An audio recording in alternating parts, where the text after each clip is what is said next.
I'm deodorized. So, fun fact. My improv punk band, on our second album, the Pizza album, one of the most iconic songs, Raining Frogs, is based around Magnolia. Spoiler alert, it rains frogs in that movie. Spoiler alert. We're jumping right in. I had no idea until last night that was like a real thing that could happen. I always figured that was just like biblical prophecy nonsense, but I guess it can actually... it's mostly biblical prophecy nonsense. No, like, apparently it legitimately, like, rains, there's, like, it's pretty rare, but it still happens pretty often. There's enough, like, cases documented from, like, the 20th and 21st century of it happening, but apparently it can rain frogs or, like, small fish. They're not 100% sure what causes it, but they think it's, like, really big water spouts that, like, basically, like, just kind of shoots them up and then they eventually fall down. But yeah, but the thing about that is, when they're referring to rain, like, I feel like a decent amount fall from the sky, but raining, like a constant downpour of fucking frogs, like in the movie, that doesn't happen. I was just reading articles. I can't say because I haven't seen it for myself, but I heard, like, people were saying, like, apparently, like, the depiction in the movie was pretty accurate, and, like, I think Australia got, like, rained on with, like, live fish for, like, 3 days or something like that at one point. Yeah, like, I've seen Cloudy with a Chance of Meatballs, so... Oh, does that happen in that movie? I don't know, they probably rain fish. Have you not seen that movie? No, I read the book when I was food. a kid. There's a book? Yeah, no, it's based off of a, like, kind of short picture book. Huh. No, I don't read, remember? I only watch movies. Yeah, so today we're going to be talking about Paul Thomas Anderson, 5 of his movies, and how he makes us feel inside. Yes. Yeah. I guess we'll breeze through if we did anything else this week. Probably not a lot, because Paul Thomas Anderson, for the most part, makes very long movies. He does. We didn't cover the one film where he challenged himself to make a movie under 90 minutes, which was Punch Drunk Love. Drunk Love. Punk Drunk Love. Yeah, because we didn't cover 3 of his feature films. I mean, Punch Drunk Love is an hour and 36 minutes. Oh, my bad. I'm 6 minutes off. The same length as Heart 8, so we did cover one of his short films. Ah, yes, that's true. But it's like everything after Heart 8, he's like, alright, I'm gonna write a shit ton of characters. Yeah? Yeah, he does it pretty well for the most part. Yeah, but this week was a pretty interesting one for me. Because I kind of got a divorce. I got a divorce. I kind of gave up 2 things that have been, like, looming over my life for a while, which is, I finally stopped smoking pot. Whoa! Yeah. That's a big one! That is a big one. I had a couple reasons. I'm not diagnosed or anything, but I was, like, looking into it, and I'm pretty sure I have, like, signs of, heart failure. And smoking doesn't help that, so once things clear up a bit, I'm going to go to a doctor and get that checked out. Good. But yeah, and I also have cut back soda a whole lot and have been just drinking a shit ton of water this week, so... Yeah, I need to do the same, but it's just like sitting at home. When I'm out and doing things, it's so much easier. Sitting at home, I'm just like, I want a soda. Yeah, I feel it. Yesterday, I kind of lost my grip a little bit. I drank a couple sodas, but I was also staying up, like, for more than 24 hours, so I was just trying to get some caffeine in me. I feel it. But, well, congratulations! That's big! Yeah, thank you. I've been experiencing, like, cognitive decline for a while, too, because I've basically just been, like, in my house smoking all day, every day, throughout quarantine. Smoking, watching Puppet Master. Yeah, no. Between the Full Moon Bender and all my pot, I've also given up full moon movies. I'm not gonna watch them anymore. I'm not gonna say that, but I'm not gonna watch. Well, I haven't watched anything since I think Bride of Reanimator from like Empire Full Moon. I think that was the last thing I watched. Which was a couple weeks ago. Yeah, I'll check out more in the future, but I'm definitely not going to go on like a marathon like I did like that again. That was a week. That was a week. But yeah, pretty much been my life this week. I played a little bit of Red Dead Redemption 2. Oh, how is that? I've heard it's pretty good. Yeah, I'm enjoying it so far. I'm not like super far into it because I wanted to prioritize the PTA episode. So now that that's out of the way, I'll probably like deep dive into the game this week before launching our next like movies, like watching all those. But yeah. So it's been a week for me. Cool. How about yours? I mean, I was able to watch some other movies. I've been fucking going full in on Sion Sono. Yeah. I saw that you like changed your cover photo to like stuff from that movie you watched. Yeah, The Whispering Star. Ooh! You know, I know we were gonna, spoiler alert, this episode was originally going to be, Chantal Akerman or whatever her name is. That movie she made, Jan Dielman or whatever it's called. Yeah. The 3.5 hour one. Apparently The Whispering Star is like a lot like it. Oh. Like almost all the reviews for it as I was like reading reviews on Letterboxd were just like, that's this movie, but in space. Huh. Okay. But it was super slow burn. It was my jam. My fucking jam. But yeah, I watched a bunch. I watched Suicide Club.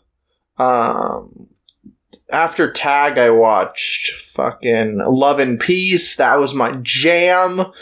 I Am Keiko. X-Tay hair extensions, and then The Whispering Star, and then I watched a couple of his short films. So yeah, I'm just going full into it.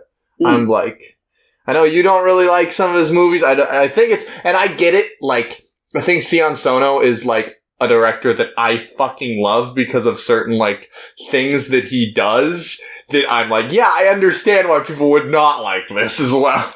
Yeah, just all of his films just have been kind of a little too off the rail for me. Like, I don't know. Like, I'm fine with like crazy movies that they just like, I don't know. Yeah, I get it.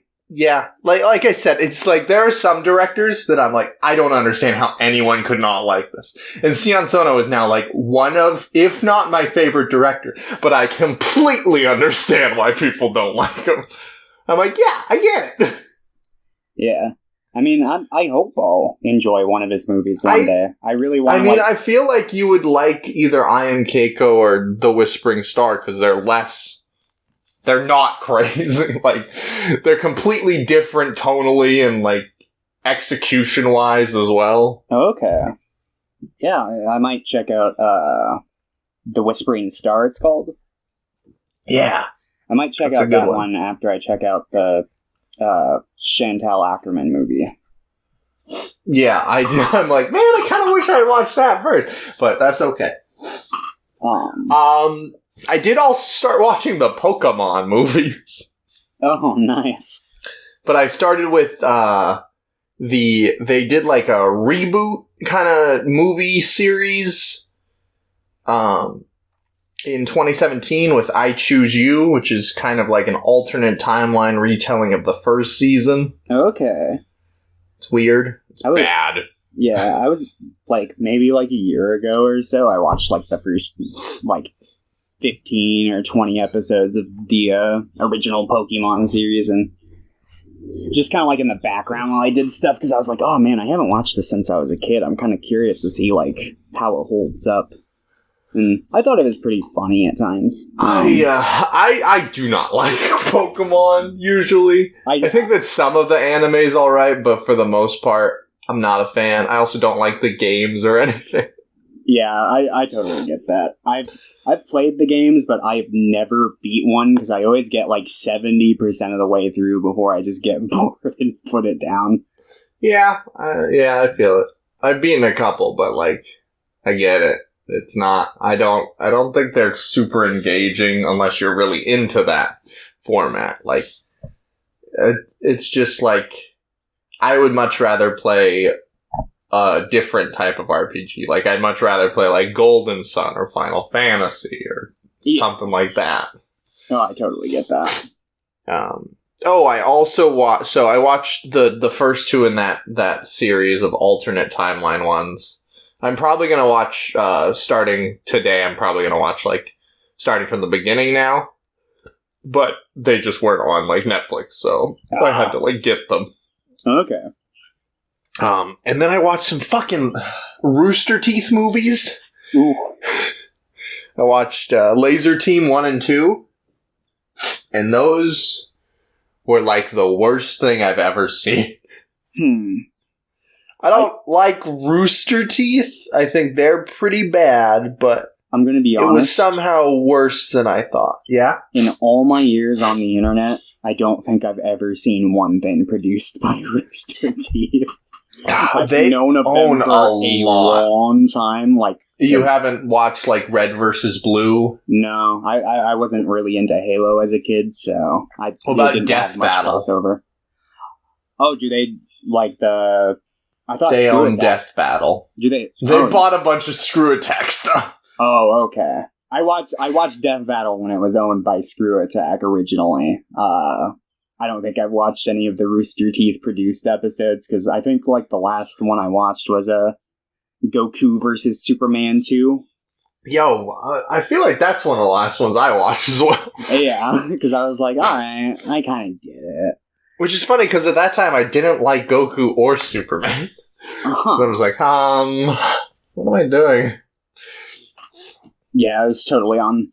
I was like, Goku can beat it. That was like back when I was like super into Dragon Ball Z, so I was like, Goku can beat anybody. But I think honestly, Superman, the way he's written, would probably beat Goku. I don't know, it's hard to tell. You never know. Goku always seems to find someone in the anime who's stronger than him, so I feel like makes sense that Superman would beat him. But Gohan! Gohan doesn't train anymore, really. I mean, yeah, I guess that's why I like him. He was in the Tournament of Power, but I like Gohan when he's not training, when he's just like, I'm a normal dad! Yeah, no, I like that he kind of... It's like, hey, look, you're not a terrible father. Yeah, exactly. Lesson learned there. Piccolo was a good role model for him. Piccolo's a good man. He is. He's a good Namekian man. It's also leagues above Goku as a character for me. I can understand that. I feel like Goku's not... I don't really think Goku is a good character, maybe at all, but I think that he's a good, like, delivery device for the story, I guess. I enjoy Goku, but I don't think he's a good character. Maybe... I enjoy Goku off and on. I think that there's a case maybe in, like, the original Dragon Ball, but that was... Yeah, I haven't seen the original Dragon Ball. And even then, he's still like your typical shonen protagonist. It's just that it was kind of like laying the groundwork for like kind of modern shonen at the time. But yeah, that's what I've been watching. A lot of shit. Like if it's not Sion Sono, it's been pretty bad. Yeah. Besides Paul Thomas Anderson, actually. Yeah. Yeah, I hate Paul Thomas Anderson. You've also been watching Lost. Oh, yes. We've been watching Lost every day. We've, just for a couple days, we've watched up to episode 6. We're doing 7 and 8 tonight. Oh, nice. But that's been good. I've seen some of the series quite a bit, and I've seen some of it, like, none. Just off and on with other people watching kind of thing. Yeah. So it's been good. Oh my god. I have not seen it, but I don't know. I don't know if it'd be my cup of tea, honestly. Maybe. I might enjoy the earlier seasons based off what I hear, but I don't know if I would enjoy the descent into madness that the show goes through. Or whatever. I don't really see it as a descent into madness. I don't... People that say Lost is confusing or, like, doesn't make sense with its I execution. That was just, like, general audiences who aren't used to, like, more complex, who are used to more, like, straightforward narratives or whatever, especially given the time honestly, it just feels like there are a lot of characters, and, like, it's very character-driven. Like, that's pretty much why I like Lost. I think most of the characters are pretty well written. Mm-hmm. I don't think Lost is, like, amazing, but I think it's pretty good for what it is. Okay. How many seasons is that? It's 6. Most of them being, like, 23 episodes, but I think, like, season, like, 3 and 4, or, like, 4 and 5 are only, like, 15. Okay, that's not as bad as I was thinking. I was thinking it was going to be, like, fucking, like, 11 seasons or some shit. It's 1,000 episodes. It's the One Piece of live-action shows where you are lost on an island. Oh, yeah. What episode's One Piece on? They're, like, on, like, 900 something. They had to stop making episodes a few months ago because of the COVID-19 restrictions, but yeah, I don't know when they're going to start producing episodes again, but they just did chapter 980, I think, in the manga was the most recent chapter, which I read it whenever they release a new chapter. And is it like an episode for a chapter kind of thing? No. It used to be like that way when, like, they first started, but over the years they've gotten really bad with the pacing and a lot of it. It's gotten a little better in recent years because they got a new director, the guy who does, like, the Broly movie for Dragon Ball Super. And he makes it, like, visually appealing again, because there was a period around, like, 2015 to, like, 17 where the anime had, like, the worst pacing in animation because they were just, like, so close to the manga and they were, like, dragging it out. It was pretty bad. I think that, like, One Piece, if people get into the anime, it's decent for, like, the first 100, maybe, like, arguably 300 episodes. That's usually when people start to, like, get out of the anime. I usually recommend the manga over the anime. The manga's where it's really at. But it's coming to Netflix soon, because I think June, maybe, is when they're uploading, like, the first 2 seasons onto Netflix in promotion for their live-action series, so I'm looking forward to that. I'm gonna close my window, I got bugs coming in now. Get out of my room, flies! Yeah, 980 was the most recent chapter. And I think they're on, like, 930 in the anime, something like that. And they're ending soon, right?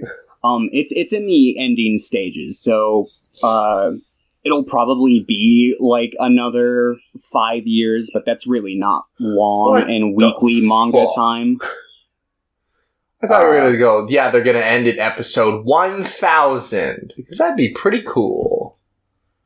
Yeah. Having an even 1,000. No, it's probably going to be looking more like, probably like 1,100, maybe. It's hard. It's hard to say, honestly, because when I try to recommend a show to somebody, I try to keep it like 13 to 26 episodes. Yeah, that's why I don't like. I don't really recommend One Piece to people. Like, I did when I was in high school, but I got used to everyone going like, "No, I'm not gonna watch a fucking 800 episode anime." So I'm like, "Whatever, dude. You're missing out. Enjoying it all to myself over here." But I've gotten some people through it. Lucero's he's like halfway through it. He's getting there, and I've had one person catch up completely out of like the 3 of my friends who have gotten the furthest. And then I don't know if he's kept up in the last couple years, but he had caught up at one point with the anime. I'm just gonna watch all the One Piece movies. That'll be how I catch up. It won't be like an accurate portrayal of I'll the story. watch the first 5 episodes and then all of the movies, and then I'll be like, I get it. They're pirates. Yeah. Well, the first arc is like the first like 50 episodes. Like 10 of those are like filler though. That you can like just completely skip. Are there compilation movies?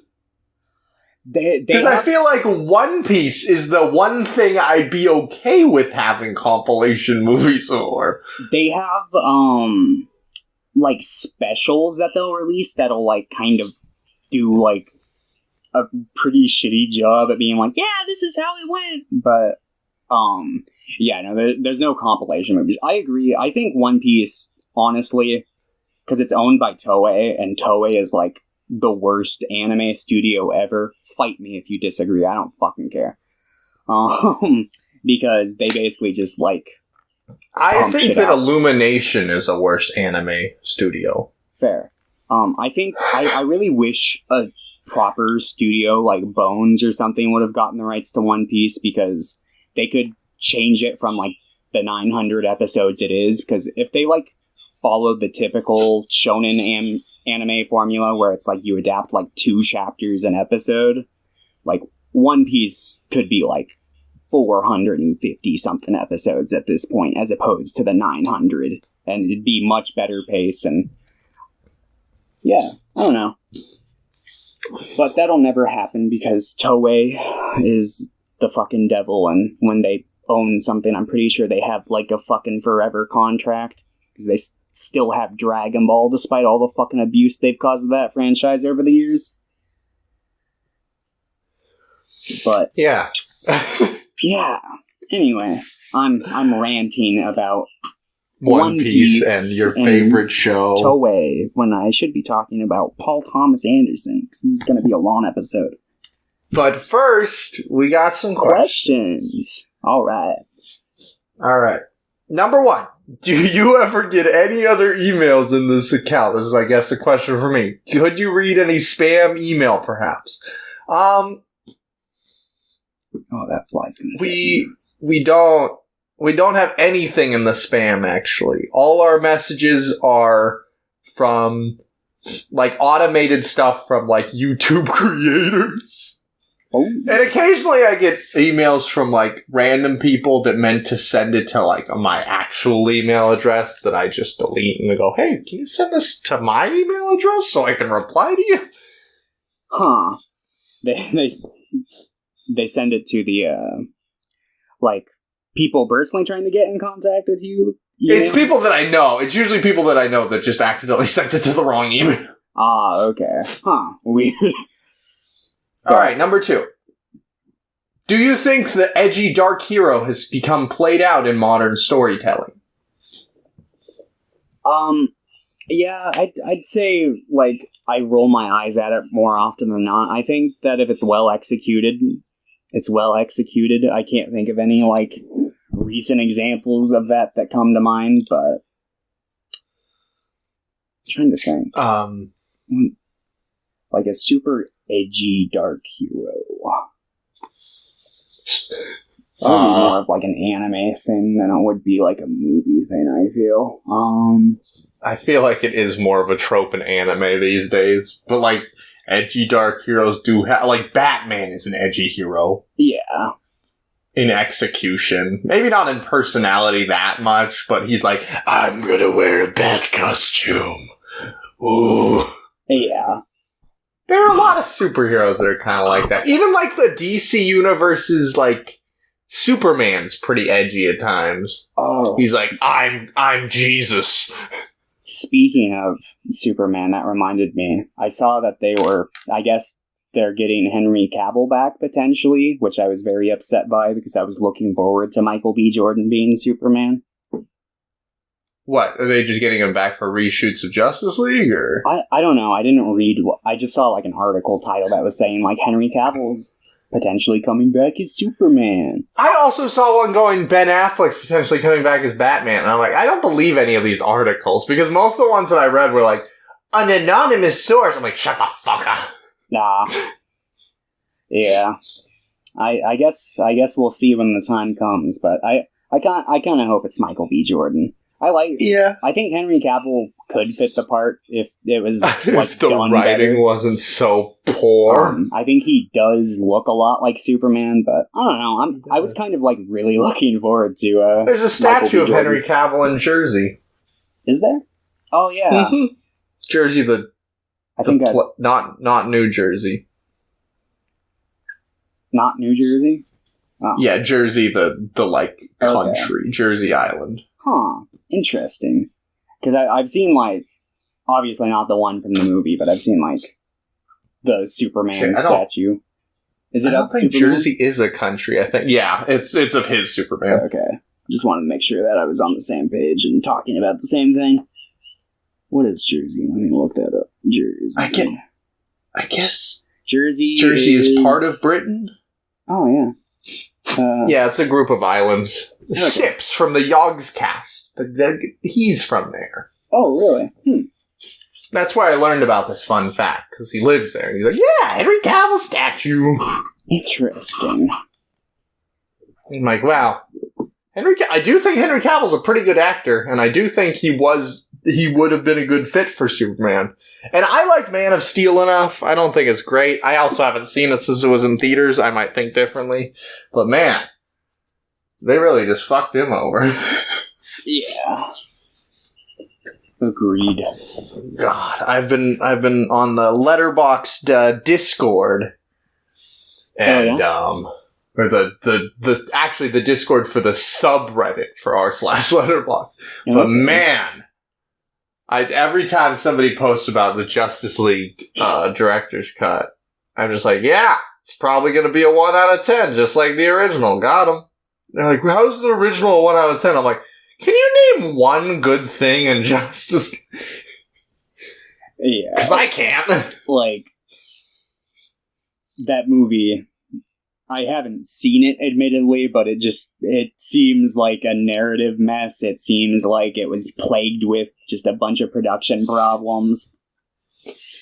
And it didn't... But even if they can fix the narrative, the narrative that they're going for looks awful. So even if it's more focused, it'll just be a more focused disaster. Yeah. Question number 3 from Pierre. And this question is an important one. What do you think David Lynch's favorite Xbox 360 game is? I really like Fable 2 and Halo ODST. I don't know. What do you think about that? I feel like David Lynch either likes RPGs or horror games, so I'm going to go with Condemned Criminal Origins, the horror game. I'll take your word on that and go with that too, because I don't know very many Xbox 360 games off the top of my head. So yeah, Condemned. It's got to be Condemned. All right. Thank you for the questions, Pierre. And let's jump into Paul Thomas Anderson. You got. I'm gonna let Thomas take the lead on this episode. Okay. Even more so than usual, because he fucking did research for like hours and hours in preparation. He's got it locked down. So we talking about him, his life, what he likes. All I know is that Paul Thomas Anderson is an exceptionally nice man. Yeah, no, he seems like a real sweetheart. I remember reading an interview with some fucking actor who was like at a party with Paul Thomas Anderson, and he's like said something bad about a movie, and Paul came up to him and was like, "Hey, no, don't be doing that. They worked hard on that." I've also heard that story before, and I appreciate that he has that outlook. Because it makes me kind of feel bad about like this show, because I'll sometimes be like, no, I just thought this was a shit movie, and it's just like, man, I probably just like crushed some director's heart who's not listening. But yeah, so he I watched, like, a shit ton of, like, Charlie Rose interviews, because he basically had one for pretty much all of his early films, like, everything from Boogie Nights to Punch Drunk Love he had one for. I didn't watch the one for Punch Drunk Love, since we weren't doing that on this one. But, yeah, so he was born in Studio City, Los Angeles. He was the 7th of 9 children. Jesus Christ! Yes. Was he homeschooled? No, he went to a bunch of different, like, types of it, like, private schools and stuff growing up, but his mother was Edwina Nigo, I think I'm pronouncing her name right, and his father was named Ernie Anderson. Getting really close to saying something bad there, Thomas. Nigo. I'm just kidding. Yeah. Two separate words there. It's like N-E-E, and the middle E has an accent. And then go, like Vincent Van Gogh, but with a U. So maybe it's like Goth. I don't know. And his father was Ernie Anderson, who was a horror host known as Goulardi, which Paul Thomas Anderson later named his production company after. Well, that's cute. Yeah. He grew up in San Fernando Valley, and he didn't have a very good relationship with his mother, but he was close with his father, which I was genuinely surprised given how, like, every film tackles the subject of fathers. Yeah, it's like, fuck dads, but I love mine. Yeah, it's like, oh, fuck. Maybe he was just like, I don't want people to know I have a bad relationship with my mother, so he, like, switched the roles, maybe? He switched them. But... Tom Cruise's character in Magnolia is actually just a self-insert character with it mixed around. He basically said that when he was writing Magnolia, like, he was going through a lot of personal stuff, and, like, he felt like he was, like, every character in that movie. But, so... he grew up in San Fernando Valley. His father encouraged him to write and direct. He always wanted to be a film director and had no other alternatives. He made his first film at 8. Powerful. Then he started making films on the Betamax video camera he had growing up, and later switched to 8mm, but he realized video was easier to shoot on. And when he was in high school, he wrote and filmed his first production using money he earned from working cleaning cages at a pet store. It was a 30-minute mockumentary called The Dirk Diggler Story, which would later go on to inspire Boogie Nights. He went to Santa Monica College before spending 2 semesters as an English major at Emerson College, where he learned from the author David Foster Wallace. And I've never read any of his work. I've heard his name around. Apparently he was a very, like, renowned author who committed, like, suicide, I think, like, 2008. Yeah, he's in that, I've talked about the Jason Segel movie that, he plays him in. He's in fucking...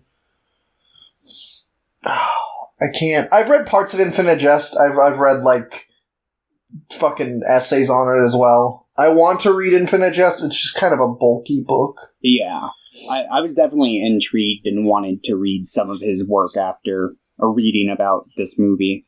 About this movie, but reading about his involvement with PTA. Bro, that movie's good. I'll have to check that out. That sounds really interesting. The End of the Tour. The End of the Tour. It's, I believe it's Jesse Eisenberg as well. Huh. Interesting. Let me write that down on my notes here. The End of the Tour. Yeah, Jesse Eisenberg, Jason Segel. Jason Segel's fantastic as David Foster Wallace. Yeah, no, I really want to see that, because I like Jason Segel, and I want to see him, I don't think I've ever seen him in a really challenging role, so that sounds, like, really interesting to me. Obviously you've never seen The Muppet. I'm just kidding. Oh, the Muppet movie, yes. The Muppet! Anyway, so where was I in my notes here? Yes. He went to New York University for 2 days before just saying fuck it, and he became a production assistant on TV. films, music videos, and game Did shows you in say LA. 2 days? Yep. And he's like, I don't need this. Yeah, he basically decided that he felt like school was becoming a chore, and he decided instead of going to college, he was going to make his own college experience by making his first film. So he used $10,000 that he saved up through gambling winnings, his girlfriend's credit card, and money his father had set aside for him for college. And he made is this, some fucking Uncut Gems type of shit? I guess. Fucking Good Time type of shit. But he used that to fund his short Cigarettes and Coffee, which is a film connecting multiple storylines of a $20 bill. I haven't seen it. Sounds interesting, though. I'll probably check it out. I almost watched it last night, but I was just so fucking tired. I feel it.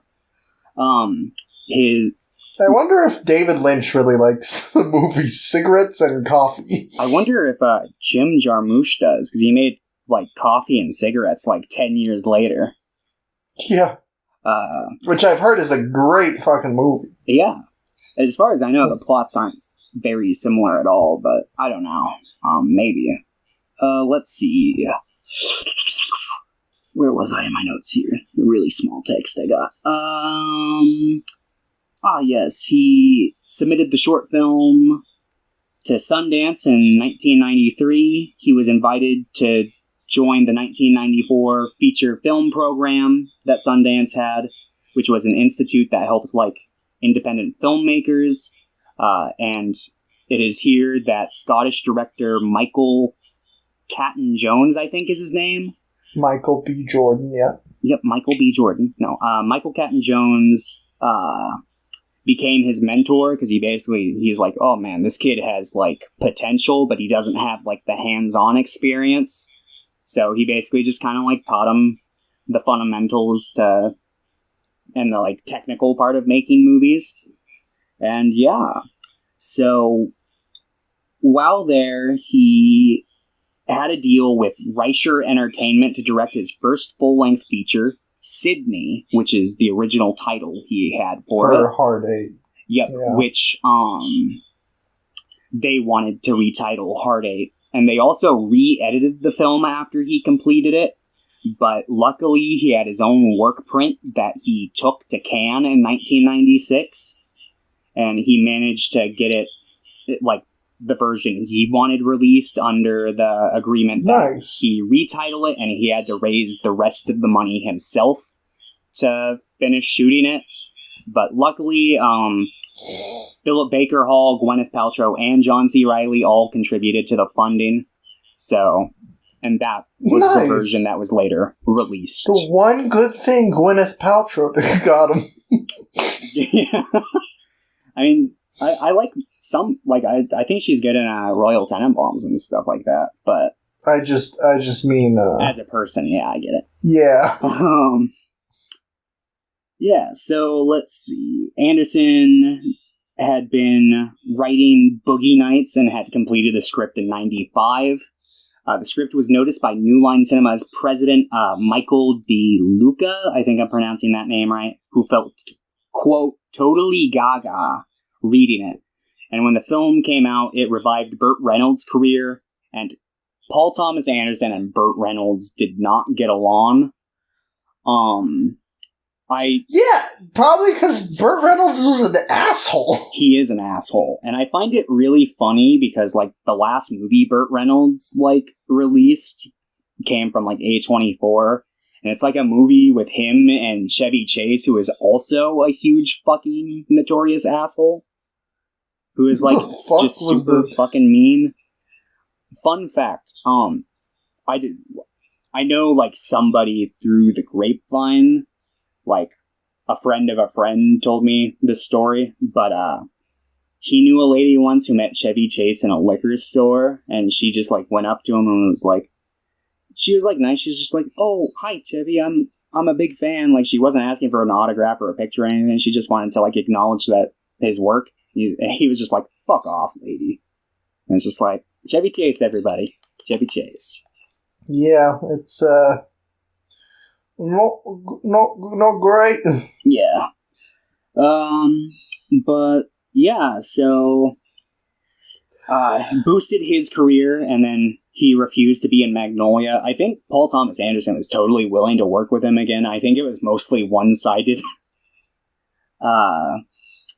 But yeah, let's see. When he made Boogie Nights, he boosted both Mark Wahlberg and Julianne Moore's acting careers. And fun fact, he had written... Mark Wahlberg hates that he was in Boogie Nights. Does he? Yeah, he feels really regretful. It's kind of like how Billy Ray Cyrus feels about fucking Mulholland Drive. Why? These are great movies. Why does he? Because Mark Wahlberg commits fucking hate crimes. I don't know. Here, I'm gonna close my bag of food real quick. Oh god, that's so loud, Tom! Oh my god! Okay. But apparently he had originally wrote the role for Leonardo DiCaprio. But Leo... God, I wish Leo was in that movie instead of Mark Wahlberg. Me too, kind of. I think that would have been pretty fun to watch. But Leo was making Titanic at the time, and it was apparently Leo's recommendation that Paul Thomas Anderson audition Mark Wahlberg, who got the part. Here's a direct quote from Mark Wahlberg. I just always hope that God is a movie fan and also forgiving because I've made some poor choices in my past. Boogie Nights is up there at the top of the list. And I'm just like, dude, that's like the one movie that you're good in. Yeah, like, the two best Mark Wahlberg performances are like that and The Departed for me. It's like, those are like the two where I'm He is good in The Departed, but I feel like he's playing a character very similar to like himself. Yeah, he's well casted in those movies to his type. He's not like groundbreaking or transformative very much, but anyway, let's see. But yeah, boosted Julianne Moore and Mark Wahlberg's acting careers, and at the 70th Academy Awards, the film was nominated for 3, including Best Supporting Actor for Reynolds, Best Supporting Actress for Moore, and Best Original Screenplay. I don't think it won any of them. Get out of here, McCafe, or whatever the fuck you're called. I don't care if my shit's expired currently. Anyway, after the success... That's right. Huh? Do you think I said after the sex or something relating? No, to I was just making fun of you again. I just make fun of you a lot. Remember? Yeah, true. Okay. After the success of Boogie Nights. Oh my god, I can't talk right now. New Line told Anderson that he could make whatever he wanted for his new project. He basically gave him complete creative control, and he set out to make a very simple and small film. But then he wrote Magnolia, and it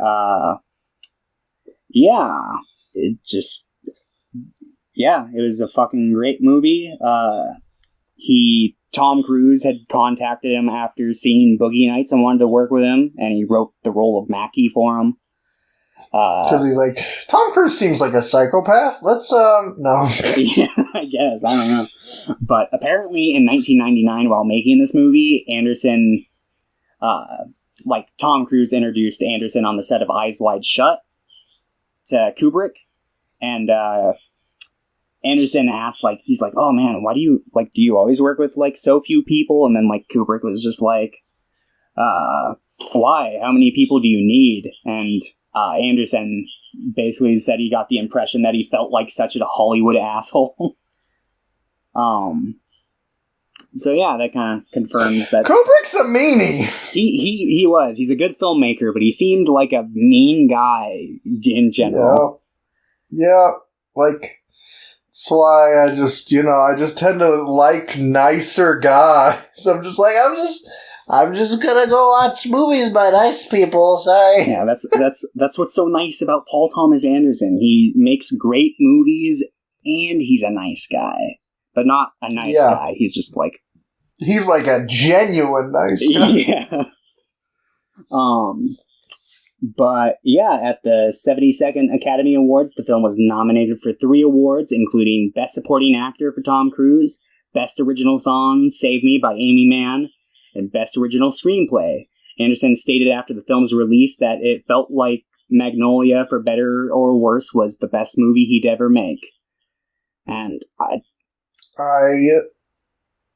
we'll agree. I'll come back to that. Anyway.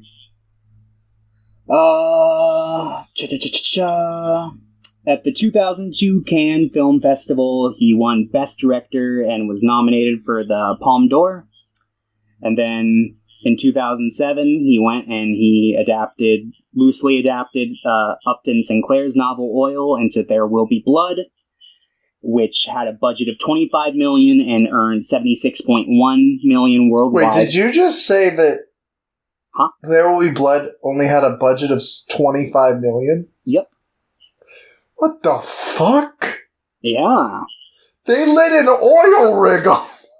To be fair, that was probably like one of the most expensive parts of the movie, probably. Because, I mean... Probably. They probably didn't have to pay much for shooting locations. They just probably had to, like, build the sets and the costuming. Yeah, you're right. But yeah. I know that he was, like... Because I know when making the film, they were like, we can just, like, CG edit out all, like, the modern day. And he's like, no, we're gonna go somewhere and actually film it in the middle of nowhere. And I like that he did that. We're gonna die gonna die out there. Yeah, they ended up filming it, like, outside, like, some vacant, like, Texas desert kind of area, but... Let me see. Not really a desert. I don't know why I said that. But yeah, it received 8 Academy nominations, tying with No Country for Old Men for the most nominations.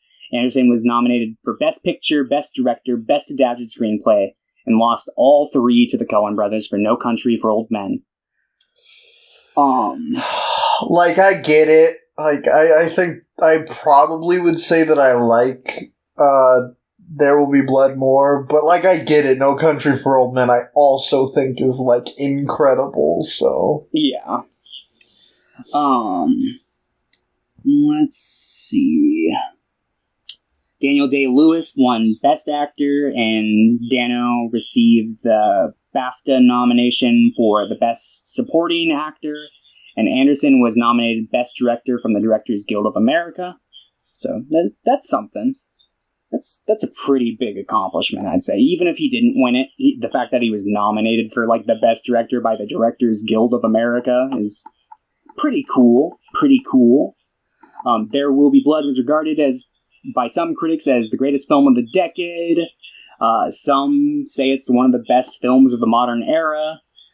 David Denby of The New Yorker wrote that, quote, "The young writer-director Paul Thomas Anderson has now done work that bears comparison to the greatest achievements of Griffith and Ford." I thought that was a funny quote, so I put it in here. Griffith! Oh, God! Why would you... Oh... Yikes, why? Yeah. I mean, yeah. Like, I get, yeah, he made movies that were, like, very, very ahead of their time, apparently. Haven't seen them. I watched, like, a kind of historical video kind of explaining a lot of the historical context for, Birth of a Nation. And I always heard that, like, it was, like, the first film to master narrative, which I always thought was bullshit, but apparently where it was really why it's, like, regarded and remembered so, much today is because it was, like, the first, like, really, really successful selling movie, which is, like, oh, gross. And basically, it legitimately started the second wave of the KKK in the early 20th century, but woo! I'm not going to talk any more about Birth of a Nation in this episode. Anyway.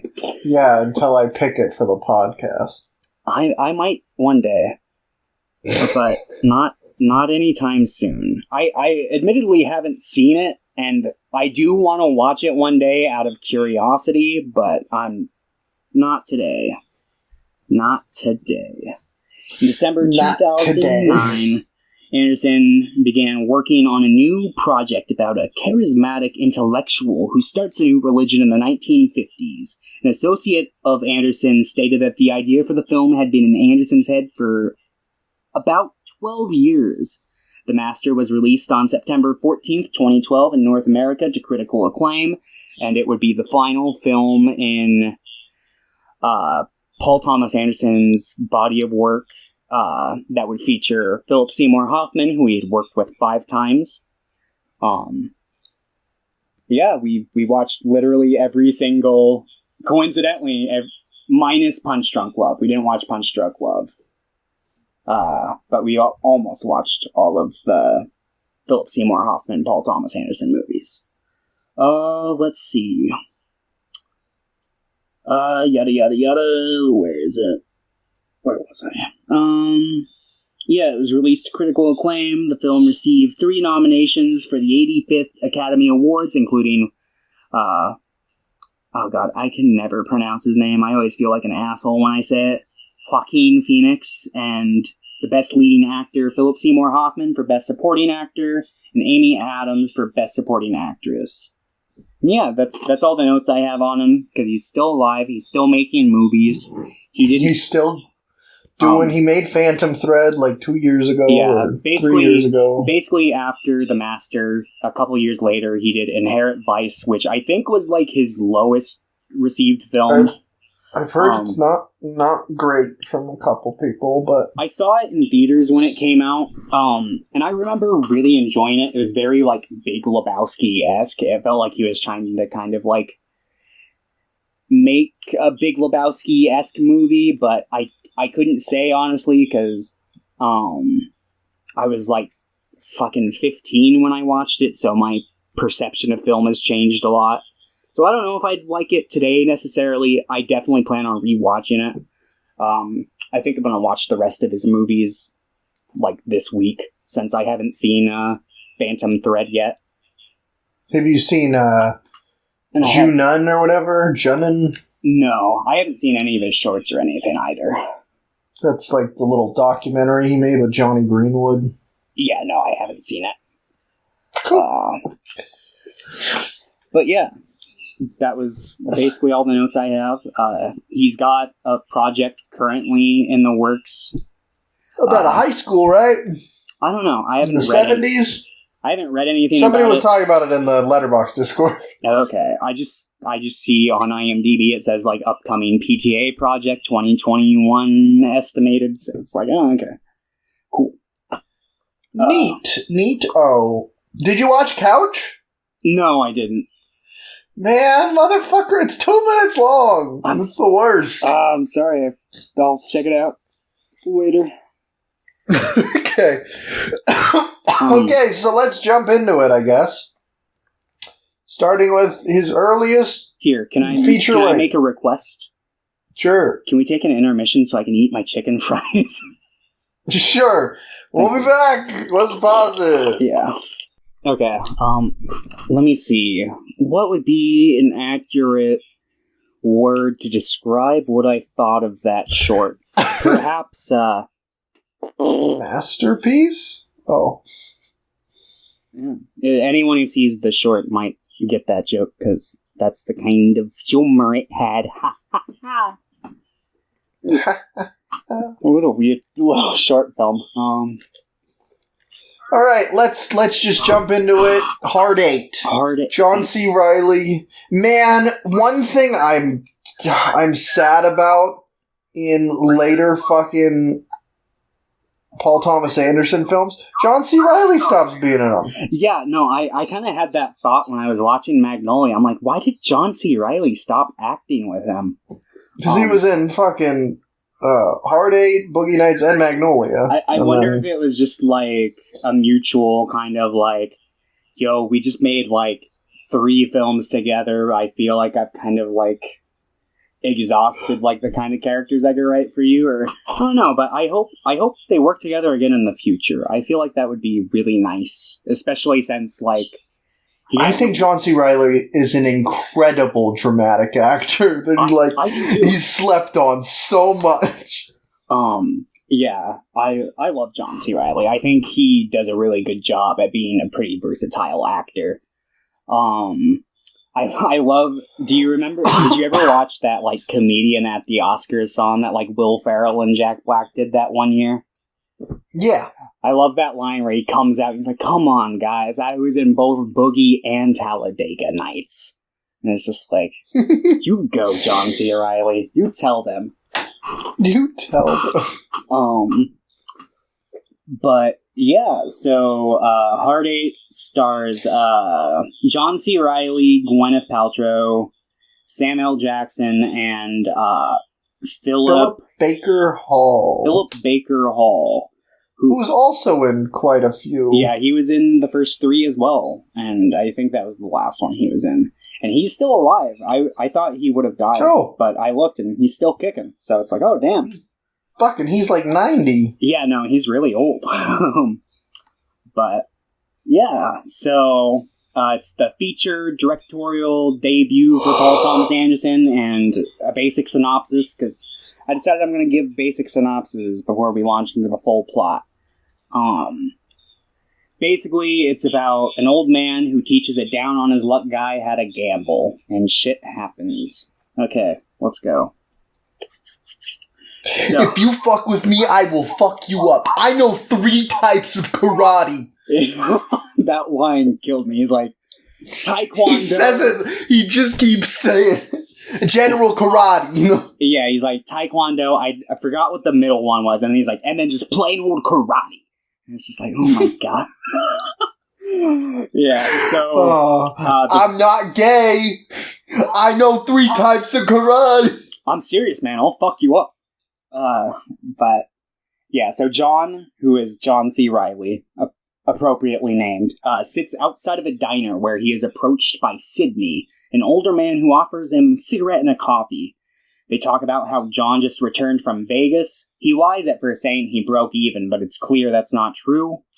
He went to win money to bury his mother, but lost it all. Sydney offers to lend him $50 to go to Vegas to teach him how to win.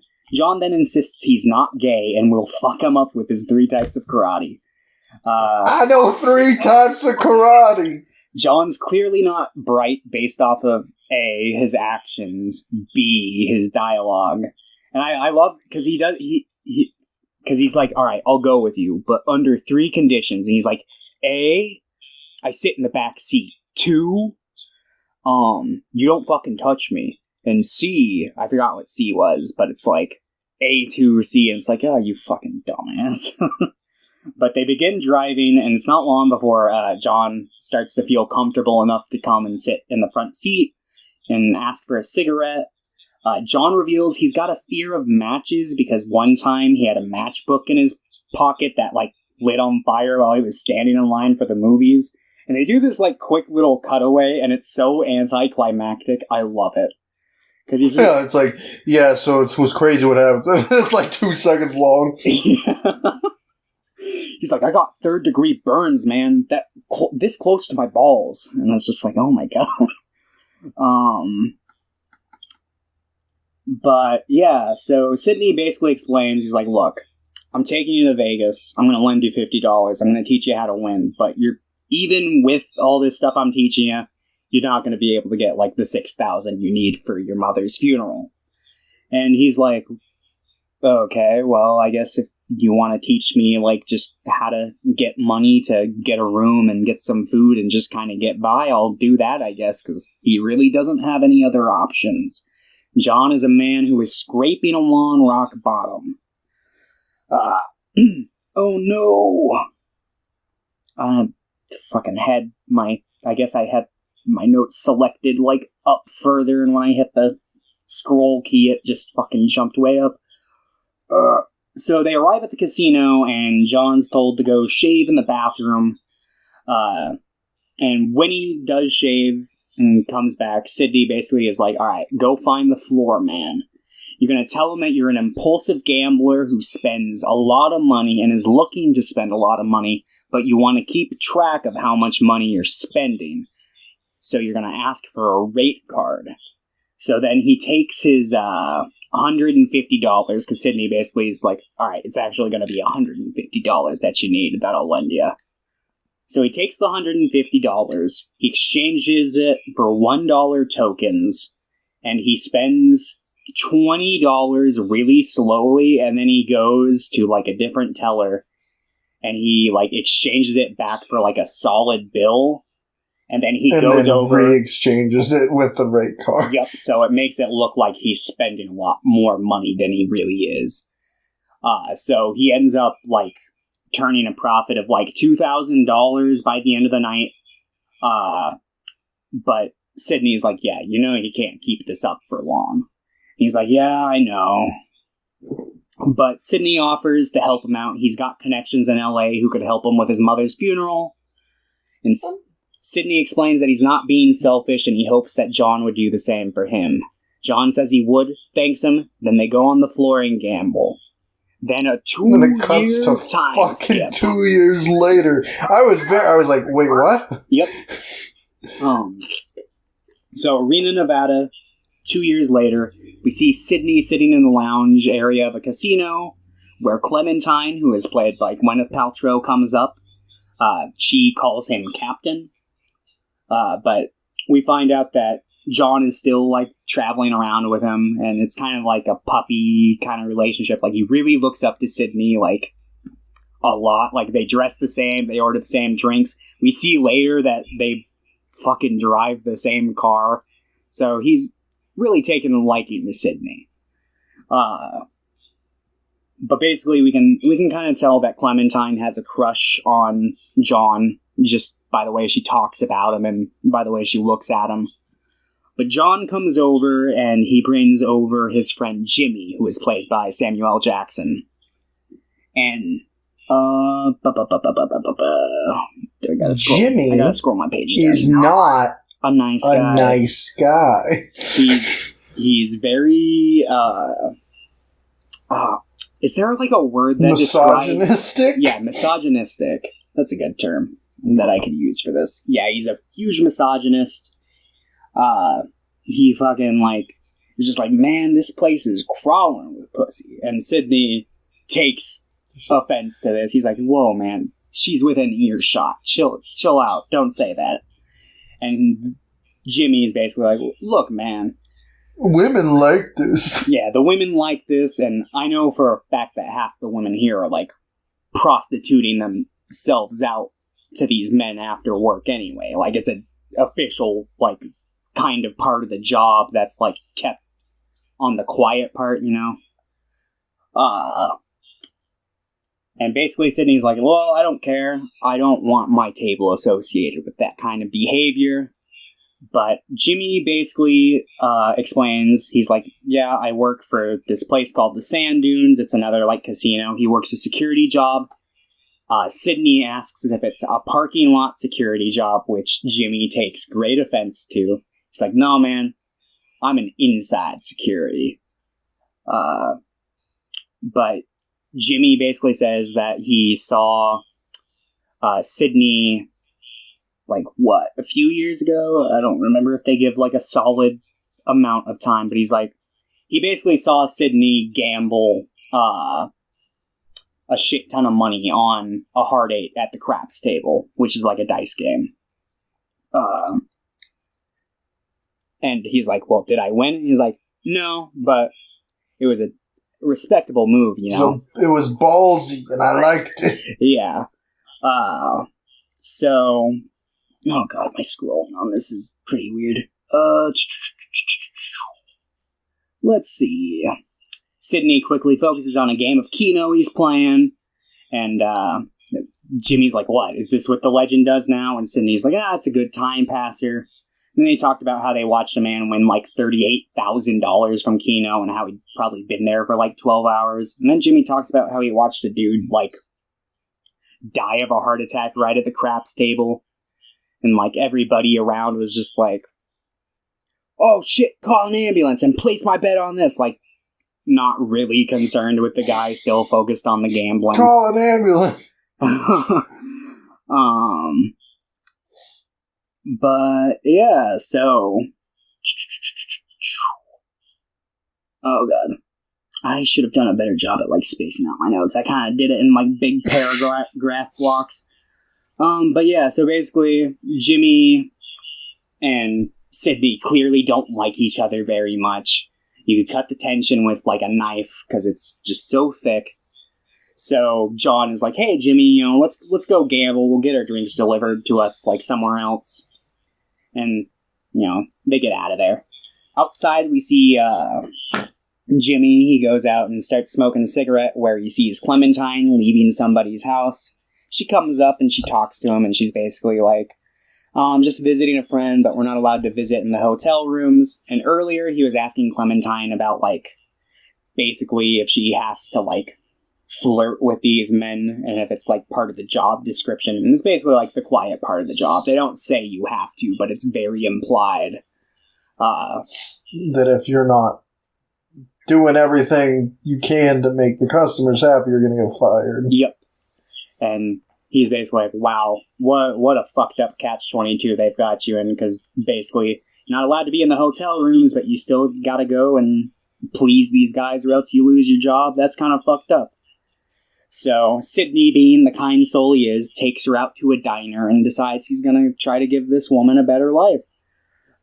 He asks her about stuff, like asks her if she's saving up for anything, if she goes to school. She basically says that she's not saving up for anything. She's basically just working to survive, get by, or if she doesn't pay off her bill, she's, quote, fucked, unquote. Understandable. Don't really need more explanation for that. Yeah. But basically,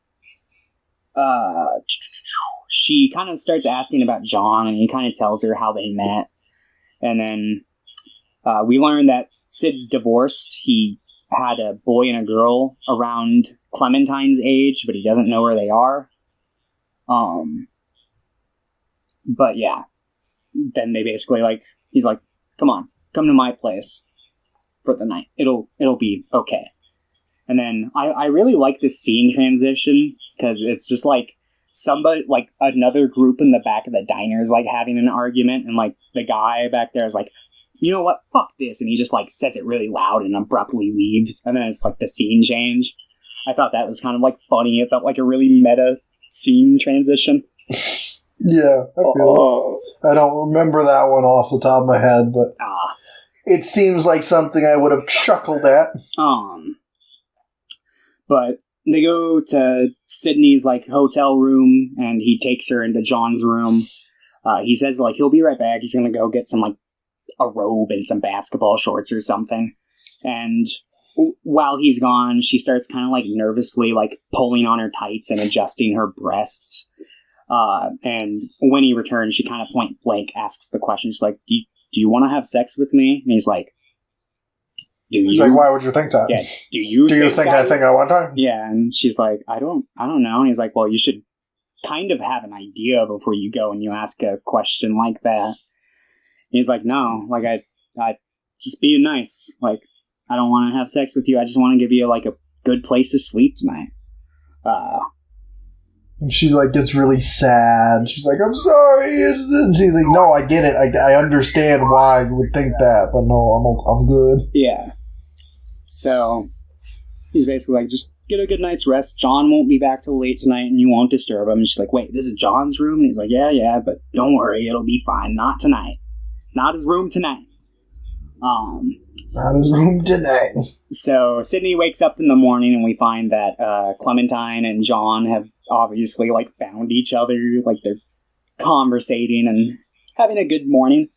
And Sydney basically comes in and he's like, hey, what do you need to basically like move on from your life? Like, whoa, do you need clothes? Like, what do you got? And she's basically like, yeah, I need to go like grab some clothes. And he's like, well, here, John will take you to the mall and he'll buy you some clothes. She's like, oh, okay. And basically Sydney goes to leave. And then I like this little scene because she asks like what the extra TV is for, and then John C. Reilly goes over and basically starts like he explains ranting. He basically has this really convoluted process to get like free pay-per-view movies that he explains to her, and then he's like, please don't tell the guy at the front desk because I don't want them to like charge me for all the movies. Me pay for everything.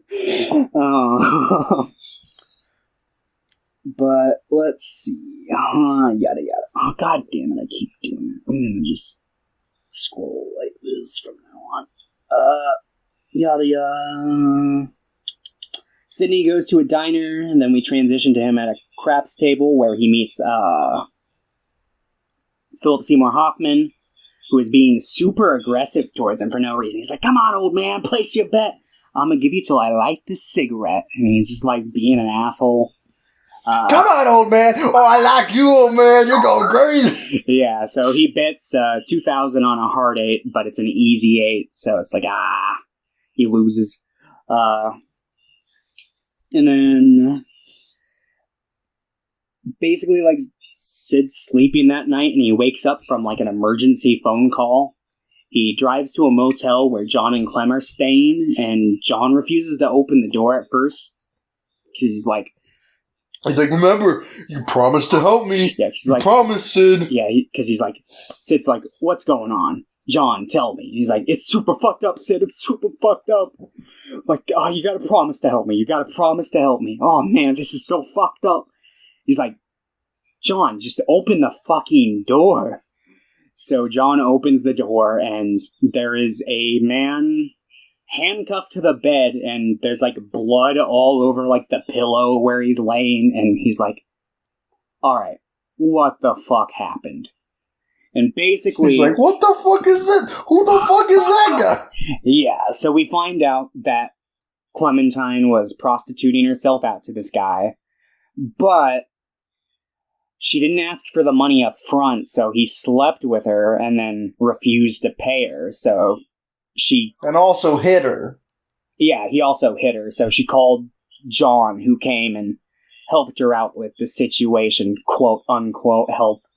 But so Sydney's there, and he's like, okay, so what's going on? How much money was it? It's $300. And he's like, you're keeping somebody hostage for $300. He's like, John, do you guys need money? And he's like, no, I've got money. It's more of like the principal for Clementine. She's kind of the one who's super. She slept with a man. Yeah. And I totally get her frustrations with this part, but I feel like John had a point when he said, the first thing you learn in hooker school is to accept the payment up front. And it's like. Sydney said that, not John. My bad. I assumed. I know you know what you were saying, just for the audience. Yes. Yeah. If you're gonna prostitute yourself out, make sure to ask for the money up front. Screen Weens. Yeah, that's what I do every time. Oh yeah. Otherwise, you're gonna end up in a situation like this.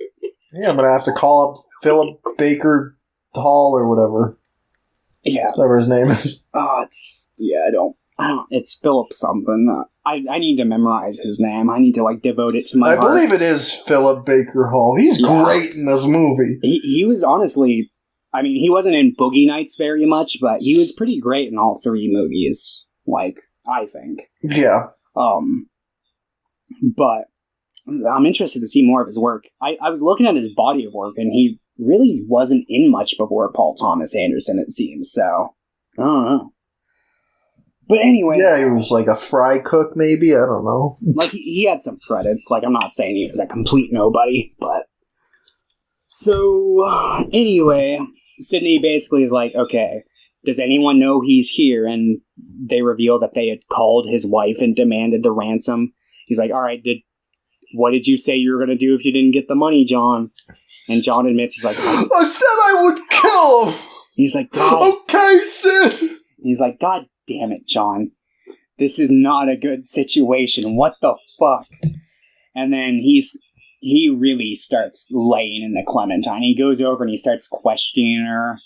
And he makes that comment about the hooker school, and John gets super aggressive. He's like, "Hey man, don't you fucking talk that way about my wife." And then Sid turns around. He's just like, "Excuse me?" He's like, "What?" He's like, "Yeah, we got married early this afternoon." He's like, "Some fucking honeymoon, huh?" And they're both obviously not very happy with this comment, but basically, we find out that, like, he was at the bar, like, after they had gotten hitched, and Clementine just kind of disappeared on him, and then he got the call later, where she was like, "John, I need your help, I'm fucked up in this situation." And then later they call it Sydney, and he's like, "Alright, he's also got a gun." He's like, "Where the fuck did you get this gun, John?" And he's like, "He got it from Jimmy." And he's like, "Does Jimmy know you're here?" And John's like, "No." And then there's a line that basically says, like, where Clementine's like, "John, be honest with him," which basically lets you know, yes, Jimmy does know that they're there, but it's not, like, officially unveiled until, like, later when they're about to leave, and then they receive a phone call to the hotel room, and they're like, Sid's like, "Okay, John, who the fuck is that calling?" He's like, I don't know, man. I honestly don't. It's probably the front desk." He's like, "John, does anyone know you're here?" And then Clementine finally speaks up, and she's like, "Jimmy does." He's like, "God damn it. Of all the people, it had to be fucking Jimmy." So, basically, they finally, like, convince Clementine to let this go and move on and get the fuck out while they still can. Because that woman almost definitely called the police. So they leave, and basically Sydney tells John, he's like, "Look, I'm going to give you guys, like, all the money I have. I'm going to send it to you. You guys just got to go, though. You can't be here. You got married. Pretend you're going on your honeymoon somewhere." And he's like, Where are we supposed to go, John?" Or, "Go to Niagara Falls." He's like, "I've been to Niagara Falls, no." And they're both just like, "God damn it, John, go to Niagara Falls." And he's like, all right, I'll go to Niagara Falls. So, yeah, they go. They leave for Niagara Falls. And, Sydney basically just kind of takes care of the situation. He tosses the gun and is about to move on with his life. But before he can do that, he wakes up and receives a note from... Well, it's Jimmy. Jimmy leaves the note. It doesn't tell you straight up, but I think if you've been paying attention thus far into the movie, you would have figured it out at that point.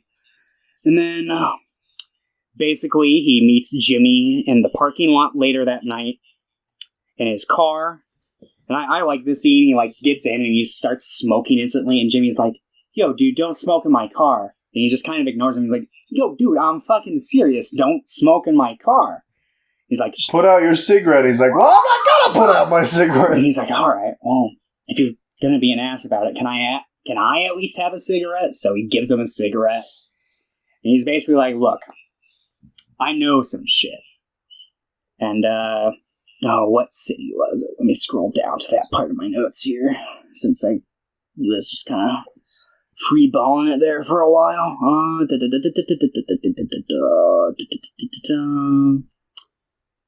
Let's see, what city was it?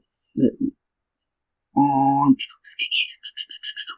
Clement John driving away, meets up with Jimmy, smokes against wishes, briefly talk about the man who was... Oh, yeah.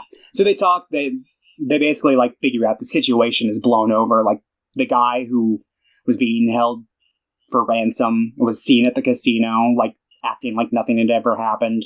The police probably weren't called just to spare the embarrassment. And then, he reveals that he knows some things about Atlantic City. That's where it was. And Sid kind of gets this concerned look on his face, and he's like, what do you know? And he's like, "I know that you shot John's father in the face." Big reveal here. It's like, you shot his dad in the face!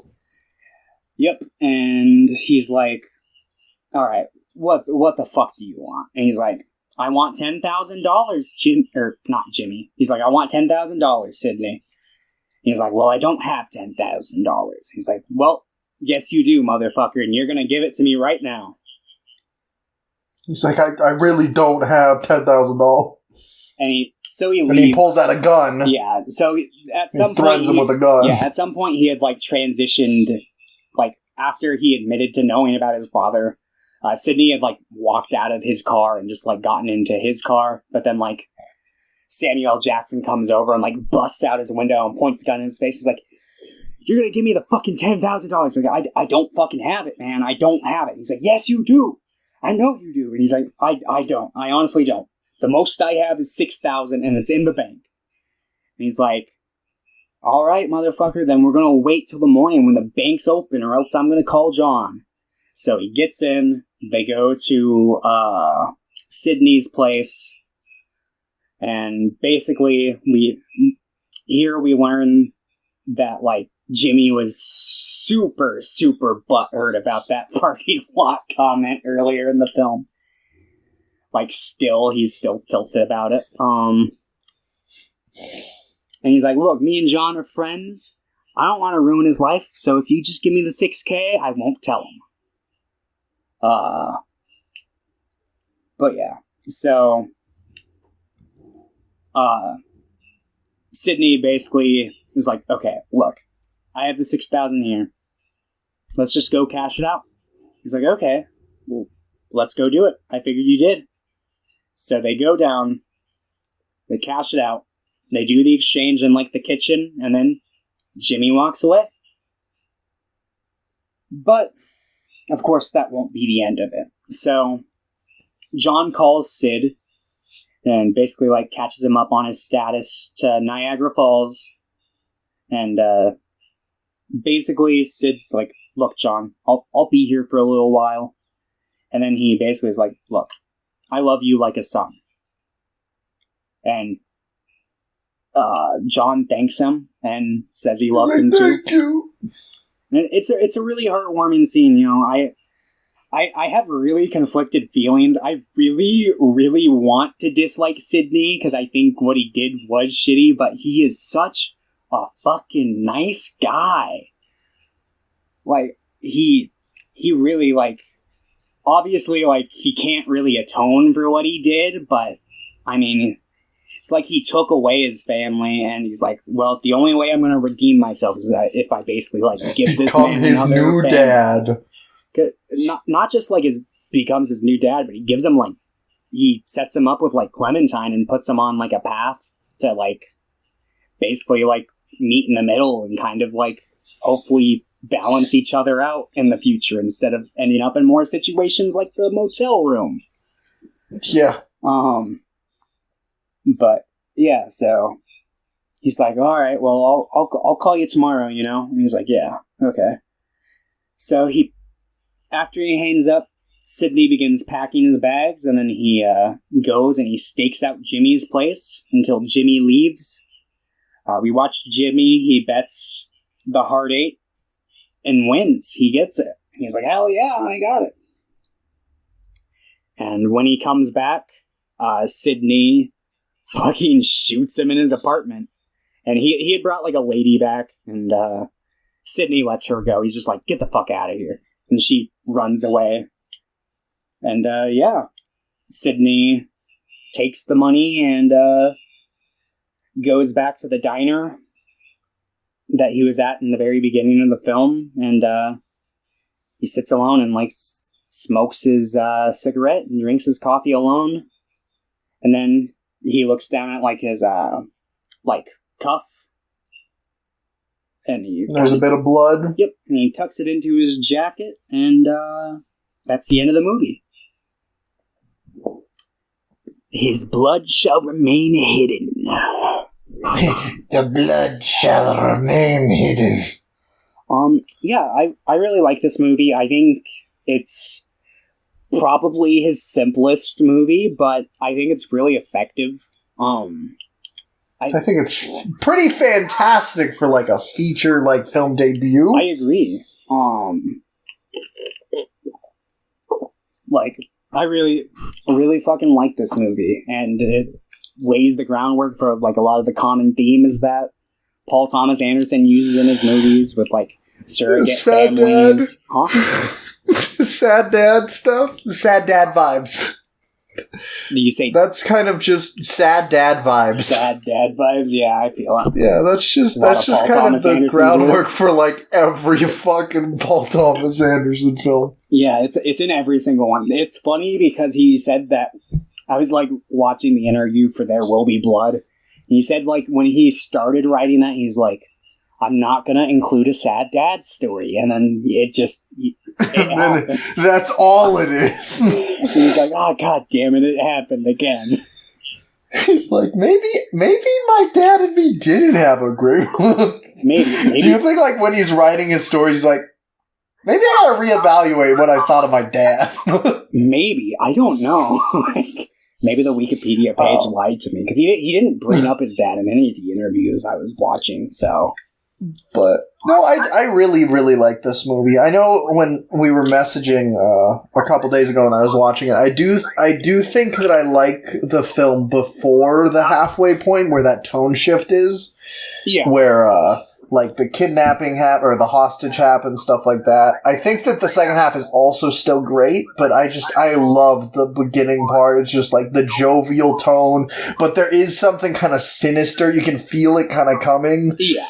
Kind of like with a lot of Paul Thomas Anderson's films. Yeah, that same thing is like cranked way up in Boogie Nights because like the first part of that movie is like super jovial, and then like the last third of it is like, oh my god. But oh my god, I have to watch Mark Wahlberg for 2.5 hours. Oh god. Yeah, but I really like this movie. There's like a couple small things, like the scene in which Samuel L. Jackson was like, "You shot his father in the face." I thought that line delivery was pretty poor. Yeah. I don't know what it was about it. Like, I think that pretty much all the actors are really good in this movie. It was like just a few moments kind of like that were just a little rough. I feel it. Yeah, I pretty much agree with your statements there. Like, I'm also more of a fan of the first half of this movie, and still really like the second half, but yeah, no, I really don't disagree with any of what you just said. But the composition, the music, I really like the music in this movie. Yes, so do I. Especially in that opening scene. Like when that theme like starts playing when they like first are like when it's like John C. Reilly kind of like sitting there contemplating like, am I really about to go with this guy to Vegas? All right. I know 3 types of karate. Yeah. Yeah. What would you give this film? I'm going to give this one an 8. I really do think this movie's pretty great. I don't have a lot of problems with it. It is simpler than a lot of his films, but I think it's executed like really well, especially for a debut. Yeah, I would agree with you. I think I had originally rated this film a 7 when I watched it like a year ago or whatever, but I think it's an 8. Yeah, so 8 out of 10. Check it out. 8 out of 10. Yeehaw. So now we're jumping right into his second film, which is, also his first film, if you look at the Dirk Diggler story. Yes. But Boogie Nights. Yeah. Woo! I like how this film has the same opening scene. Because it's a scene that takes place in a restaurant where an older man begins questioning a goalless young idiot who he has a great opportunity in store for.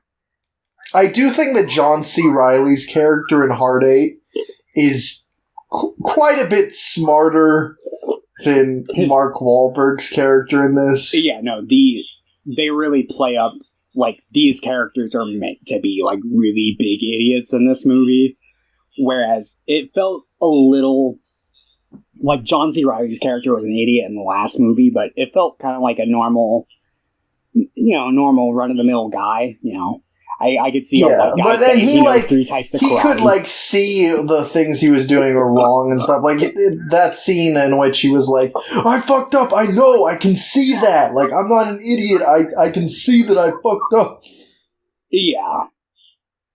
For sure. Like, he's definitely, like, self-aware.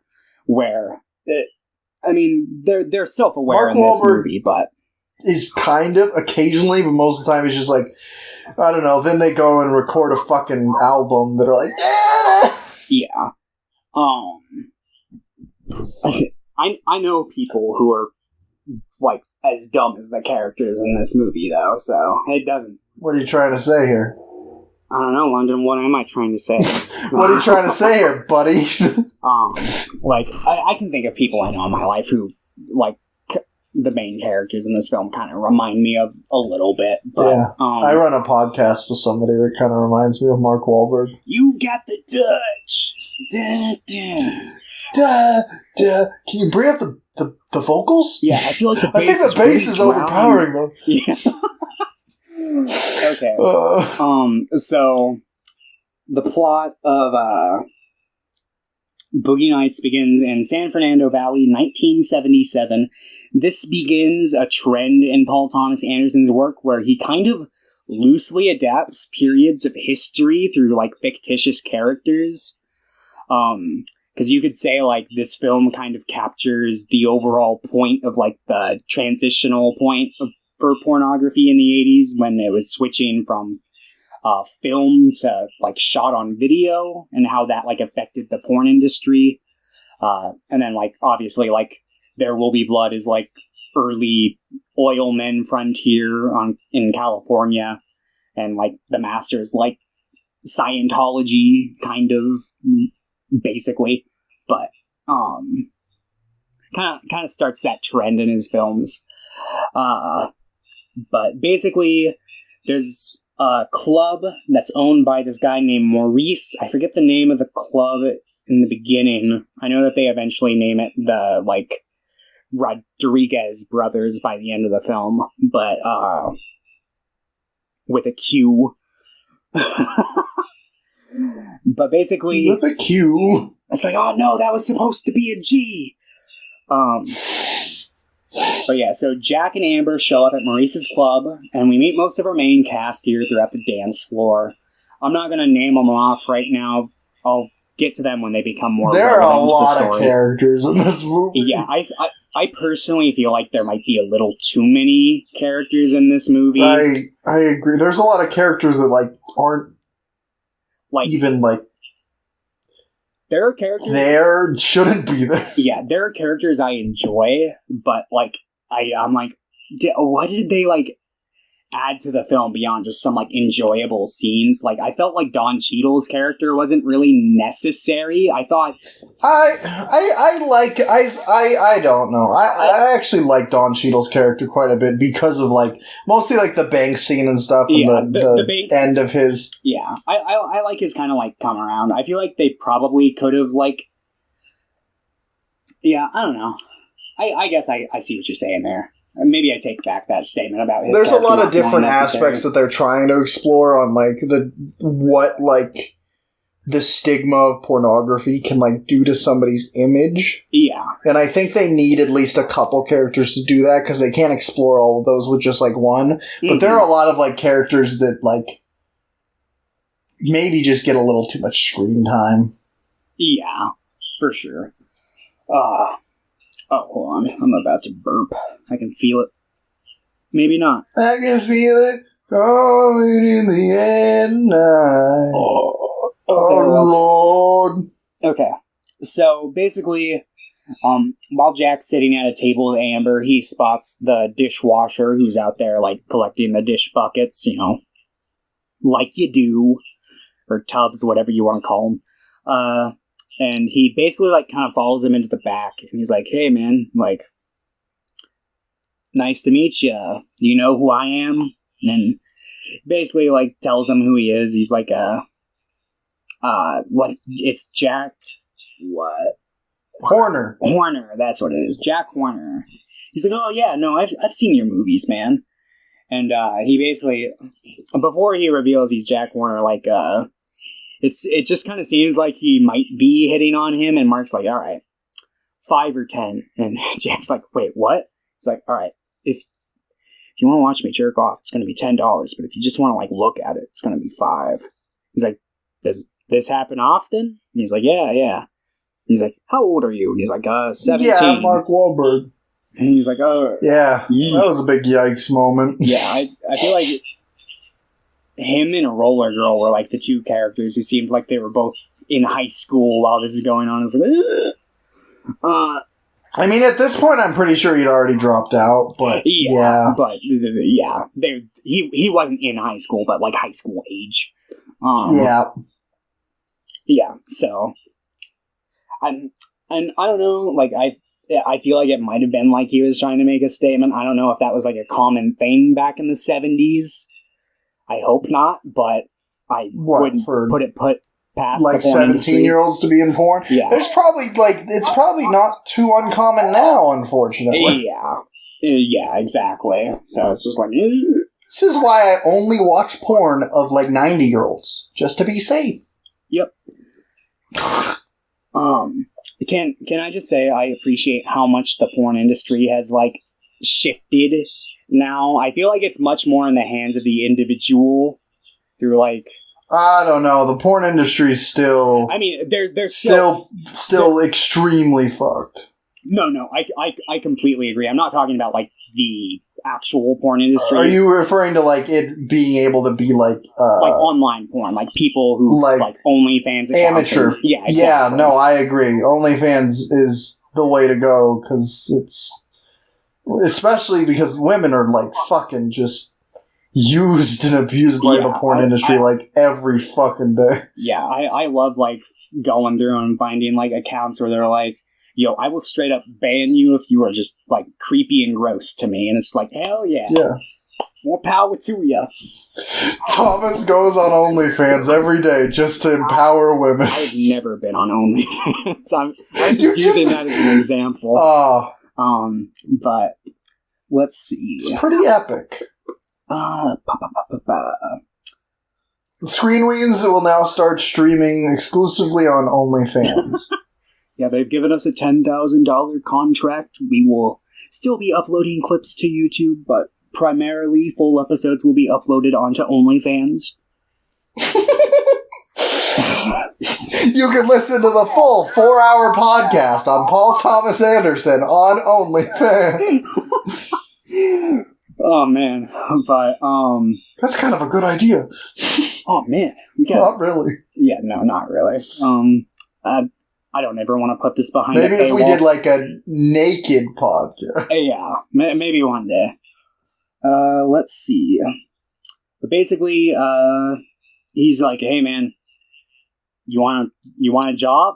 And he's like, he doesn't straight up ask him. I have a job. He doesn't ask him if he wants a job. He's like, hey man, you want to come out and like have a drink with me? And I have some people I'd like you to meet. And he's like, nah man, I couldn't walk out of Maurice like that. He's been too good to me. And he's like, understandable.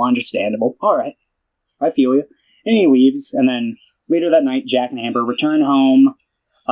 She does a line of coke and then tries to call her son Andy, but her ex-husband Tom, asshole. Yeah, I mean, yeah.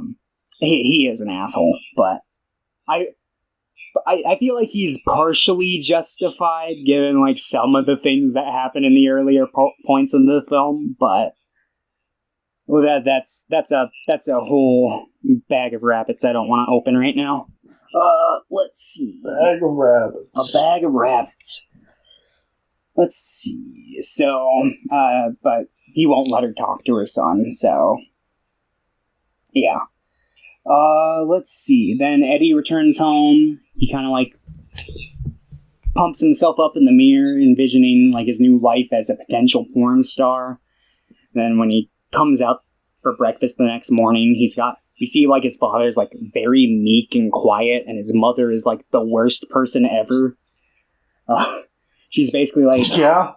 she's yelling at him because he has 2 jobs instead of going to college, and he's like, "What do you want from me?"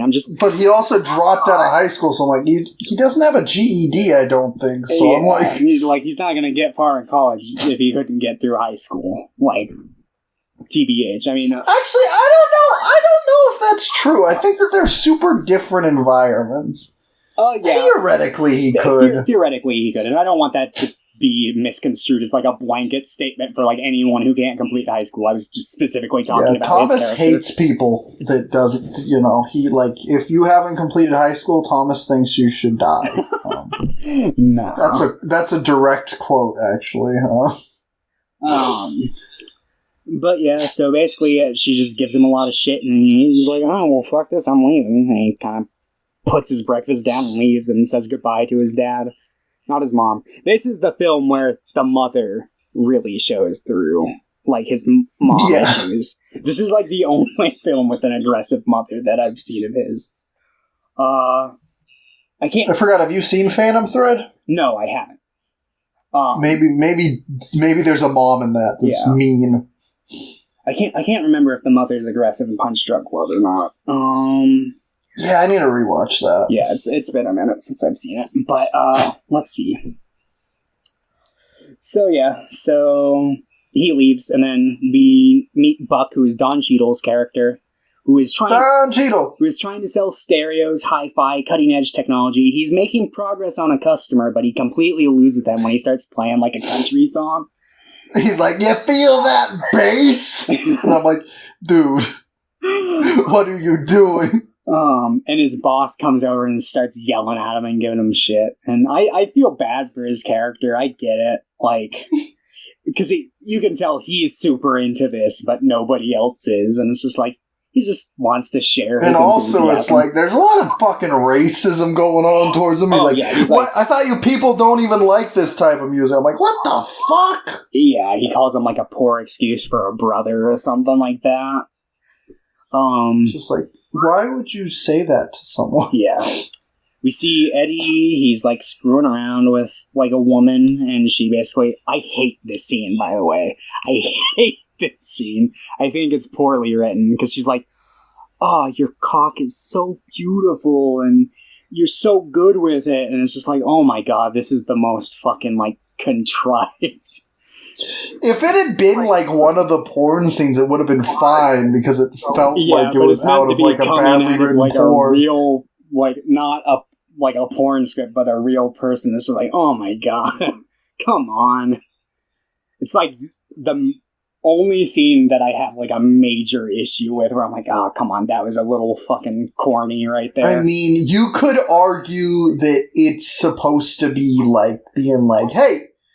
The way that porn, like, is pretty much propaganda for how women should be acting towards men, but if that's, like, how, like, if that was the intent, it wasn't executed very well. Yeah, because, I mean, they hadn't even been watching any, like, porn at that point in the movie or anything. Like, there was no insinuation that she was, like, affected by the porn industry to, like, behave that way, so it was just like, yeah, I don't know what the intention behind that scene was, but basically he's like, well, yeah, everyone's got like the one special thing that they're like really good at, right? Maybe this is my purpose in life.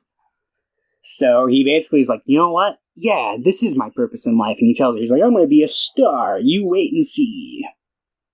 I'm gonna be a star. So and then he gets in a big fight with his mom.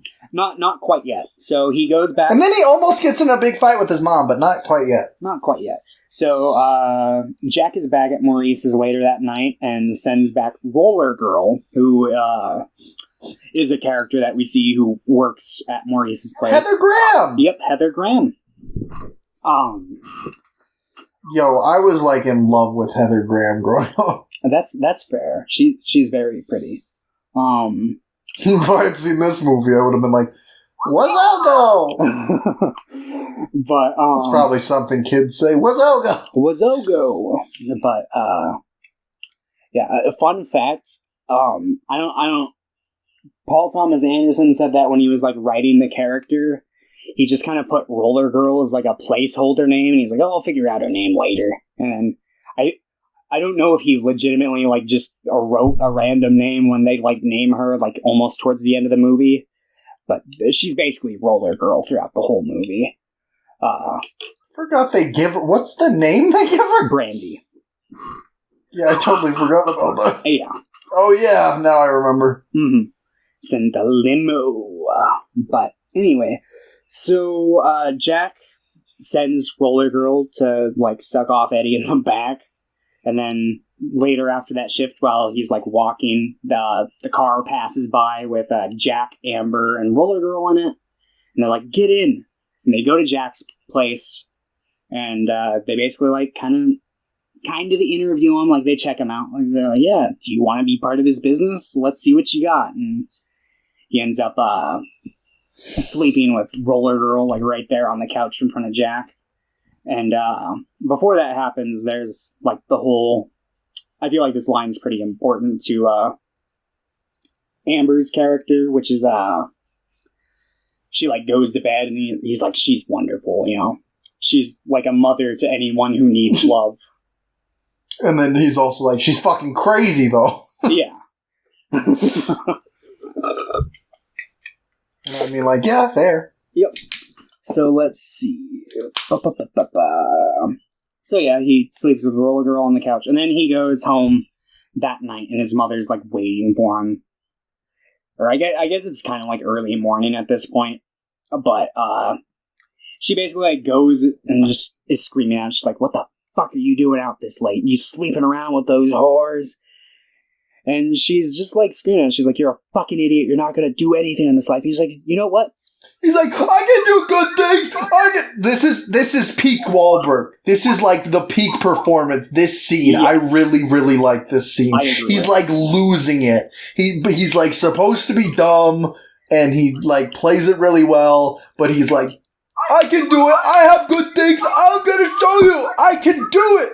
Yep, and he's basically like, fine, I'm moving out. Let me just get my stuff. And she's like, you don't have any stuff. You didn't pay for any of this. She starts ripping everything up. He's like, why are you doing it? Why are you being so mean to me? And she's like, I'm not being mean to you. If you weren't so stupid, you would see that. And it's like, oh my dear fucking Lord. I'm like, I'm pretty sure you're being mean to him. I think mean is like a word that doesn't even begin to describe what she's being to him. But, so he basically just gets fed up and he, like, slams her against a wall and screams in her face. He's like, fuck you, you don't talk to me anymore. You're not a part of my life. I don't fucking owe you anything. I'm gonna be a star. And he leaves. And we never see from that character again the rest of the movie. Goodbye and good riddance. That's what I'm saying. And right as she shuts the door, we transition to Jack opening the door. And there's a party, and basically, like, he goes around and he meets some of the people around at the party. He meets Buck and Becky, who is an actress, who's kind of around for the movie. And he meets Reed Rothschild, who is John C. Reilly's character, and I love their, like, little, like, a meeting. Reed is also supposed to be, like, dumb. Yeah. And he's like, well, how much can you bench press? And he's like, well, we say at the same time. And they, like, don't say it. They're like, well, you were supposed to say it. He's like, so are you. So they have, like, a little bromance kind of thing. They're, like, best friends from that point on, pretty much. Yeah. And, let's see. Right around the point where the Colonel shows up, he brings, like, this, like, young girl who, starts just going around doing lines of coke at the party. But there's this really nice, like, one-shot sequence that goes on for quite a while throughout this pool party that I really like, because it kind of follows the girl as she enters, like, the fence. She, like, goes over and, like, goes up to that guy for, like, some coke. But through this one-shot take, we see Maurice, like, begging Amber to, like, talk to Jack about, like, casting him in a film. Let me see, what else did I write happens in this one take? I pretty much wrote everything that happened in it down. Yada yada. We met William H. Macy's character yet? We meet him around this point. Little Bill. Oh, no, we meet him in the first scene, actually, in the, fucking, what's it called? The, like, club. There's, like, a scene where he goes up and asks about, like, relaying information about shooting, and Jack tells him he wants to work with, like, a minimalist crew. Let's see, the Colonel shows up. Oh yeah, we see Buck arguing with Becky about his look, and then he kind of, like, storms off, because he gets super butthurt. She's like, "You are out of the times, my friend." He's like, "No, the cowboy look's coming back, I'm telling you." And she's like, "No, it's not." He's like, "Shut up, Becky." And she's like, "I'm just trying to be your friend, Buck." And then, yeah, Marie's venting to Amber, and then we see, like, the girl go up and, like, ask the guy for Coke. And then we see, like, another girl get up from that same table, and she, like, jumps into the pool, and we swim with her for a little bit, and then we see, Eddie and, did we say that Mark Wahlberg's character is Eddie, or have we just been calling him Mark Wahlberg this entire time? I mean, you've said Eddie. I'm sure it can be inferred that we're referring to him, but I don't think we've ever said that his name is Eddie. Yes. So Eddie and Reed are, like, jumping off, having a diving contest, and that's where, like, the one-shot take ends. But let us see. No, I have to scroll down. Okay. So inside, Maurice and Buck then begin talking, and then the phone rings. They pick it up, and it turns out there's a phone call for someone named Maggie. Gee, I wonder who could that be? And they're asking to, like, oh, Maggie is their mother. And Maurice, to his credit, goes around and asks for a Maggie, but can't find her. So he's like, "Oh, sorry, no Maggie here," and hangs up. And then he's like, "I wonder who Maggie was." And then we hard cut to Amber, who is watching Eddie, like, dive into the pool, and it's inferred and that Maggie is Amber. That's her, like, legal name. Yeah, at first I thought it was that, the girl who does the coke. Yes. So, yeah, speaking of which, let's see. Yeah, basically, the Colonel and Jack, like, walk in, and they find that the girl that the Colonel was with had OD'd, and the guy that she's with is, like, freaking the fuck out. He's freaking out. He's like, "This happens every time! This is the second time in 2 days that I've had someone OD on me." And then the Colonel's like, "Well, maybe you should get some new shit then, you think?" He's like, "Yeah." Got him. And it's like, you got a point there. Or maybe just don't do coke. That's true. But, then the limo driver goes and slaps the guy around, and they pick her up, and they, like, go and drop her off in front of some hospital. While they're taking her out, Scotty J walks in. Scotty J is Philip Seymour Hoffman's character in this movie. He plays, Bruh, Scotty. Yeah, he plays, like, he's like a crew, hands-on, like, assistant kind of guy, sets stuff up. He's very clearly gay. He's got a huge crush on Eddie. A huge cock! Maybe. I can't say. They never show it. Anyway, let's see. Oh, I like this scene because Scotty basically goes over and kind of introduces himself to him and Reed, and then Jack calls Eddie over. He's like, "Hey, come over, meet the Colonel." And then he's like, Colonel asks to see, Eddie's piece, and he pulls it out. He's like, "I've heard you've got a gigantic cock. May I see it?" He's like, "Oh, you right now?" And he's like, "Yes." And he pulls it out. He's like, "Thank you." Yeah. And he just kind of stares blankly at him. I thought that scene was pretty funny.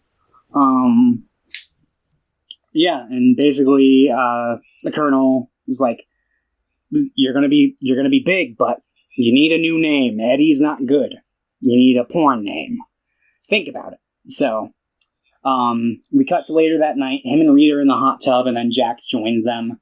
And Eddie pitches the name that he pictures in bright neon lights, a name so powerful that the picture of the neon lights explode when he thinks of it. What's that name, Eddie? All right, get ready for it. Dirk Diggler. And everyone's like, that's an amazing name! Yep. So the next day they're setting up the shoot. Eddie's very nervous in his dressing room. He gets a visit from Scotty, who is super awkward. They go downstairs. Eddie gets his cue and he asks to be called Dirk from now on. Jack agrees. He's like, of course, from now on. And then they film his scene. And there's like this whole thing where it's like, oh, where do you want me to come? And Amber's like, oh, come on my tits if you can. If not, it's not a big deal. But then while they're doing it, she like whispers into his ear. She's like, all right, just do it inside me. It's okay. He's like, okay. He's like, come on, man. Come on, man. And then Jack is like, ah, shit, we need that close up. And then Little Bill's like, oh, maybe we can do stock footage. And Jack's like, no, it won't match up. And then, like, Dirk is like, hey, if we need another take, I can do another take. And then everyone kind of gets the look of, like, hell yeah on their face. And then hard cut to, like, the celebration party where they're, like, celebrating the success of the film. Let me see. They film another scene where Reed shows Buck a card trick. This kind of sets up his little magician character arc. I really like this. And then Buck's like, aren't you afraid, like, of the devil? He's like, what? No, man, it's an illusion. He's like, yeah, it was confusing. He's like, thank you. But then we see Reed and Dirk. They pitch this thing to Jack. And Jack, earlier in the film, he was basically explaining his goals as a filmmaker. Because he's like, he wants to make more than just, like, porn. He wants to make, like, quote, art. He wants to make a pink vision. film, pretty much, Yeah. if anyone's familiar with that term. Yeah. And I like the way he puts it, because he's like, I want them to, like, I want it so that, like, they spurt and they're so sucked into the story that they just have to sit in their love juice for the rest of the movie. And it's just like... Don't want to miss a second of it. But, so they pitch him this, like... I guess there was, like, some idea that they were, like, pitching to Dirk, but Dirk was like, well, hold on now. I don't think, like, hitting women is very cool or sexy. See, I have this idea for this character named Brock Landers, and he's like, it's basically like, kind of like a 007 buddy cop kind of thing. And, basically they do, like, these comedic pink films that turn out to be really successful. Like, really successful. Like, while editing the first film, Jack is like, him and his editor are like, holy shit, we're doing it. We're making a real fucking movie here. And, like, Jack's like, this is the film I want to be remembered for. So anyway, it's really successful. Dirk wins, like, the best, like, he wins, like, all the awards. Yeah, he, like, sweeps. And he's super thankful about it. And he's like, I want to make these movies for you, Thank you. As long as you guys keep watching, I'm going to just keep trying hard, I want to do the best I can do. Be the best I can be. And he does some karate on stage, and it's all... Karate! Yep. And then, let's see. Then it cuts to New Year's. Yeah. Hold on. Let me read this real quick. Yeah, okay. I was just, making sure, because I have that thing where my fucking notes ended up in a big block text again. Got him. I just get so invested while typing. Sometimes I forget to hit that enter and start a new little tick. But let's see. So they film another scene. Oh, no. Wins a shit ton of awards, and then it's a New Year's party. At Dirk's house, he's like going around and he's like showing Amber his place. And he shows her like a new car he has. And then Amber takes Dirk into like the back room and she's like, I have something I want to show you and tell you. And she basically confesses to him. She's like, look, Dirk, like, you're the best thing that happened to my life since like I lost my kid. And I very much view you as like my other kid and I love you. And he's like, I'd be like, well, that's kind of sweet. Yeah. You're also kind of having sex with him all the time, Yeah, it's a very warped perspective, but it's still sweet. Yeah. So, yeah. Yeah, that happens. We meet Todd for the first time, who is friends with Reed. He's just kind of like a guy who shows up. I think he's like a mechanic or something. No, he's a dancer. Oh, is he? Yeah, he's a dancer at a strip club. Oh, okay. But yeah, he basically shows up. He's like, yeah, I want to hit that piece of ass over there. He's super fucking misogynistic. And then Gondoli shows up. And Gondoli... What if Paul Thomas Anderson is secretly, like, really misogynistic? But he's just like, no, that's me. Like, it's in his brain all the time. He's like, I'm just going to write some characters that are super misogynistic. That'll get it out of my system. Well, I'm just going to say this. How many women are in There Will Be Blood? Not many. But that's true. But to be fair... There's like 2. Yeah. But to be fair, that's, like, just one of his movies. Let's see. Oh man, my Discord's going crazy. Getting lots of chats.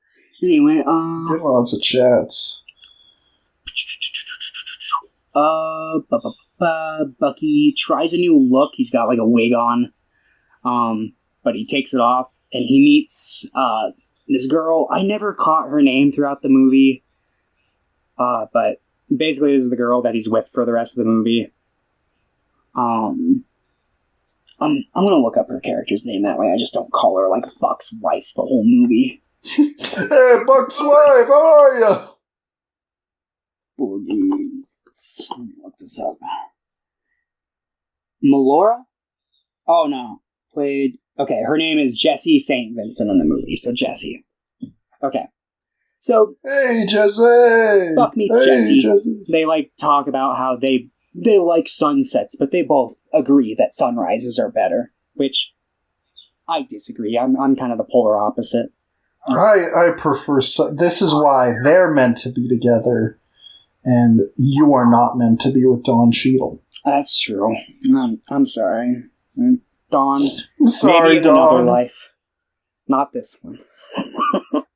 But I loved you in Iron Man. Iron Man 2 and 3, even though you weren't in the first one. Nope, I loved you in Iron Man 1. Yeah, it was the same guy, all 3 of them. But anyway, let's see, where was I in my notes now that I have fucking pulled them down? So, yeah. Gondoli shows up. He's played by Philip Baker Hall. And he's basically just trying to get Jack. He's like, hey, Jack, the video market's coming. You should think about switching to video. And Jack's basically like, no fucking way in hell am I ever switching to video, and I'm offended that you would even fucking suggest it. And I kind of hate Jack in this scene. Like, I feel like Philip Baker Hall is being pretty reasonable. Like, I get not wanting the transition, but I feel like Jack was just super, like, just mean to him for no reason in this scene. It was just like... He was, like, super aggressive. Yeah, it's just like, holy... He's like, fuck you for even suggesting that! Yeah, it's like, oh my god.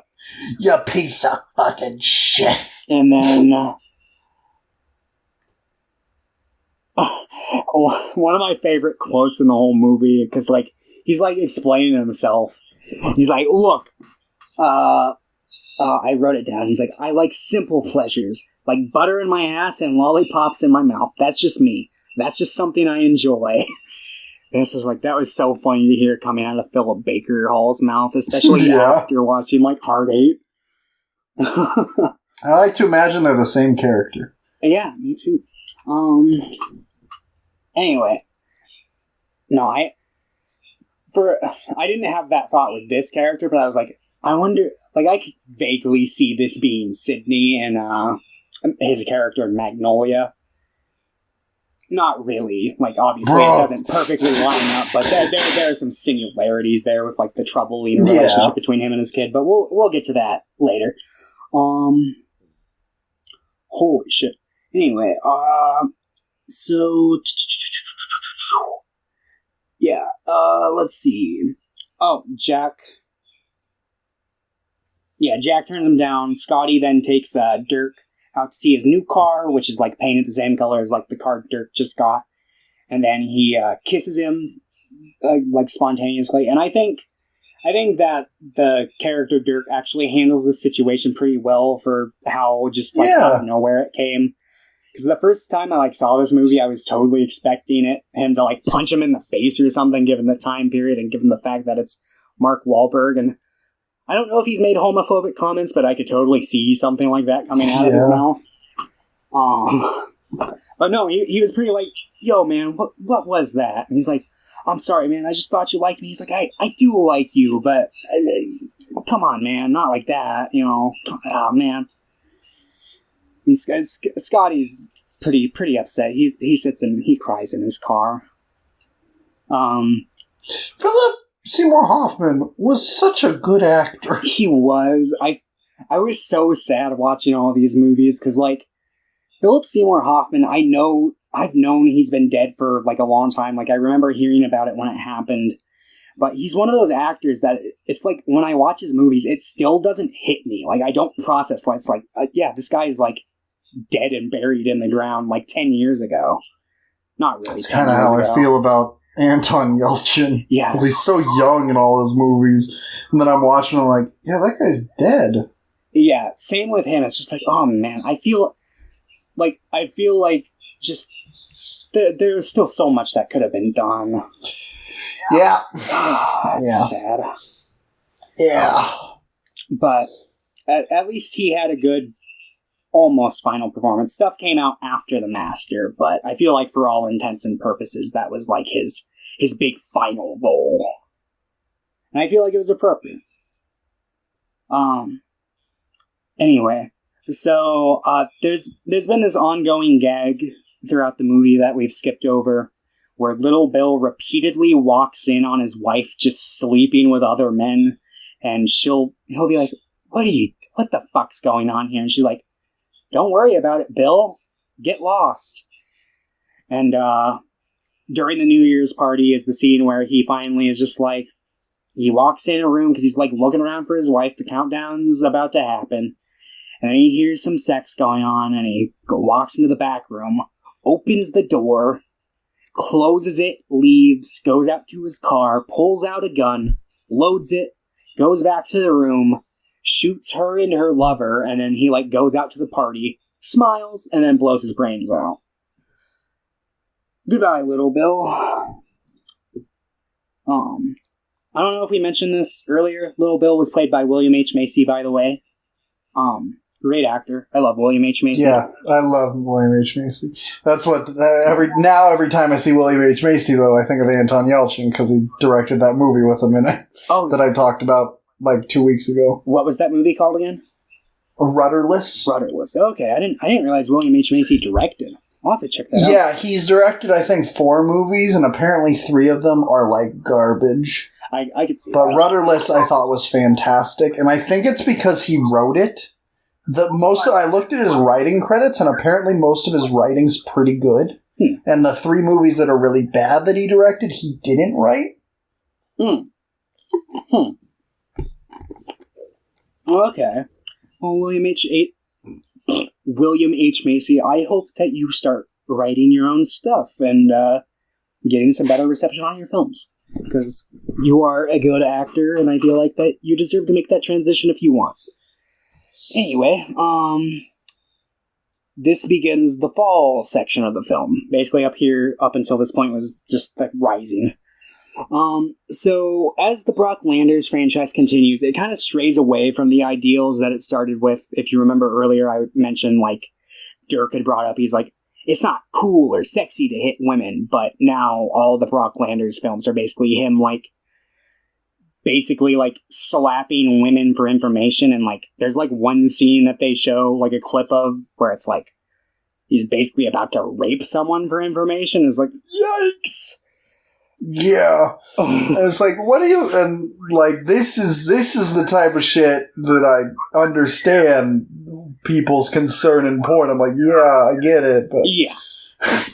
No, definitely there are a lot of warranted criticisms of the industry, for sure.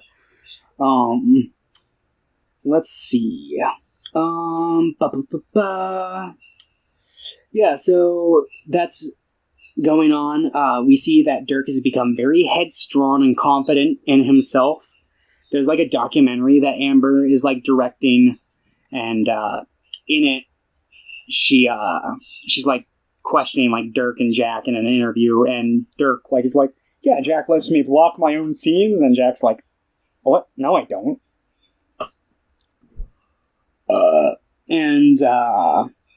Yeah, so we see that their relationship's kind of starting to get a little on the rocks there, through just that little hint.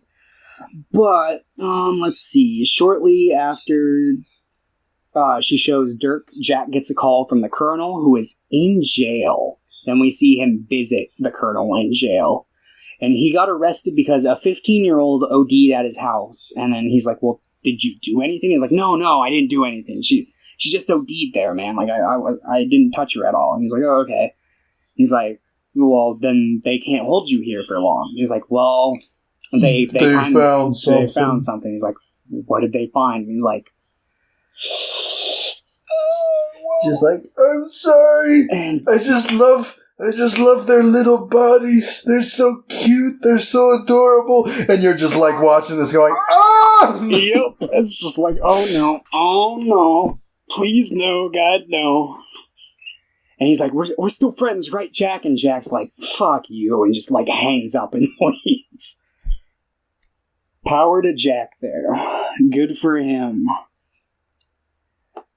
So, let's see. Becky gets married to a man that she met on New Year's. There's like a scene where she's talking to... This is the guy who I was thinking about, who like works as like a mechanic. He works doing something with cars. I can't remember exactly, but... So she gets married to him, and we find out that her character is moving to Bakersfield, so she's leaving the industry. We see that people are kind of laying the groundwork for their way out of the industry here. We see, like, that, that Dirk walks up to, like, Jack, who is talking to a new guy, who is the, quote, new boy on the street, which is what he referred to Eddie as earlier in the film. And then we see that, like, Todd and Dirk,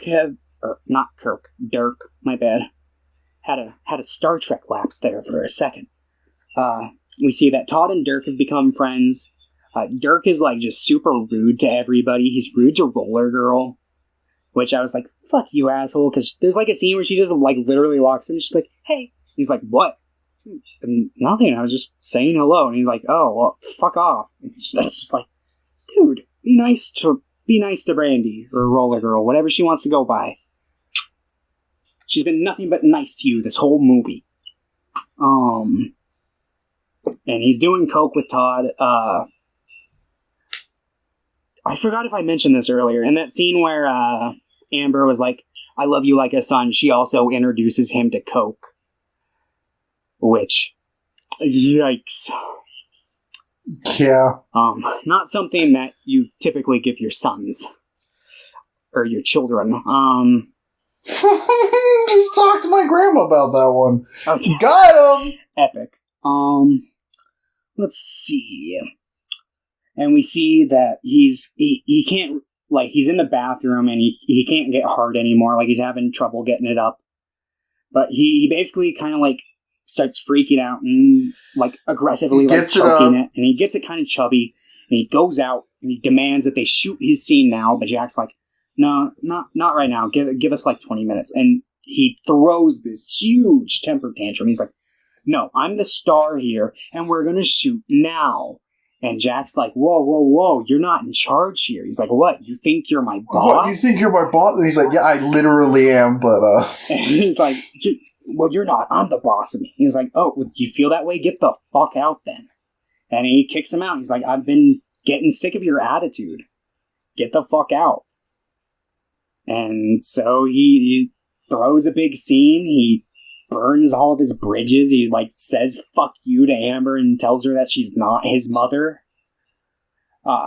He was mean to Roller Girl earlier. And he basically just storms out, and Reed follows him. He's like, I'm so sorry, Jack. Sorry, Jack. Let me go straighten him out. You know, I'm so sorry about all this. And leaves with him. Yep. So Dirk then goes to record You've Got the Touch along with a couple other songs, and it's all really bad. Do you mean just incredible? I mean just incredible. It's the best thing I've ever heard. And yeah, we see more of, like what I was explaining earlier, like the people kind of starting their paths out of the porn industry. We see Roller Girl. She tells Amber that she wants to get her GED. Buck tries to get a loan to open his hi-fi stereo store. Jack does a ripoff of the Brock stuff with the new boy in town, but it's all like shot on video, and it looks really bad. And like the work process is like super passionless. Like there's like a scene where they're in the editing room. He's like, "How's it coming along?" He's like, "Oh, it is what it is." It's like, okay. Yeah. And then Roller Girl, while she's like talking to Amber, Amber's like, you know, I miss Dirk so much, the little fucking asshole. And then Amber basically just comes out and she's like, look, Amber, can I be your daughter? I really want to be your daughter. And they start their mom-daughter relationship right there. Let's see, let me scroll down here a bit. Let's see. Amber goes to a trial where she's gonna try to get custody of her kids of any sort, but it doesn't pan out. She loses all custody, assumingly. They don't say it, but you can kind of tell based off of her reaction. And yeah. Jack and Roller Girl try a new type of content where basically they're in, like, I think it's called, like, Limo of Love or something like that. They basically drive around in a limo, look for decent-looking guys, and they bring them in to film a porn.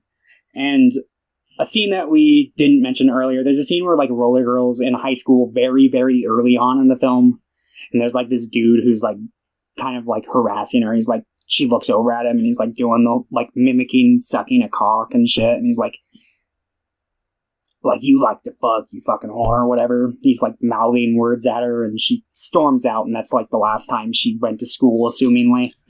But, they pick this guy up while doing the Limo of Love, and he's like, yeah, I recognize you. You're Brandy, right? We went to school together. I've watched, like, a lot of your stuff. And, they start, like, recording, but, like, he's not really trying to be, like, very pornographic about it. He's just trying to get in and get out, you know, and Jack has issue with this, and so does Roller Girl, and she ends up, like, pushing him off. He's like, what the fuck? You can't just do this to me. You got me all hard. You gotta finish. And she's like, fuck you. So they pull over, and Jack, like, starts beating him up. And that's kind of that, but then, like, Amber gets out of the car and just starts stomping his face in with her roller skates. And then, simultaneously, while this is going on, basically, like, Dirk had been trying to record that album, but he wasn't able to get the recordings because he didn't have the money to actually, like, take the recordings from the studio. So, he's basically just waiting for someone on the street when this truck pulls up and offers him a ride. Hold on, I gotta burp again. So he gets in the truck, and this guy's like, so what do you want to do? And he's like, whatever you want. He's like, well, can I watch you jerk off? And he's like, well, $20. And he's like, I only got a 10. And he's like, oh, fine. So he starts jerking off, and he's like jerking it, but he's having trouble. And he's like, I'm sorry, I can't. I'm sorry. And then suddenly a truck full of other rapscallions show up. And the guy's like, you shouldn't be doing this. And then he calls him the F slur and then punches him in the face, kicks him out of the truck. And then this group of delinquents, assholes, motherfucking bigots just start beating the shit out of him. Yeah. And they leave him all with the shit kicked out of him. Yep. Did we say that Jack beat the shit out of that guy? Yeah, I already passed that point. Okay. That's what I thought. I just wanted to make sure. Yeah, and then he's all fucked up, and then it cuts to Buck, who was at the donut store, and Buck's at the donut store. So this is so he had gone to that bank and he had been denied. Yeah, because basically he's like, look, what? Am I not qualified? And they're like, no, you're perfectly qualified for the loan. It's just that you worked in the porn industry, and we think that you're going to take this money and use it towards a porn, so we're not going to give you the money. He's like, what? That's not fucking fair, man. Like, this has nothing to do with that. Like, I was an actor. Like, I'm not producing this stuff. Like, let me open my store. I'm trying to get away from that life. He's like, nope. Can't do it. Not going to do it. He's like, well, fuck. So he goes to this donut store. His wife's pregnant, and he's there, and he's just getting a dozen donuts, going about his life. And a robber comes in and holds the clerk at gunpoint, and there's like this kind of like guy over in the corner who pulls out a gun and starts to like point it at the dude who's robbing the store, and he shoots the robber who shoots the clerk, and then the robber also turns and shoots the guy again. Or no. Okay. So the customer shoots the robber, who then shoots the guy back, and then when he gets shot, he shoots the clerk. So all three of them are dead. And Buck's just standing there covered in blood, and he sees a bag of money. And he's thinking about it. So he just fucking takes the bag and leaves. And the first time I saw this film, I was really, really worried. I'm like, oh no, don't do it, Buck. Don't do it. You're going to get shot. But, spoiler alert, nothing bad happens to him. Everything's on the up and up. Up and up for Buck here, thankfully. So, yeah, basically, yeah, so Todd, Dirk, and Reed plan to go rob this guy named... go to rob Dr. Octavius? Yes, Alfred Molina, who is playing the character known as Rahad, I think is how you pronounce his name. But yeah, he's just like this eccentric guy who likes partying with people. They basically are like, yeah, we've got like half a kilo of coke, man. He's like, oh hell yeah, I'll buy that from you. So they go there, they set it up, and they get the money, and they're like, okay, awesome, we somehow have survived this far. There's like a younger guy there who's like lighting firecrackers, and there's like a security guard who's got a gun. Dirk and Reed are both extremely nervous and want to leave as soon as they get the money, but Todd's like, nah, stick around. I got bigger plans. And he basically then just tries to straight up like rob them. He's like, yo, you're going to go into that safe in your bedroom and you're going to give me all your money. And he shoots the security guard, but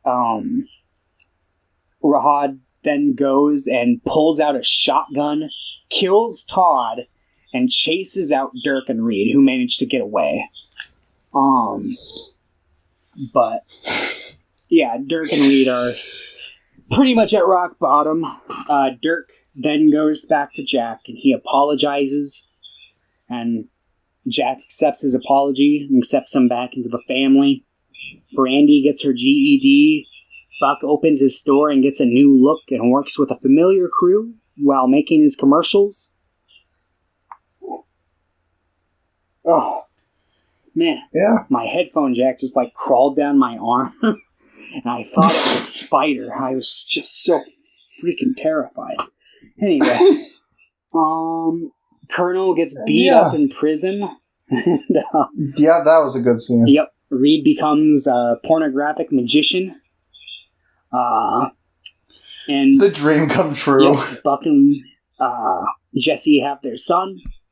Scotty's like filming the commercials. And I like this little touch. Jack has like a painting of like Little Bill on his wall. And I thought that was nice. I thought Little Bill, even though he murdered his wife, seemed like an okay guy minus that. But yeah, he kind of murdered his wife, so I guess, yeah, not very good. But yeah, so that's pretty much the end of the movie. For the most part, Scotty, or they're about to film another porn, and Amber and Dirk are both like kind of like in the mirror looking at themselves, and this like mirrors a scene earlier when like Dirk was about to shoot his first scene. He was like kind of prepping himself up in the mirror, and he does the same thing here, and then he like whips out his dick and then puts it back in his pants and heads out. And that's the end of the movie. Yeah, this movie is a lot more dense than the fucking first debut feature. Yeah. And it has a billion characters, and it's very good, but I think it may be my least favorite of oh fuck, I didn't even Mr. write a ranking for you this episode. Thomas Anderson. I have one, but it's no big deal. Okay. Yeah, but it is probably my least favorite Paul Thomas Anderson movie. You know, I think I might agree with you on that. I think it's still great. Yeah, I think I would probably still give it an 8, but it's like a lower 8 for me. I think that it either needed like an extra like 20 minutes to like make some of the characters that it wanted to have more fleshed out, or it needed to cut them. Yeah. Yeah. Yeah, I feel like it was a much more ambitious movie than Hard 8 was. And with that, I think it kind of like tripped up a little more. I am also on the low 8 spectrum for this movie. But Julianne Moore is fantastic in this movie. Yes, she is. So is Don Cheadle. But pretty much everyone does a pretty good job in the movie for the most part, including Mark Wahlberg and Burt Reynolds, people I do not like. Yep. But I feel like I would probably like the movie more if it didn't have Mark Wahlberg. Because it's just like, I just don't want to see his fucking face. I feel. So it's like, even though I like the movie, I just don't really see myself really rewatching it. Because I would have to look at his face for 2.5 hours. Yeah. And I'm just like, that doesn't sound fun. But yeah, like, I think it's better than Couch, and I think it's a great movie. But it is better than Couch. That's for sure. But yeah, okay, let's fucking speed through Magnolia. Yeah, we've still got 3 films, and we've been recording for like fucking 3 2.5 hours. Yeah. Yeah, minus the like 15 minutes that I took to eat my chicken fries. My chicken fries! Okay. Oh, man. Okay, this is a big episode. Alright, so Magnolia is a movie, it's incredibly dense, but a lot of it is character discussions and stuff, so I mean, like, it shouldn't actually take that long to talk about what happens in the movie. Yeah. Because most of it is just dialogue, and it's fantastic dialogue, but like, Yeah. we're not going to just read the script. Yeah. So the film begins by describing cases throughout history that are very coincidental. There's the Greenberry Hill, the casino diver, and the shotgun suicide. And basically the Greenberry Hill is that there's this place that got robbed called Greenberry Hill, and the three guys who robbed it, their last names were Green, Berry, and Hill. And they all got, like, hanged because of it. The casino diver, basically there was this diver who worked at a casino, and there was, like, this huge forest fire, and this plane came and, like, scooped water to, like, drop on the fire. But when they did that, they picked up the casino worker who was, scuba diving at the time, who was played by Patton Oswalt. Fun fact to anyone who wouldn't have recognized him. I don't know who would. Yeah, have. somehow. But, Having you seen King of Queens? yeah, that's probably what he was doing before this movie came out. Well, it kind of lines up, I think. So that was like late 90s? Or was it early 2000s? No, I think it was early 2000s. He probably was like, I've been in Magnolia. I'm going to go be it. No, King of Queens started in 98. Oh, okay. Ran for 9 seasons. What the fuck? Jerry Stiller. He was in that. Jerry Stiller was in that. Jerry Stiller is good. Rest in peace. Just died recently. Yeah, like fucking a couple weeks ago. Less than that, like 2 weeks ago. But yeah. And then there is... Oh, but it turns out that the dude who is like... Oh, he scoops up the casino diver, and it turns out that the dude, like, died of cardiac arrest, like, some point between getting, like, scooped up and dropped into the, like, forest. And then the shotgun suicide, where we learn that this teenager jumped off a roof, and he would have survived because there was a safety net that was, like, installed below, but he just so coincidentally happened to coincide with when his mother shot a shotgun out the window. And that usually wasn't loaded, but that he had loaded, hoping that his parents would kill each other. Yep. And yeah, his mother was then charged with murder and taken away. Probably shouldn't threaten your husband with a shotgun, loaded or not. Probably not. People that threaten each other with guns probably, like, just shouldn't have guns. Like, why would you? I just, like, if I had that big of a temper, I wouldn't want a gun. Yeah. Anyway. I'm like, you know what? I'm okay. So we see a TJ Mackey ad playing on TV, and TJ Mackey is Tom Cruise's character. We may also refer to him as Frank Mackey. That's his, like, real name. TJ is, like, his middle name. I mean, Frank... TJ, yeah. Same name. But he basically has this, like, kind of seminar that he does that's called, what is it called? I have it written down further. Seduce and Destroy, yes. Where basically he teaches nice guys how to get out of the friend zone. Yuck. Yeah, it's like, literally just think about most of, like, the fucking YouTube pickup artists these days, or like Super Seducer, stuff like that. It's just another one of those guys. Yep. And then we see Claudia meets a man in a bar who supplies her with coke, and they fuck. And then on TV in her bedroom, we see a tribute to the life of Jimmy Gator. A host for a game show that is a knowledge bowl for kids versus adults. Here we see Stanley, the boy genius / quiz kid. I don't know if he officially...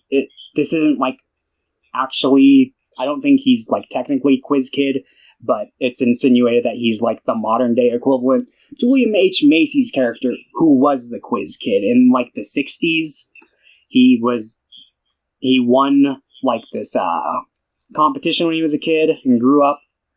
But let me finish Stanley's little thing first. So Stanley's like this boy genius. He's probably got like a photographic memory. He like just reads he doesn't go to like normal. He goes to normal school, but he just like sits in the library all day and just looks at a bunch of books. And we find out like he's like 2 days away from like breaking like the record on the like Quiz Kids show.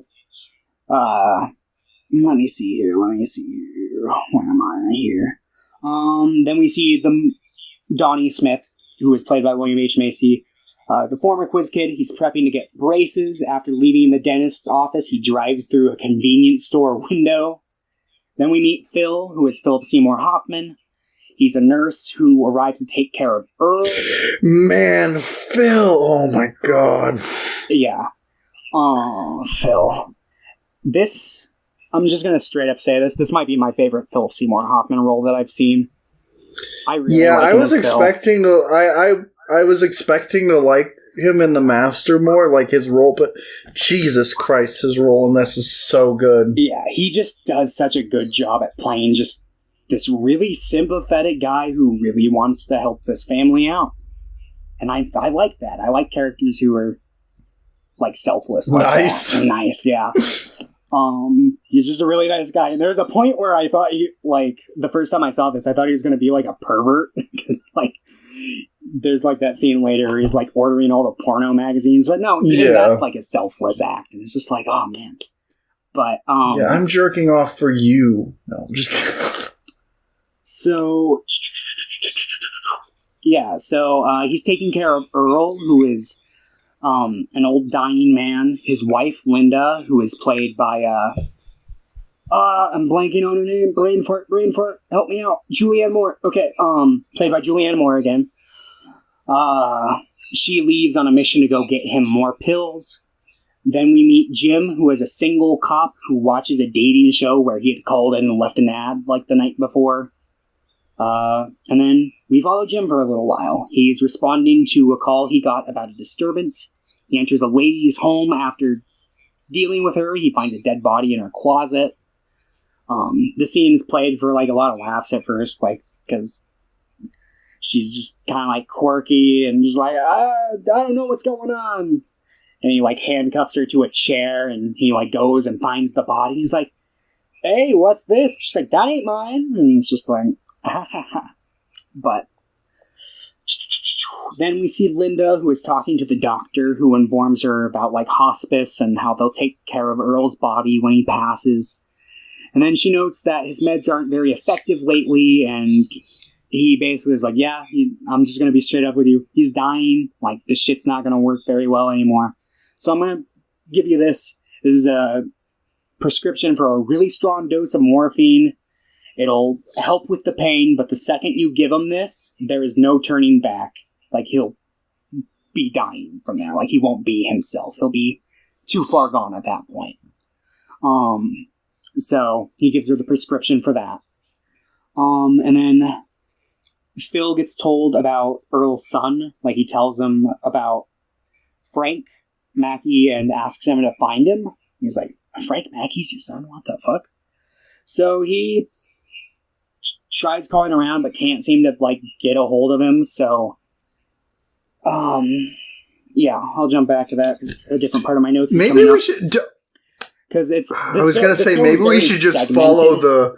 Yeah, I was like, maybe we should just follow the different characters to their conclusion and then go to the next one. I do that. I do that towards the end of my notes once it gets to, like, the third act. I wrote the first two acts, like, pretty how they happen in the film, though.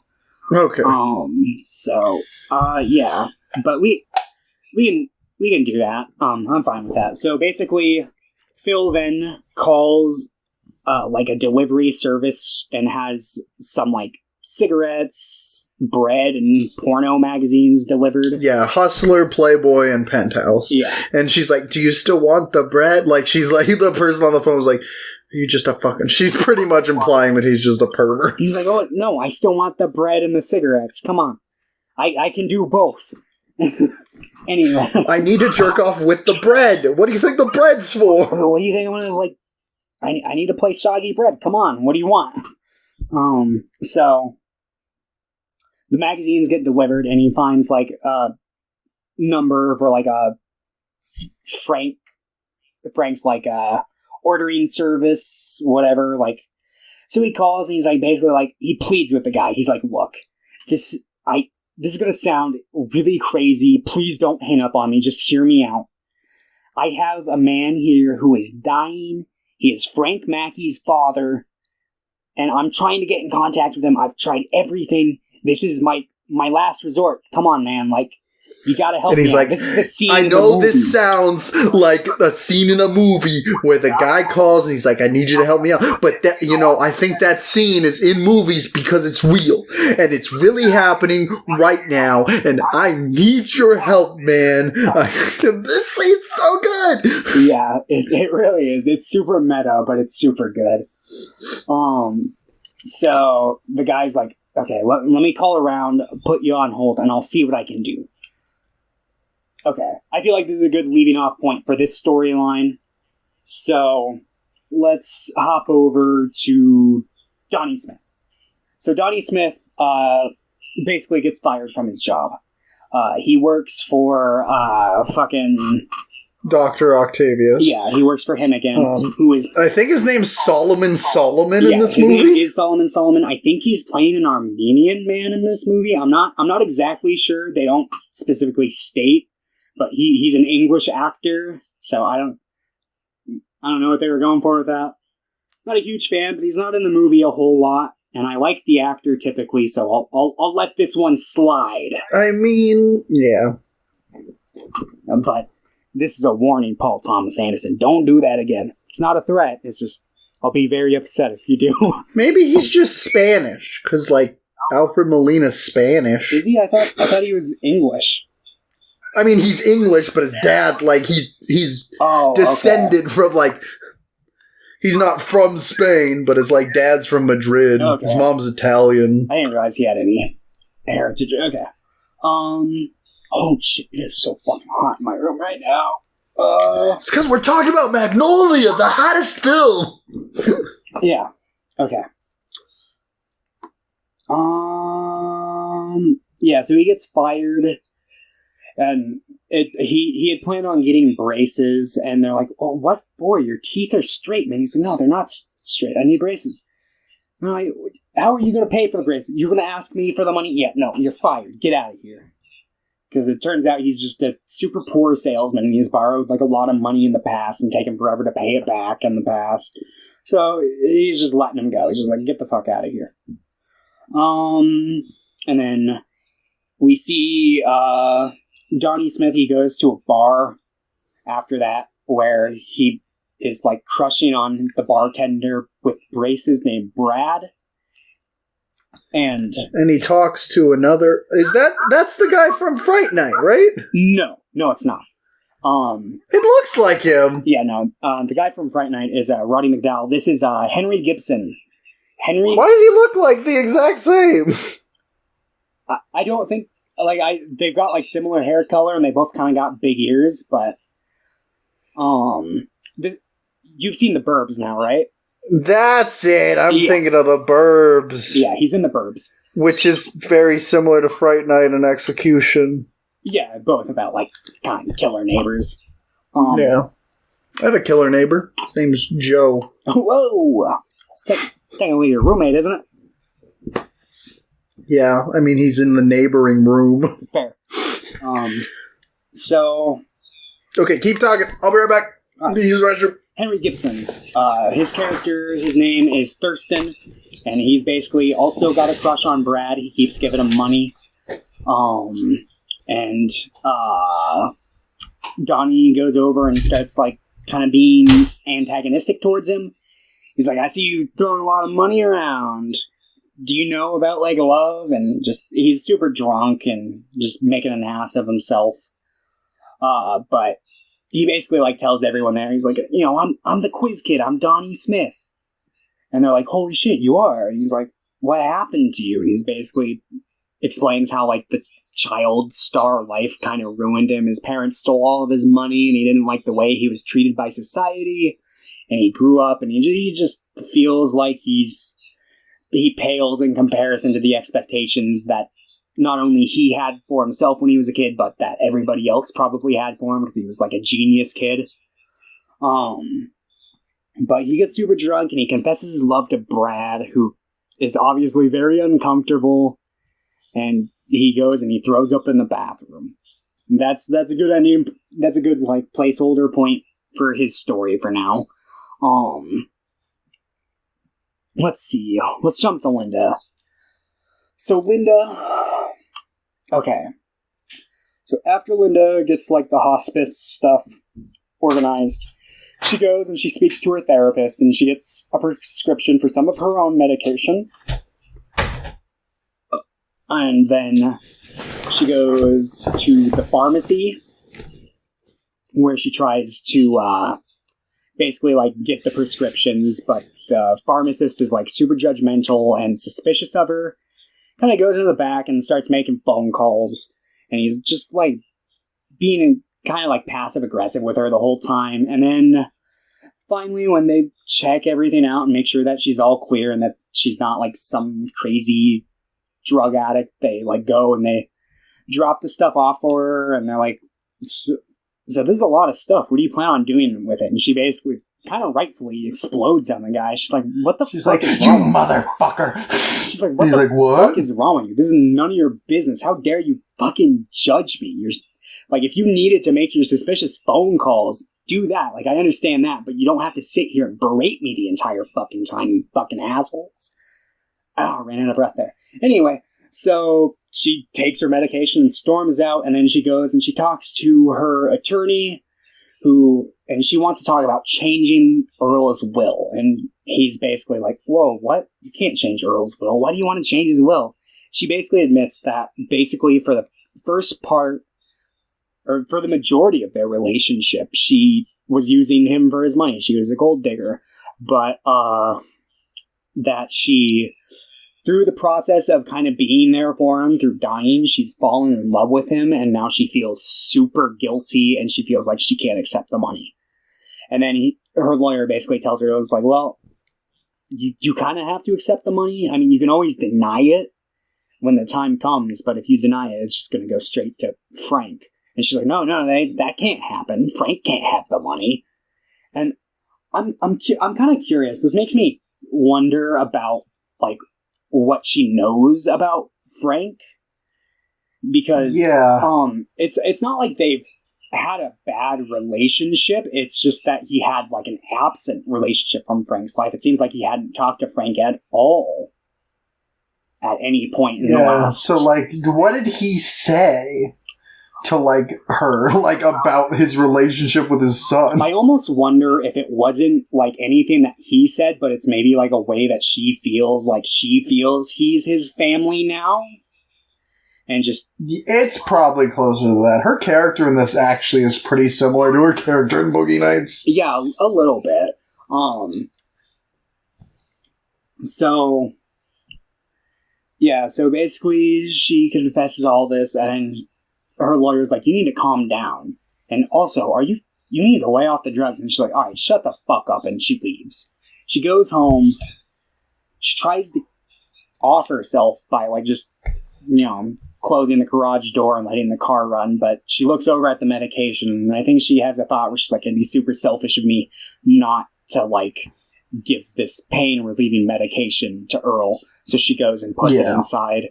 And then she says goodbye to him, and then she leaves, and she goes and she tries to off herself with her own medication in her car later. She says goodbye to fucking Phil as well. Yeah, she's and this is a pretty emotional scene. He's like crying because when she comes in, Phil is on the phone, and he's almost gotten through to Frank at this point. Like, he's gone through all, like, he's, like, in touch with her assistant who was trying to get in touch with him. He's in an interview right now. I will jump to that storyline very shortly. You will be filled on that very quick. But basically, she freaks out. He's seconds away from being connected to Frank, and she hangs up. So, and she's basically like, you don't call him. Who gives you the right? Who told you to do that? And he's like, Earl did. She's like, what? Why? He's like, I don't know. He asked me to, so I did. And she had smacked him, and she goes up, and she, like, touches his face, and she apologizes. She's like, I'm sorry. She admits she doesn't know what she's doing. This is all very new to her. And he's very understanding. He accepts her apology. He's such a nice guy. He is. Oh my, I fucking love his character in this movie. But, so he says goodbye to her and she leaves, and then she goes and tries to kill herself. And, oh man. Okay. Placeholder here, because I haven't even explained who Dixon is yet, because I haven't explained most of Jim's storyline. So, I'm going to jump to Jim's storyline real quick. Okay. See, this is kind of fun because we're doing, like, our own weird, like, jump around for the movie. We have our own pace. Yes. So, okay. So, leaving off where we left Jim earlier, where he found the body, basically he called it in, and all, like, the detectives and shit showed up, and they don't need him anymore. No one respects him. They don't care. He tries to chime in, but no one listens. So he just leaves. And as he's leaving, one of the neighborhood kids, Dixon, comes up and is chatting with him, and he's like, "Yo, man, I can help you find the killer." And he's like, "Oh, I'm sure you can." Listen to my rap. Huh? Listen to my rap, and then you'll know the answer. And he drops this actually really good rap. I really like this. But he keeps swearing. He's like, "Hey, watch your mouth, young man." He's like, whoa, I don't want to hear that word. He's like, "I'm almost finished, man." He's like, "All right, but finish it without the lip. Not going to tell you again, little dude." It's funny, and he finishes his little rap, and he's like, "Okay, whatever that means," because it's cryptic. And I still don't even entirely know what it means. Like, it kind of vaguely seems like he's describing character arcs throughout the film in the rap. Like, yeah, I want to listen to the rap again, but he brings up the worm in it, and they bring up the worm later when they're investigating the woman, because they find out that the man who was in her closet was her husband, and that her son is missing. They don't know where he is, and they're basically just like, "Did the worm take your son? Who's the worm?" I don't know what the worm is supposed to mean. This is a part of the film that always kind of goes over my head. I need to do some, like, deep reading on this film in particular. So after that, Jim gets a noise complaint from Claudia's house. Oh, goddamn. Okay. Rewind. Claudia. So, where we left off with Claudia, she, fucking doing coke.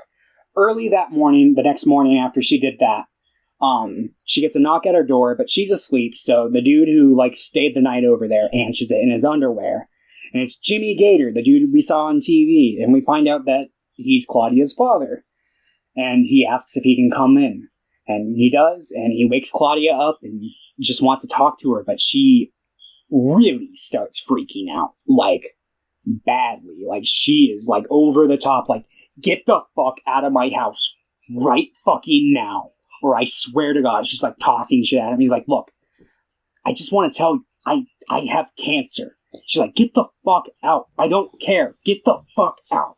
So he leaves, and he's like, "Your mother wants to, call your mother or something."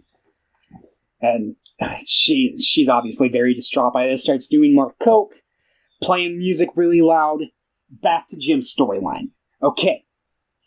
Jim gets a noise complaint from Claudia's house, goes there, knocks on the door, but she's doing coke. So she's like, "Ah, shit, I'm naked." And she hides the coke. "I'm naked!" And eventually opens the door, and he's like, "Hey, can you turn down the music, please?" And she turns down the music, and it's super awkward. He's going around, he's flirting with this woman. He's very strucken with her the moment she opens the door. And he's like, "Woman." Holy shit. Oh, I love women. Yeah, because he's super lonely. We were going over this earlier in the film when he put the ad up on the TV. There's also a scene that I skipped over where he was praying to God, asking for, him to hook him up. And "Hey, God, can you get me some Gucci, please?" And God delivered. He knocks on the door, and here she is.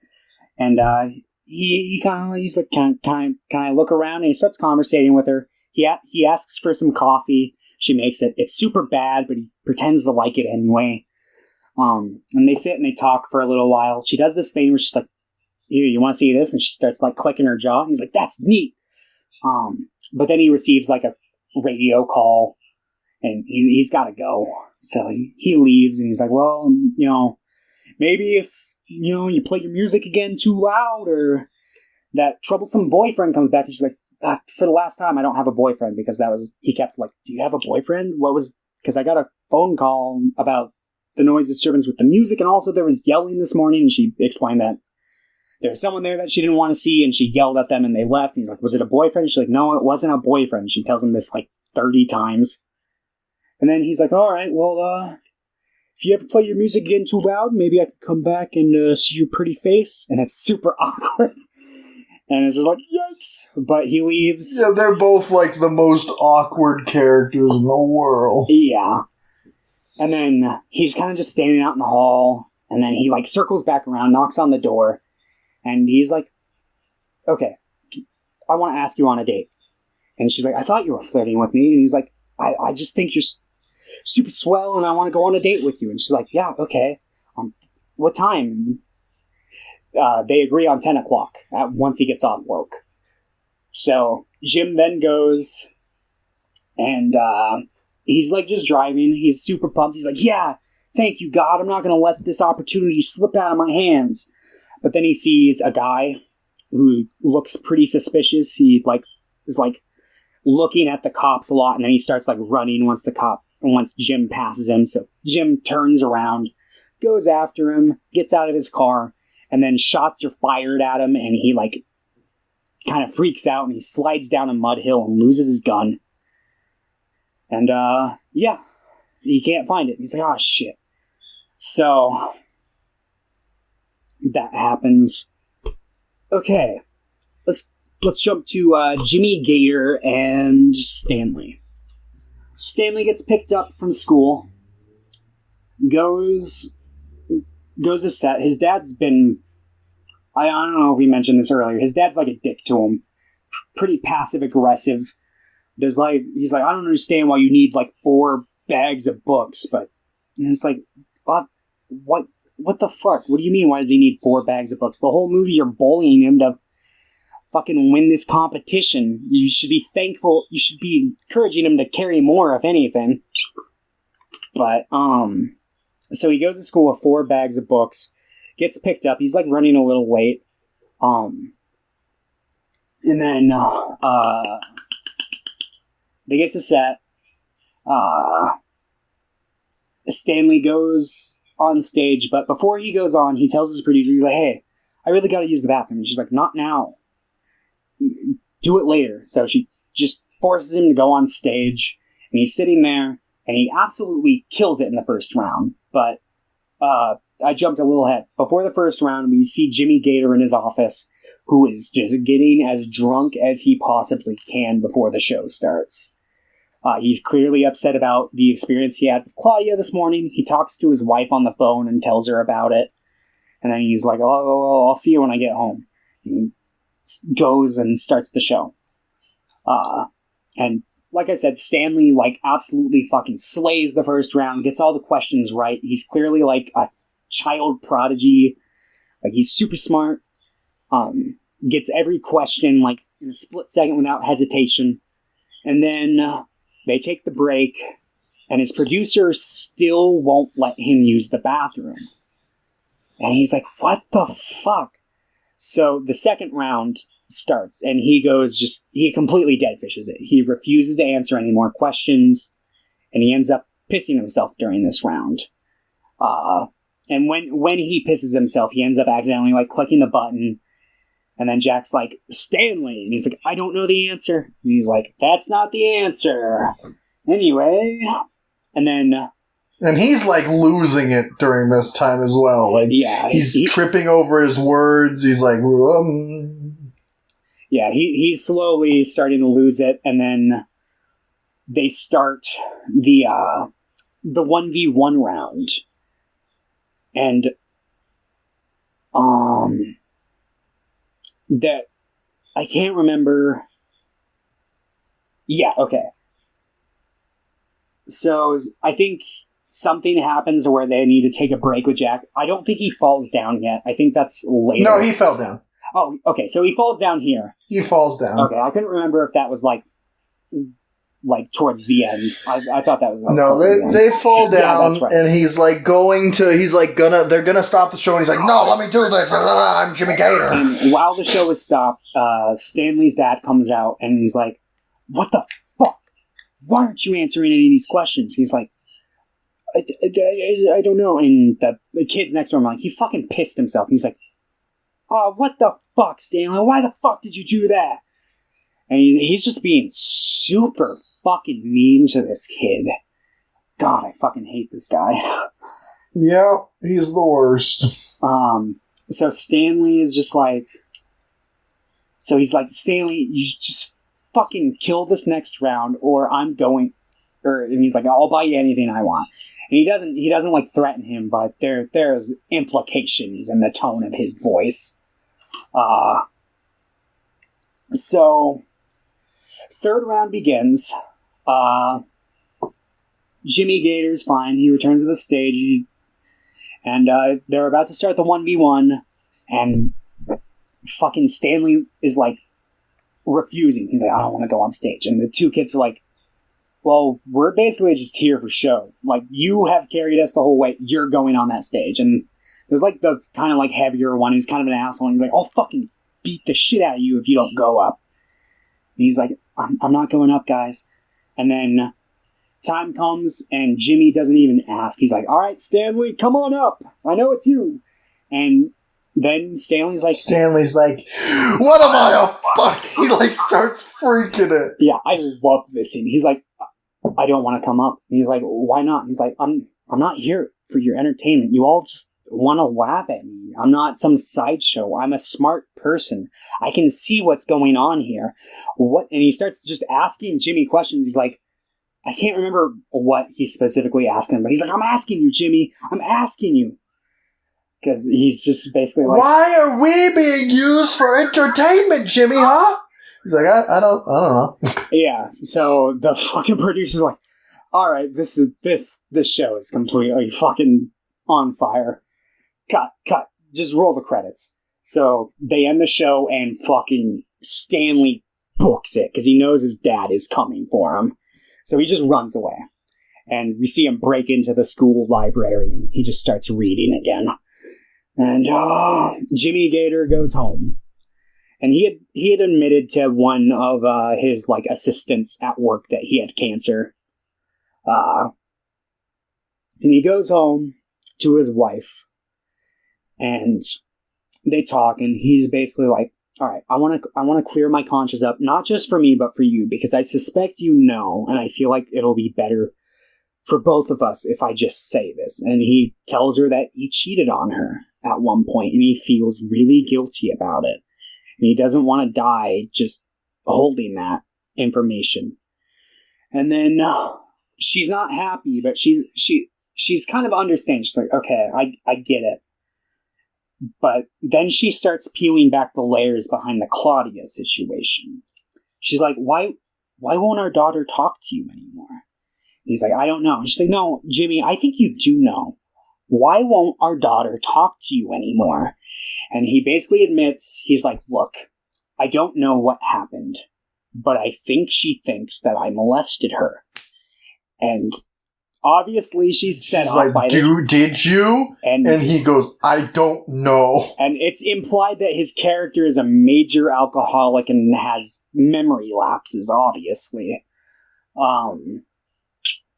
So, obviously super disgusted. She fucking leaves. She's like, "You deserve to die alone." And leaves. And then he goes over and starts prepping to shoot himself. And placeholder here. Good placeholder. We'll get there when the time comes, because that's right before a key moment. Okay. So while this is going on, basically, that night, Jimmy goes to dinner with Claudia. And they seem to be having a pretty decent date. Claudia is super nervous, though, because she sees that Jim is like this really well put together guy. Like, maybe 2 put together, and her life is just pure chaos. So she's just like, this isn't going to work out. I feel like you're going to figure out some things about me, and you're going to hate me and think I'm crazy, which I am. And she freaks out, and he's like, look, let's just be honest. Because she starts off the conversation like, why don't we just, I feel like people hold things in throughout their relationships that eventually are the downfall and tear them apart. So maybe we should just start this date by throwing all the things out there. All our shit out there. And he's like, oh, you said a naughty word. Yeah. And then this is the point where she realizes this guy might be a little too straight cut for her. And he's like, no, he apologizes for his reaction. He's like, look, like that. She's like, I understand that was vulgar of me. And she starts apologizing. He starts apologizing. He's like, no. Look, that my reaction was unwarranted. You can say whatever you want to say, like, I'm not judging you. Like, or maybe I was a little, but I'm going to try not to because I really like you. And she's like, this just isn't going to work. I'm too fucking crazy for you. And she leaves. And Jimmy's like, oh, God, what the fuck?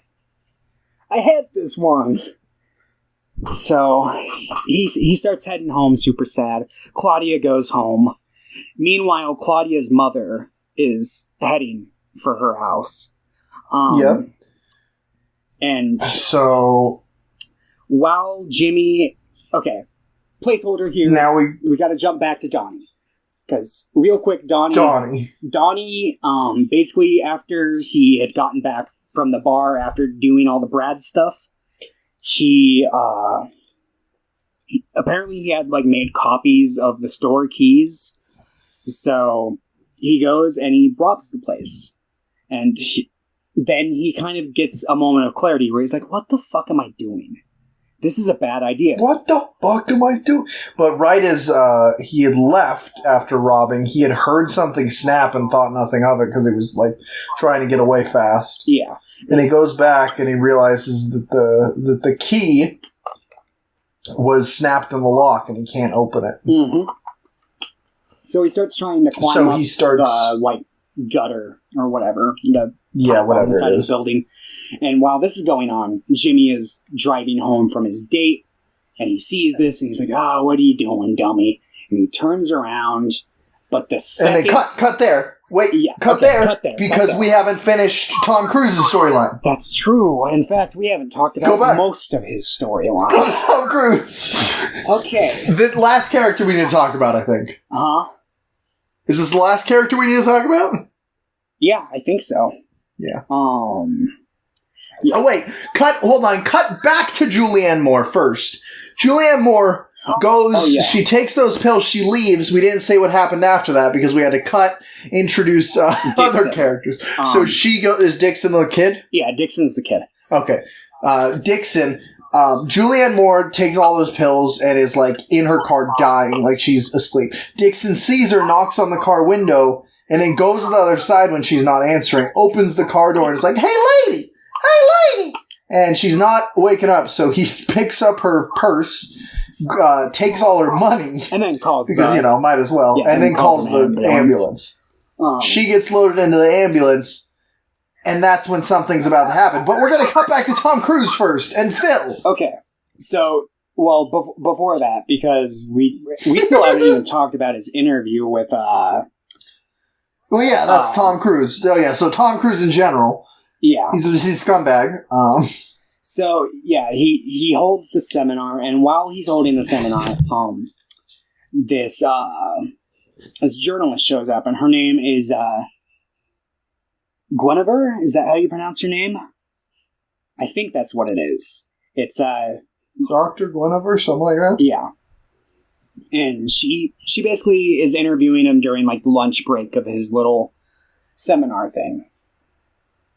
Holy shit, it is so fucking hot in here. Anyway. Oh, we still have 2 movies to talk about after this. I feel like those movies are actually, like, pretty simple to talk about, though. Yeah. As in, There Will Be Blood doesn't have a lot of characters. Yeah. And neither does The Master, really. Yeah, so those will breeze through. I feel like Boogie Nights was where he was like, I want to write a lot of characters, and I feel like this is the And then Magnolia is like, what if I make it even bigger and make the film over 3 hours? Yeah, but he did it. He did it successfully. Drinking some water here. Okay. So she interviews him, and at the beginning of the interview, she's basically asking about his parents, and he says that his mother's alive and well, and she kind of asks his opinion, because she's like, what would your mother think about all this womanizing you do? And he's like, well, she's just kind of like, go out there and get him, tiger. Ah. And she's like, your father? And he's like, oh, my father died a long time ago. And there's hints that he's lying about other stuff. Yeah, like his schooling and stuff like that. It feels like he's kind of just lying about everything. Yeah. And you can see that Guinevere kind of feels somewhat sorry for him and is contemplating maybe not doing what she's about to do, but towards the end of the interview, she pulls out her little secret weapon that she had been holding. And that was that she knows about Frank Mackey and knows that she basically reveals that she had gotten in contact with I think it was like Mrs. Simmons was the name of the lady. I think that's what it was. Yeah, it was something like that. It's not really super important. So, but yeah. So, and it turns out that his mother died of cancer when he was like 14, and he was kind of left dealing with that and taking care of her on his own. And Mrs. Simmons ended up like raising him after that because his father had walked out on him at a young age. So this gets revealed, and he just shuts down. He just stops talking and waits out the interview. And he goes, okay, time's up. She's like, so that's it? You were just going to time me out? He's like, I said I'd give you some of my time, and I did. You're the one who chose to bring up my past, because he talks a bit earlier in the interview. He's like, the past is behind me. I'm completely moving forward. Yeah, he kind of does a Kylo Ren moment. He's like, let the past die. Yeah. Kill it if you have to. So, then he storms out of the interview. His assistant he gets the phone call, and she's like, yo, your father's dying. Do you want the information? And he's like, I don't know, let me think. And she's like, well, you should hurry up, because she's like, what do you want me to do? He's like, I want you to do your fucking job. And she's like, I am doing my fucking job. Yeah, I love this assistant. I love that she's not afraid to fucking give him lip back. Yeah. It's like, good on you, girl. Anyway, so he gets the address from his assistant, and then later that night he goes to Earl and Phil's house, and Phil lets him in, and he's like, oh, it's you. I've been trying to get in contact with you all night. I'm sorry we got disconnected earlier. Shit happened, but do you want to come in? And he's like, yeah, but I swear to God, if one of those fucking dogs comes near me, I'm going to drop kick them. I will fucking drop kick it. Also, earlier in the film, one of the dogs ended up eating some of Earl's cancer medication, because Phil had dropped it on the floor while on the phone, frantically trying to handle a million things at once.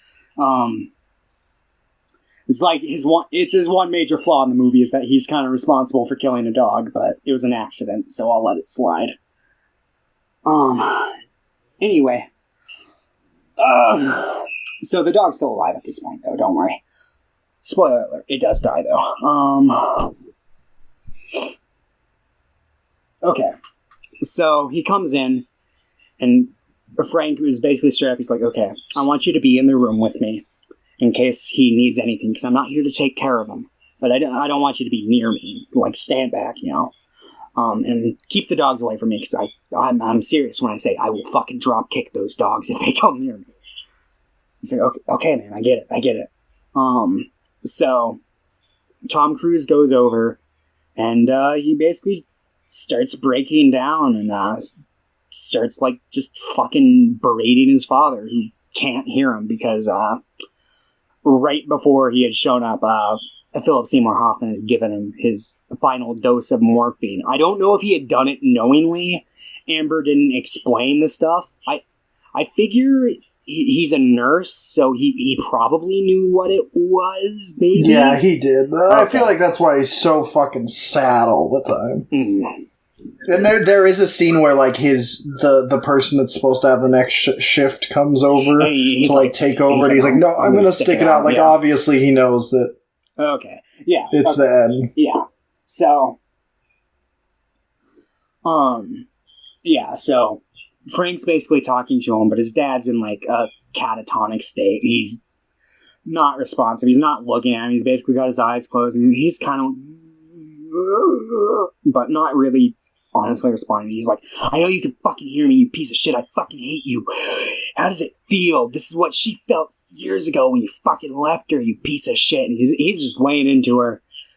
And then he really starts breaking down. He's like, don't fucking leave, you piece of shit. Don't you fucking leave. And then, I feel like, because this is the first time we see it, I'm cutting back to John C. Reilly now. All the groundwork has been laid for the thing we already spoiled earlier in the episode. So he's driving, and he's turning around. He's like, oh, what's this dummy doing climbing up the side of this building? And as he's turning around, a fucking frog hits his windshield. And he's like, what the fuck? And then more frogs start hitting his windshield. And then frogs begin raining from the sky. Donnie looks up and he's like, what the fuck? And one just hits him in the face and he falls and he lands like face first on the pavement. Breaks all of his teeth. And so Jim goes over and he fucking helps him up and like gets him under like up some roof of like a little gas station area. The gas, yeah. And they're sitting there and they're just watching it rain down frogs.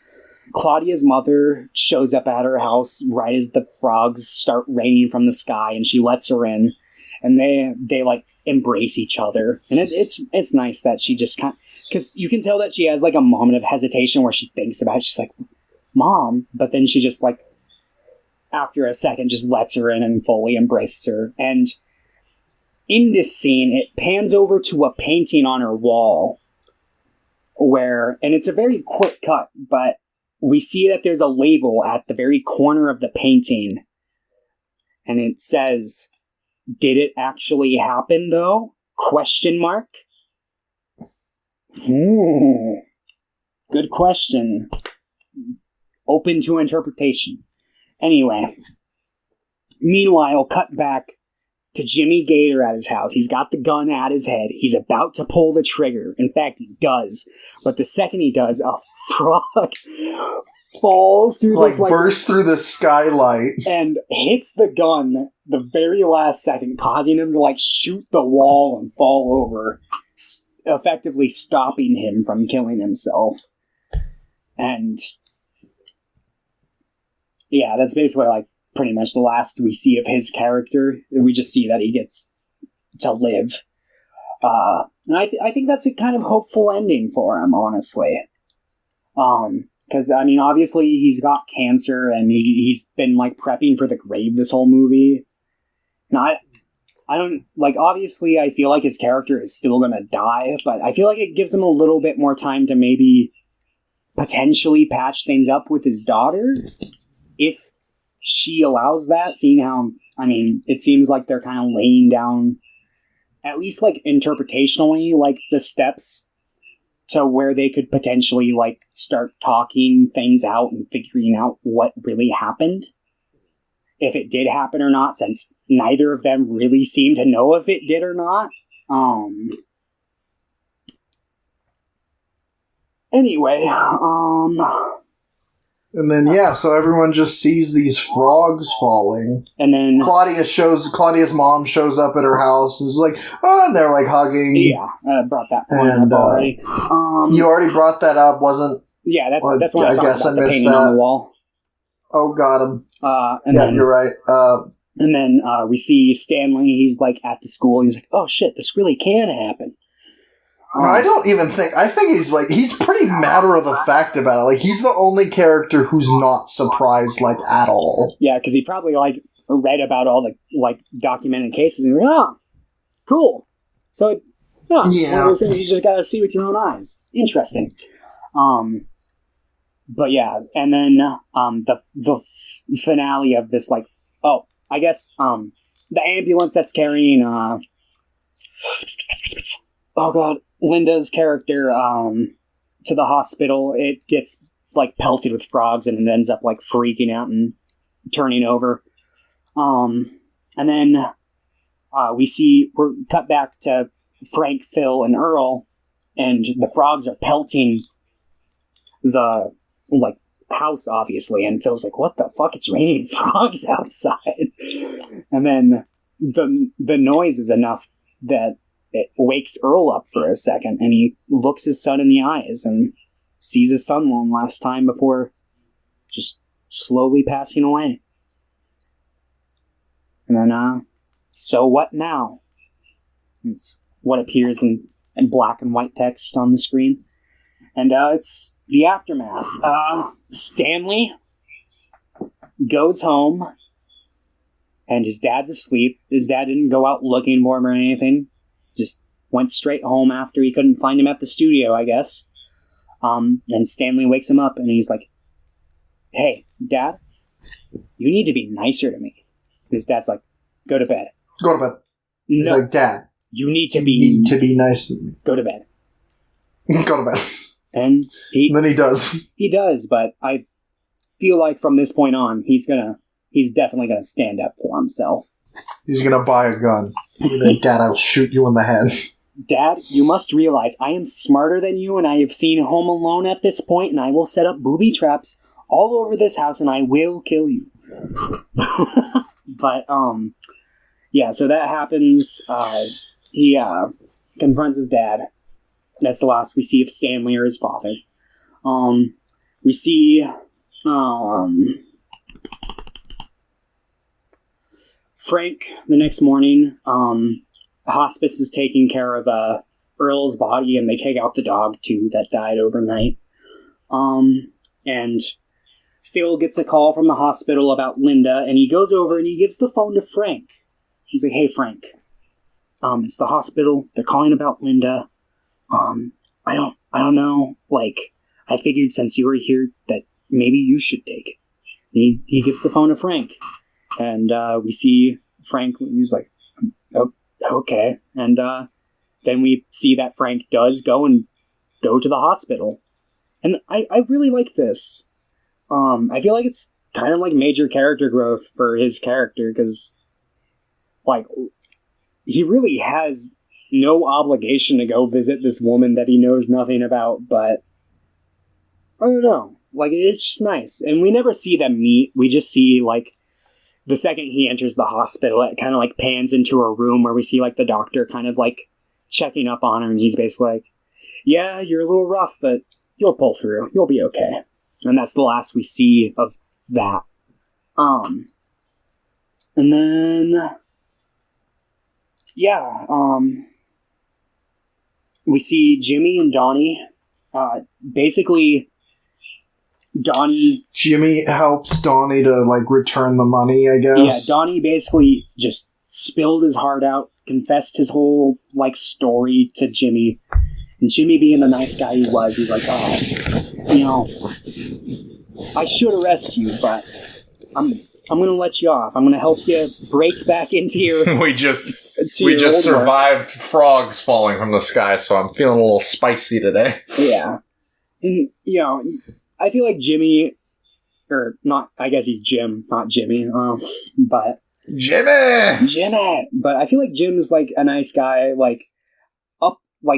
earlier in the film he was talking, he's like, I will always put the law first, but I feel like at this point he kind of discovers, he's like, maybe I should,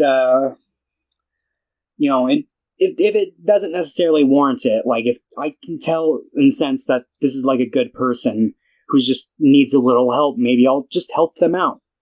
And that's what he does with Donnie. He helps him put the money back. He gives him a number for a guy who will help him with his teeth. And he's like, hey man, give me a call when you need, like, help figuring that stuff out. I'll be here for you. He was just like, good guy, Jim. Then Jim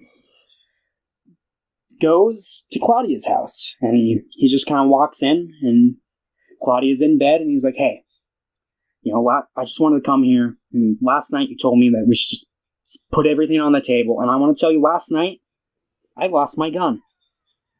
And he gets the gun back. When it stops raining frogs, the last thing to fall from the sky is his gun. He's like, Yeah. It's like, what the fuck? It's like the one thing that can't, like, technically be explained, I guess. But, so he's like, look, I want to lay this all out on the table here. I'm a laughing stock. Yeah. But I care about you. kind of thing. I'm not respected. You think I'm this well put together guy. I'm not. I'm messed up. People don't respect me. I'm not respected at my work. I'm a laughing stock. And I just wanted to let you know that because I wanted to be honest with you. And I'm not going to let you walk out on me, You're a good person, and I can tell that you need help, and I want to help you. And he's like, if you want to be with me, be with me. Just come on. And we see that she smiles, and the film ends.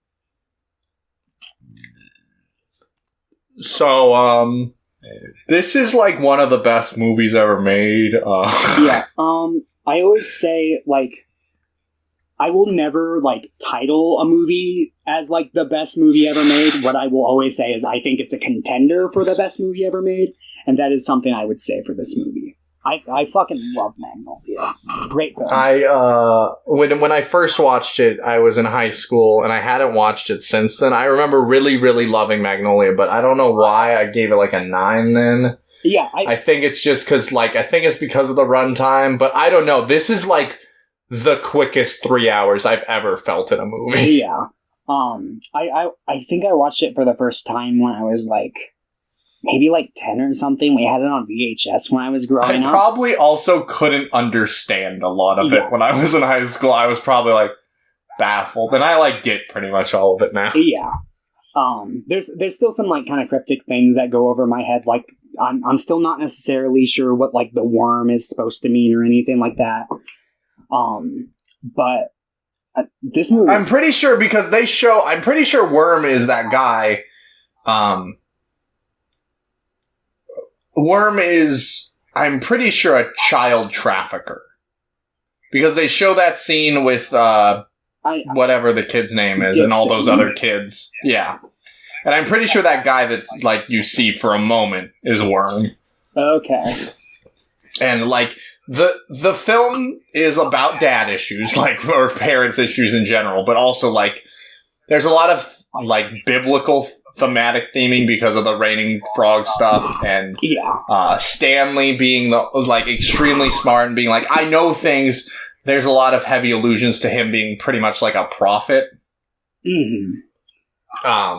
And I know that there's a lot of themes around the film talking about like pretty much talking about like modern day slavery as the exploitation of children, because like almost every character in this was exploited as a child. Like, Donnie was literally just Stanley. Like, he was exploited by his parents. Frank was, he was exploited by his dad. Every single person, pretty much. Yeah. Not every person, but a vast majority of them. Yeah.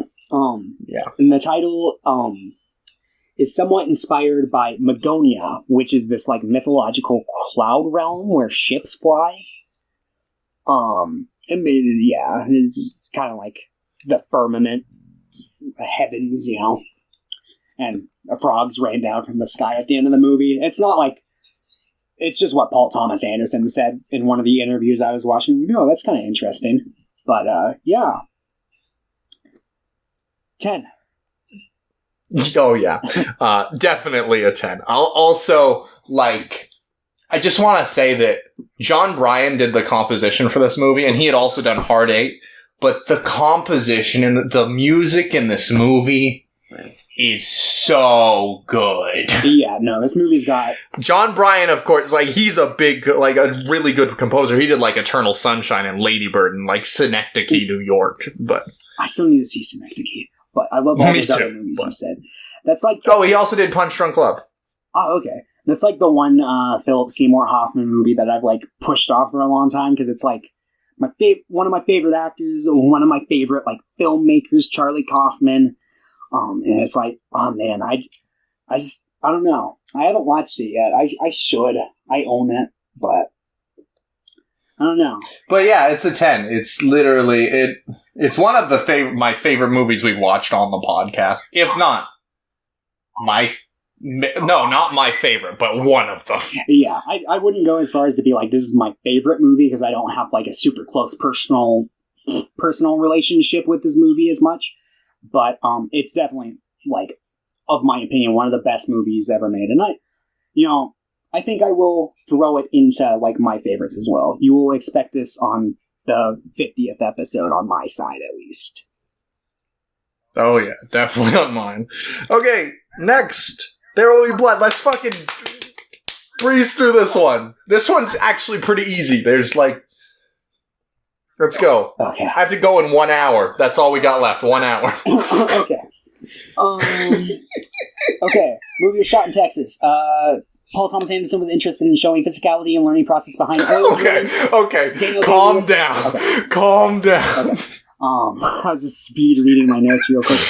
Daniel Day-Lewis actually learned how to use like all the tools properly, and when developing the dialect he used for this movie, they listened to a bunch of like Dust Bowl era audio recordings of people from like Fond du Lac, which is the place where the main character is from. So I thought that was really interesting. Yeah, it reminds me of someone like from like The Witch or The Lighthouse. Yeah, and Johnny Greenwood, who... Greenwood, my bad. From Radiohead. Yeah, does the score for this film. Yeah. He also did the score for The Master, Inherent Vice, and Phantom Thread, I believe. So he's basically become his regular after this movie. Pretty much, yeah. Fair. He does a fucking excellent job with this one. So yeah. It's 1980... hold on. Burp.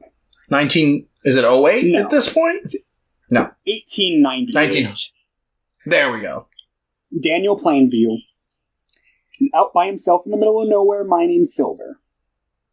He steps on a ladder, and it breaks, causing him to fall and break his leg. He puts some of the silver in his pocket, pulls himself up with a rope, and then drags himself back to civilization. 1902, he's brought a group of men to frack oil. Same hole, same area, it looks like. Once they bring some oil up, they send a man down to, like, basically, like, fill up buckets and send it up.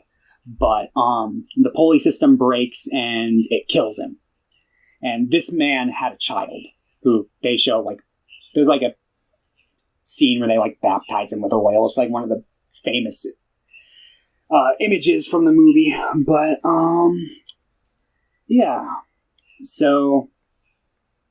Daniel's basically like, okay, I guess I'm stuck with this kid now. I guess I'll take it. This is my child now. And he starts forming a bond with this kid. But it's 1902, and now it cut to 1911, so few years later, and he's pitching himself as a seasoned oil man to a town that has polarized opinions on just the process of oil fracking. And there's like a huge commotion in town hall when he's talking to him. So he just leaves, and the dude, like the mayor of the town, is like, whoa, hold on, where are you going? Please don't go. And he's like, look, I wouldn't accept the deed to this town if you gave it to me as a gift. Get out of here. Got him. So he then goes and pitches to a company who owns some property up north. They ask about his wife, and he lies. He's like, oh, she died during childbirth. And yeah, we see, like, the first time they, like, strike oil, and, like, it, like, spurts up and, like, starts blowing, like, the roof off of, like, this little wooden shack that they're, digging in. And then, shortly after that, Daniel is visited by Paul Sunday, who is played by Paul Dano. He says he knows where some oil is, but he doesn't want to give away just where quite yet. He wants the money up front before he gives the information. Daniel kind of sniffs him out a little bit and then ultimately decides to give him the cash in order for the information, but he says if it turns out to be wrong, he will track him down and take back more than just his money. Which Paul did. Yeah, he's pretty much like, I'll fucking murder you. And Paul Sunday's like, okay, go ahead. So, he tells him where it is and goes on his merry way with his money. We never see Paul again for the rest of the movie. Not that Paul, at least. Paul Dano returns, but he plays his twin brother Eli, which we will get to in a little while. So, in fact, not long at all. So yeah, like literally like 4 minutes. Yeah, so Daniel takes HW, which is the name of his son, over to this area in California, and it's called the Sheep Ranch, I think, is the name of, like, the place. Oh, god damn it. I fucking... I hate that. I, like, hit the button down arrow, and it's like I'm still, like, selected up on, like, Magnolia, so it dragged me way the fuck up on my notes. Got him. Yeah, okay. So he goes to this ranch, and he's going there under the guise of, like, yeah, I'm quail hunting with my son. I'm showing him the ropes. But he's really... HW Plainview. Yep. But he's actually, looking for oil. And HW happens to step in a big old seepage pile of it. And So, Daniel goes and he offers to buy the ranch from the Sunday family. And for quail prices. For quail prices, yeah. And this is the first scene where we see that HW's kind of got, he's just much nicer than his father is, because he's like, how much are we going to pay the Sundays? And his dad's like, we'll give him quail prices, but he's also... We're not giving them oil prices. But at the same time, simultaneously, he's talking about cutting out the middleman. The middleman, which is the railroad system, because he's like, we'll just build a pipeline, we'll drag it straight to the ocean. We'll get to keep all the money for ourselves, and we'll pay the Sunday quail prices. So, yeah. Let's see. Daniel Plainview is a good protagonist, but an awful person. Yeah, like he's a very picturesque character. He's a piece of shit, but he's really fun to watch. Yeah, and I think that's just because Daniel Day-Lewis is so fucking good at acting. He really is. He really is. And there is something about, like, a character who has, like, the ambition to, like, just take life by the horns. But if this character were, like, 2% less selfish, he would be fine. Not, like, ethically, but, like, in terms of, like, he wouldn't go down the slope he goes down. Yeah. Like, literally, it's just because he's like... If he had any, like, sense to, like, be able to self-reflect, he would be fine. But no, this man is, like, 100% selfish. Like, he wants no one else but himself to succeed. Yeah, he says that. He does. He's like, I fucking hate people. Yeah, that's a point he gets to later in the movie. But, yeah, so basically, he makes the agreement, and then he goes and he talks to the town, and he's like, look, I want to buy out all your lots. I want to get permission to drill everywhere. And here's what I'm going to do. I want to talk about things I'm going to bring to this town. I'm going to make this town prosperous. I'm going to bring irrigation so you guys get water and you can have bread. I want to build new schools, and I want to donate so you guys can build a new church, yada yada, because he had made an agreement with Eli that he was going to give him $5,000 for the church, which I hope you enjoy hearing about that, because Eli will bring it up for the rest of the movie. Hey, where's my money? So, and he's like talking about building new roads, and he's like, your church will be the first place that the new road leads to. And things are impressive. Like, he's bringing business to this town. He's doing wonders for its economy, but he's screwing over the people in other ways, which we will get to. So, Eli comes to him one day and is like, look, I want to set up something. Please, when you guys open the well, when you cut the ribbon, you should have me bless it for you. And Daniel's like, yeah, that sounds like a great idea. We'll do that. And then at the opening of the well, he grabs his sister instead. He's like, come up here, Mary, because Mary is like friends with his son, HW. And by the way, I'm just going to jump back to this real quick. Earlier, there's like a scene where HW is like, tells Daniel, he's like, hey, Mary says that her father beats her if she doesn't pray. And he's like, oh. And he's like, so he brings Mary up and he's like, hey, Mary, come up, stand next to HW and open the well with us. And then later he grabs Mary, like right in front of her father. And he's like, hey, do you like that new dress I bought for you? It's pretty good. I'm going to take good care of you. And your father. Yeah, your dad hasn't been hitting you, right? Yeah, he's not going to do that anymore. And he just like straight up like looks at him. And it's just like, oh man. At least he's nice to Mary throughout the movie. At least he's like, I'm not going to beat my child. Yeah, like, I mean, he even gets, like, mean to HW throughout the movie, but it seems like he always is pretty nice to Mary in every scene where they interact. So I'll give him that much. Yeah. He can have that tiny bit. So, yeah. So he does that, but he is awakened the next night because it turns out somebody died in the well. They were down there. They like didn't mention to anyone they were going down there, and there was an accident. He died.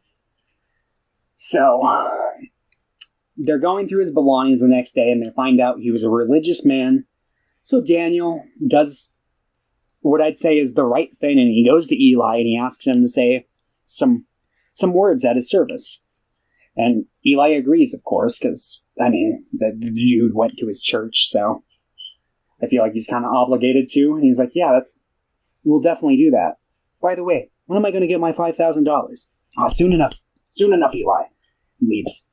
And Soon enough, Eli. In this scene, Eli also criticizes Daniel. He's like, this could have been avoided if A, you had let me bless the well, and B, I've also noticed that you have men drinking on the job. And he's like, shut the fuck up, Eli. No one gives a shit. You fucking bitch. So, I don't love the way he treats Eli throughout this movie. Like, if it were a real-life situation, I'd find it very detestable. But for the sake of my entertainment of this movie, I love the way he treats Eli in this movie. I don't know. Eli's also a piece of shit. Eli is also a piece of shit, so it does feel very warranted. But, like, early at the film, it's still like, Eli could potentially not be a piece of shit, but the further the film goes on, we see what his intentions really are, which is money, money, money. But Money! yes, so let's see what happens. Oh yeah, HW is watching the men frack oil, and then they hit there's a gas leak all of a sudden. They're like, oh shit, fuck, get away! And then the place explodes, and HW is like knocked back in the blast, and he goes deaf. Daniel then like quickly runs out, grabs HW, takes him inside to the mess hall, sets him down on the table, and then he goes to take care of the rest of the situation. And HW is like pleading because he's made it apparent that he's like, I can't see. I mean, I can't hear. Yeah, like, I can't see. I'm blind too. Yeah, he's like, I can't do anything. No, but he can see. He's just deaf. He's gone deaf. He makes it very apparent, and he's like, don't leave. But Daniel's like, I'll be right back. I gotta go take care of this real quick. And he goes and he cuts the support lines to the tower that they've got up, and it catches fire and eventually crumbles. And one of Daniel's workers is like kind of like just obviously looking bummed, and he's like, why do you look so bummed out? Don't you realize that there is an ocean of oil below our feet, and I'm the only one who can get to it? And it's like, why would he be ecstatic about that? And why are you excited about that? Your son just went deaf. Yeah, and he asks, he's like, is HW okay? And he's like, no, he's not. He's like, where is he? And he's like, the mess hall. And I don't know. So, no, he says he's in the mess hall, and the worker, like, runs that direction to go, like, check on HW, I guess, but Daniel doesn't. In fact, he stays there until morning, watching the thing burn. Fucking asshole. So the next day, he's laying there. He's obviously annoyed by HW's humming and the fact that he can't really communicate with him anymore. This is kind of like the start, because HW is like the one bond he had, and now it's kind of... It's not completely broken at this point, but it's definitely fraying. Because he starts treating him like shit now that he can't hear. And he had always used them, but he hadn't treated him like shit before. But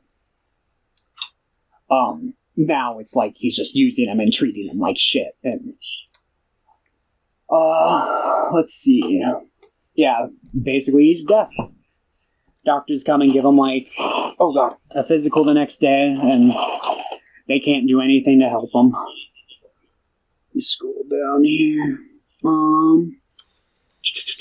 Eli then comes up to Daniel the next day. He passes by this big just drainage area where there's a bunch of oil, and he goes up and he's like, "Hey Daniel, when am I getting my money?"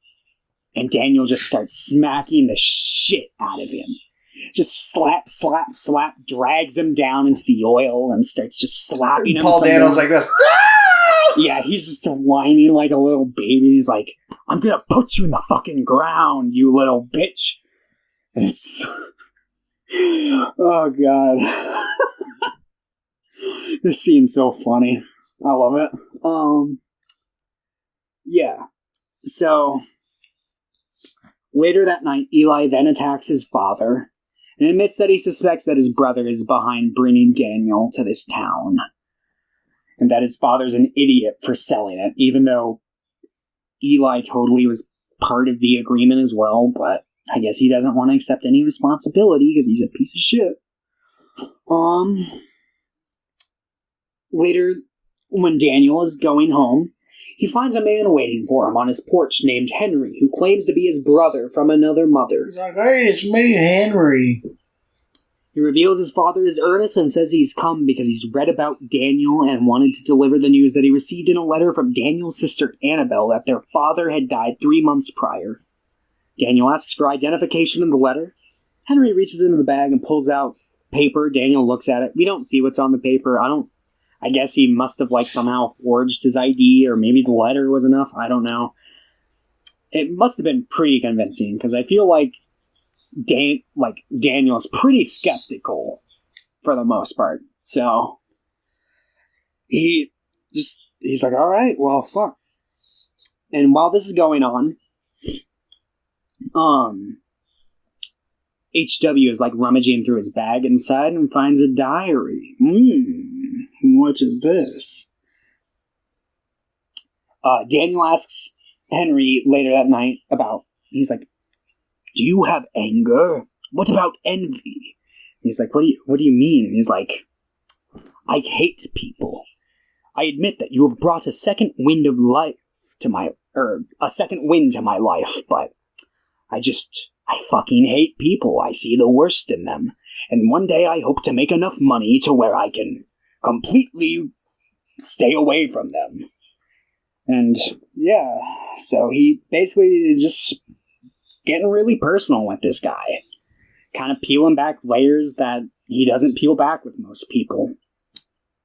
And I kind of feel bad for Gang. I feel like up until this point, even though he's been a major piece of shit, I feel like there still could have been some point of redemption for him at this point. He could have done good for the town, but...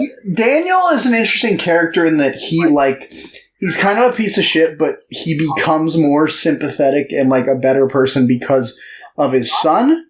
But then his son goes deaf and he eventually will send him away to that school. Yeah. And he meets his brother, who is kind of a surrogate for his son. Like he takes care of him, kind of thing.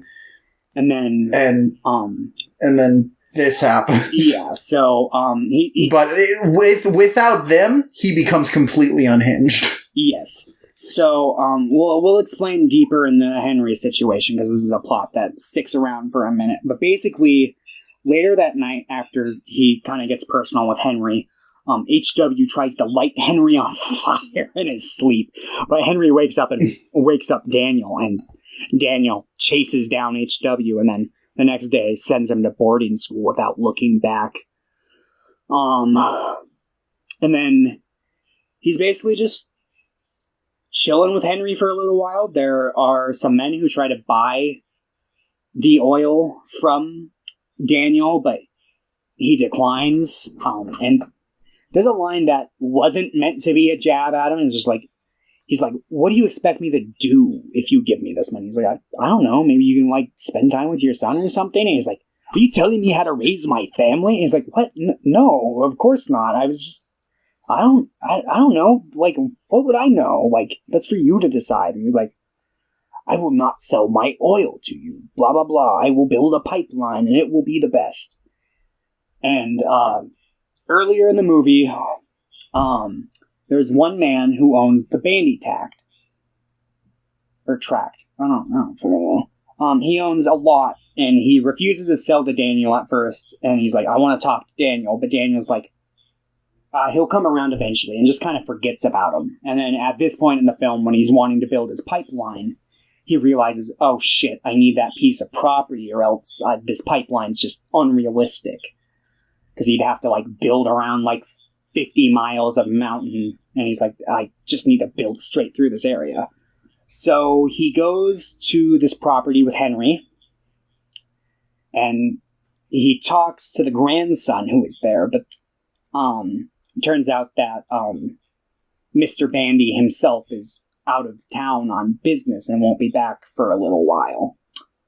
So they're like, okay, we'll be back. But they just basically go and start, like, plotting where they're gonna, like, put down the pipeline anyway and start doing the work.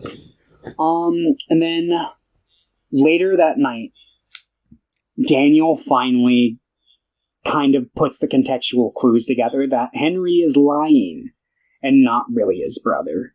Because he makes a reference to, like, this, like, local dance from Fond du Lac, and Daniel doesn't really react to it. That makes him really suspicious. So he just, they, like, go out later that night, and Henry is, like, asking for money.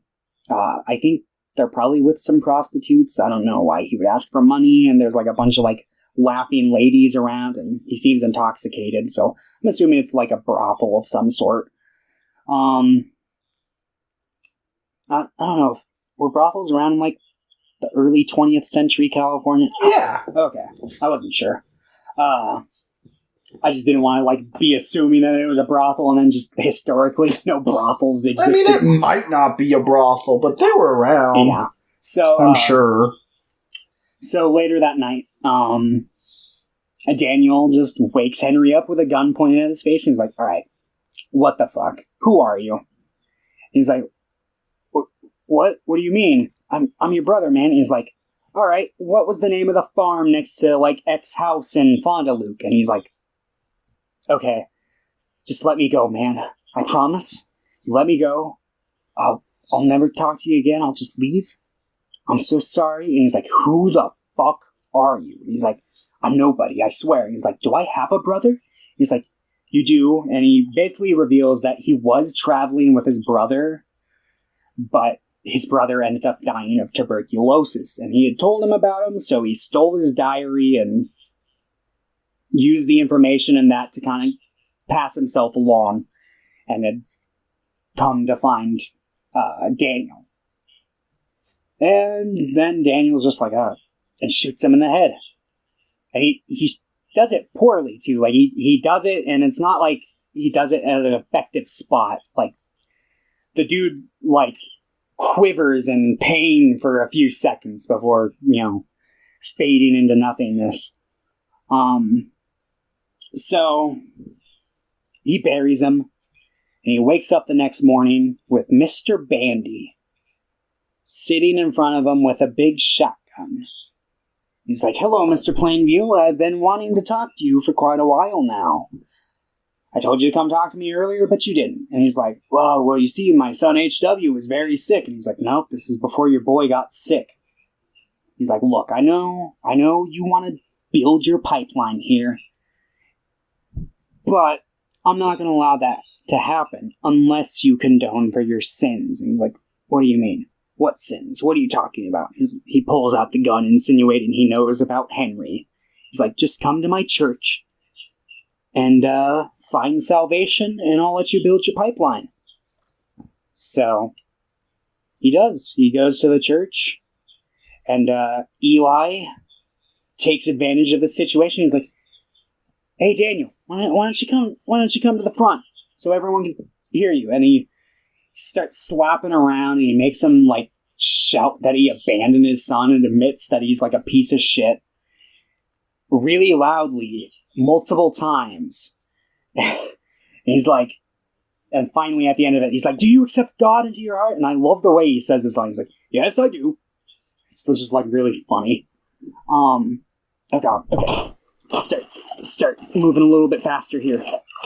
So, he built. I mean, this is we're pretty close to the end. almost the end. Yeah. So he builds the pipeline. He gets permission.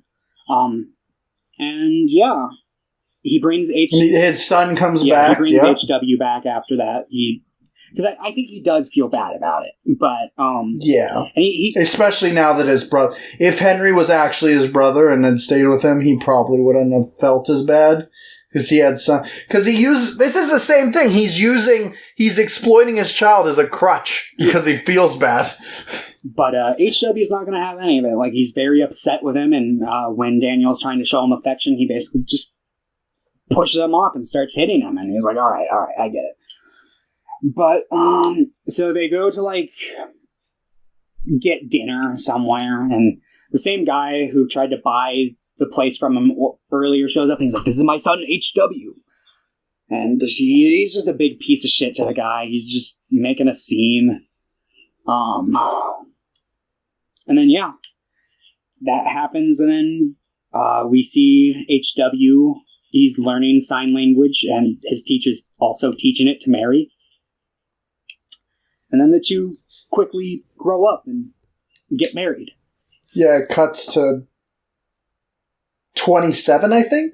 Yeah, like 16 years later. Yep. 1927. And then Daniel's home, just shooting guns in his house. HW comes in, and he reveals that he's taking Mary to Mexico to start his own business. And then Daniel's like, "Well, you're my competitor then." "You are my competitor." And he's like, "No, I don't want it to be like that." And he's like, "Well, it is like that." He's like, "Dad, I'll be in fucking Mexico." And he's like, "You're such a misstep, such a misstep." And he's like, "You're not my son, I don't love you." And he's like, he just loses it. He's like, "Dad, come on, don't say that." And he's like, "No, really, you're not my son. You're a bastard in a basket. I found you as a boy in the desert, and I took you, and I exploited you, and used you to get into the hearts of the people. I used you, you bastard in a basket." And he just keeps saying that. And then HW is like, "Well, I'm glad I don't have any of me in you then," and leaves. And then Daniel just, you can tell he feels bad. Like, he's obviously regrets this. But he's just a big fucking piece of shit who's entered this, like, self-destructive cycle. So he ends up, like, passing out drunk on his bowling, like, room floor. And then, surprise, surprise, Eli shows up. Eli had, like, left right before, like, the whole marriage sequence. Yeah, he had been to go on a mission. Yep. And, yeah, Eli, fucking basically is like, "Hey, you remember Mr. Bandy? He died, but his grandson, he wants to be a famous Hollywood actor. So I want to offer you, like, the oil there." And he's like, "Okay, I'll work with you under one condition." He's like, "What's that?" He's like, "You have to announce that your god is a superstition. And you are a false prophet." Yeah, and he's like, "Oh, but that's not true." And he's like, I guess you don't want this then. He's like, okay, so he stands up and he's like, he kind of says it meekishly at first, and he's like, no, stand up and pretend your congregation's there. Say it loud. And he says it loud. He's like, say it again. And then, like, as soon as he's done saying it, he's like, I already got all the oil from there. He's like, wait, what do you mean? He's like, well, you see, there's this thing called drainage that happens. I own all the area around it, so I just basically sucked it all up. And he's like, wait, I don't get it. And he's like, well, imagine it like this. Imagine you have water, I have water, I have a really long straw, and I drink all your water up. And he's like, wait, what? And then he starts really freaking out. He's like, why does God work in such mysterious ways? And he's like, because he's not fucking real, Daniel. And he basically is like, you know what happened? You know who was the actual chosen of your family? It was your brother. It was Paul. He was the chosen one. I gave him, and he lies. Originally, he gave him $500, but he's like, I gave him $10,000. He says he's got, like, a successful oil business somewhere else in the country, and he's got, like, 3 wells, and he's doing very well for himself. And Eli's like, what? No, this can't be. And he's like, but the oil! And then this is the iconic milkshake quote. Yes, he's like, where he's like, here, if you have a milkshake, and I have a milkshake, and I have a straw, there it is, that's a straw, you see, you watching? And my straw reaches across the room and starts to drink your milkshake. I drink your milkshake. I drink it up. Drainage. It's just like... Drainage, Eli. Oh, I fucking love this movie. But he fucking, so, and Eli starts freaking out, and he's like, I fucking hate you, and he starts trying to attack him. He's like, but we're brothers by marriage, which, no, they're not. I don't know where he it's like, that's not how that works. Like, your sister married his son? Daniel grabs a fucking bowling pin and beats his head in. And beats his head and kills Eli. His butler comes around the corner, and Daniel just is sitting on the ground and goes, it's finished. And the movie ends. The movie's finished. Okay. Yeah, I love this movie. I think this was in my top 15 originally, but I've realized that I think I do like Magnolia more. Yeah. But I love this movie. I came to pretty much the same realization this time around. I would say the same thing I would say about Magnolia, about this movie, when I'm like, it's a contender for, like, the best movie ever made. I think I like Magnolia a little more, but I think that this movie, there's a strong case to be made for it, and I really enjoy it. And I think that just comes down to my preference with, like, grandiose storytelling that, like, jumps between characters and stuff, while this is a lot more focused. Yeah. And I think it's just neither are, like, bad ways of telling a story. I just prefer the other way, yeah. I think. They're different. And, I would also give this movie a 10. Me too. I think this movie's pretty excellent. Okay, The Master. The Master's pretty straightforward, actually. Yeah, okay. So, the film begins with Freddie Quell. He's on a beach. He shows up on, like, this island on a boat. It's like World War II. And he gets on a beach, and we see that he's kind of a psychotic character. He talks, like, there's a scene where he's, like, kind of joking around with one of the guys. He's like, hey, how do you get rid of crabs? You shave half of your balls and you light half of your pubes on fire and you watch them run to the half with no hair. And, so he's super crazy. He ends up, like, sleeping with a sand woman, like he's, like, actually kind of fucking it. And then he goes, they make the sand person, and he fucks it for a second as, like, a joke, but then he's like, yeah, he's kind of like a nymphomaniac type. Like he doesn't have sex a lot, but it's always on his mind. And yeah, then we see, like, he leaves the island. We see, like, kind of, like, some military doctors who are evaluating him. They give him, like, Rorschach tests. And we find out that he's, like, a bedwetter. And, like, when he's taking the Rorschach test, all he sees is, like, he's like, pussy, cock, pussy in a cock. And it's like, okay, I think I got all the information I need out of you. And yeah, so then he's, like, working in a department store as a photographer, taking, like, pictures for people. He ends up, like, kind of hitting it off with, like, this model who goes around. She, like, is wearing, like, a fur coat and telling people prices. She's like, it's like $49.99. Here you go. She goes up. $49.99. She goes up. She says it's Freddie, and Freddie's like, you got a break coming up, and they go into the back. He's got, like, this alcohol he brews. They call it, like, the potion throughout the movie. And it's homemade moonshine that we'll later find out is made with not great stuff. Mm-hmm. Kind of guess from the first time you see it, though.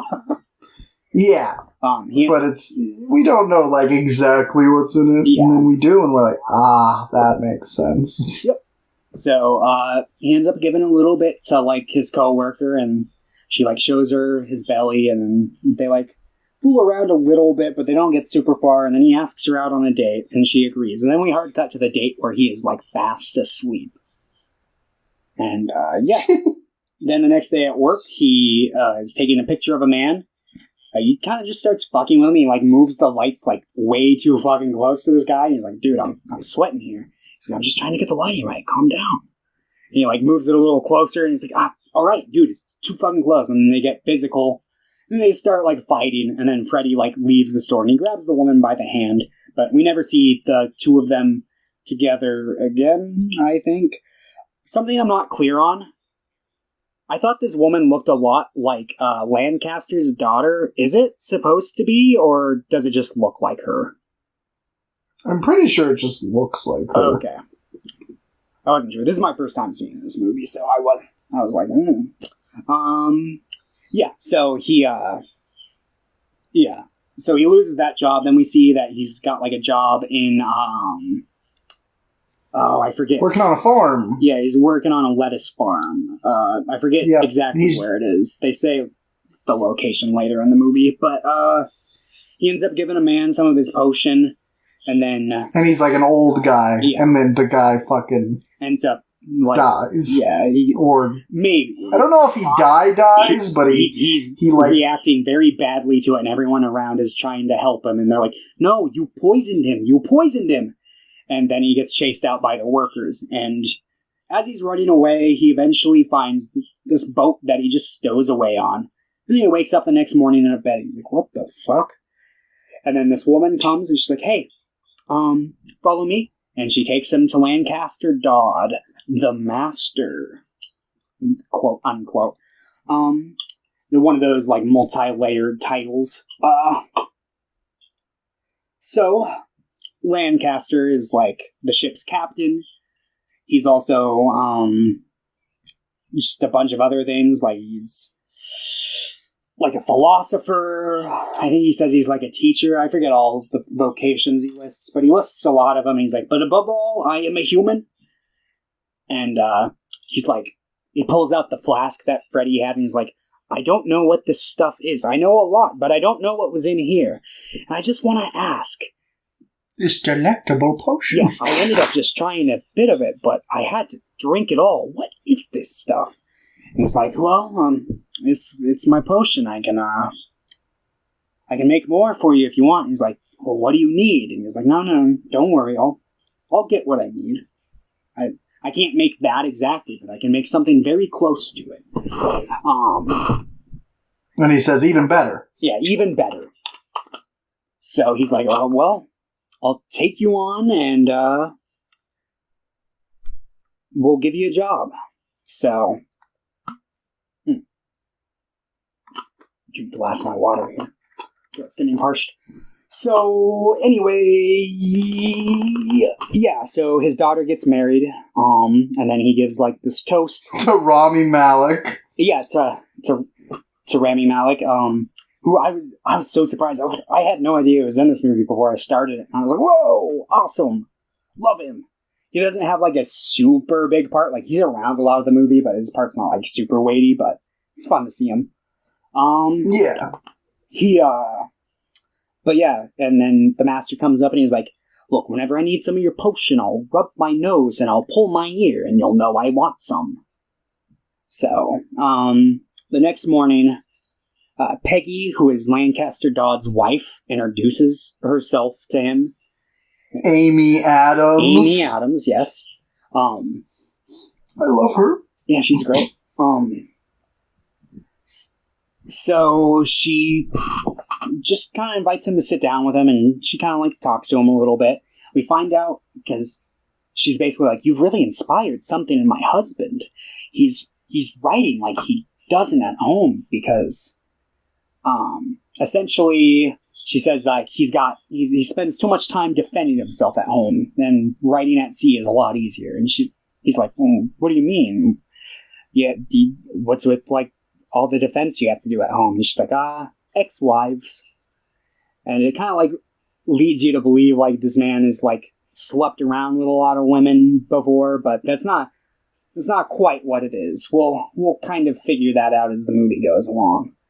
So, yeah, he ends up like listening in on like this group that's like listening to this audio recording that Lancaster had made.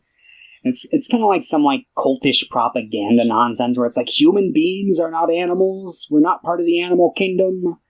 Yada yada. To be honest, I tuned out most of what was on the recording because I was too busy paying attention to Freddie Quell asking the woman if she wanted to fuck. Which he She just kind of smiles at and then ignores. Yep. So he then gathers the materials to make his potion.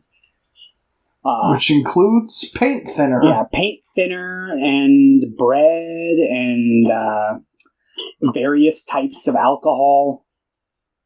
So yeah, fun fact, we're actually going to be starting a new drinking show where we drink that. No. Anyway, wow. I don't even drink regular alcohol anymore. I'm not drinking paint. Anyway, Well, so that's fine. I'll do it myself. Here, I'll down some of the hand sanitizer I have, though. There we go. Fuck. Okay. So he makes it, and, I don't think there's much more on the boat. I think this is when they, like, oh, what am I kidding? There's, like, the most important scene on the boat. The psychic evaluation. Which is when they drink this moonshine. He takes this moonshine, and they have this little sit down. They're like, do you want a free, like, read or whatever? Yeah. And, basically, it's like, it's basically just a survey of questions, and fun fact, all of these are, like, taken straight from, like, the questionnaire that they use for Scientology. Obviously, like, the Scientology one has, like, way more questions than this, like, questionnaire did, but, like, they're, like, pulled straight out of it. Yeah, so he starts off, like, just asking, like, simple questions, like, oh, do your past failures bother you? Stuff like that. Let me see, I actually wrote most of this scene down. I can, like, get more specifics. Oh. By the way, the whole time that Freddie and Lancaster have been interacting, Lancaster has been like, I swear I've seen you somewhere before. I need to figure out where. But anyway... scroll down a little more. Yes. So, okay. Yada yada. Lancaster asks Freddie to repeat his name several times without blinking, make sure they know who he still is. And then he asks more personal questions like, do past failures bother him? Do you care what impression you make on people? Are you unpredictable? To which he farts and laughs. And then Lancaster's like, funny, but animalistic. And then That he killed anyone, stuff like that. And he lies. He's like, no. And then he's like, okay, well, that's it. And you're like, wait, that's it? That's it. I was having fun. Come on, let's do this again. He's like, I don't know if you're ready for the second one. He's like, nah, come on, lay it on me. I'm having fun. So like, all right. So he's like, all right, don't blink. Don't blink through any of this. And he starts, if you blink, we'll have to start over. And he starts asking him, like, even more personal questions, like, let me see.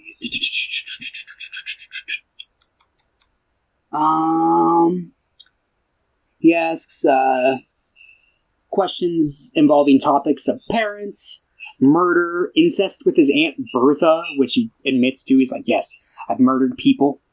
And he's like, where? The war?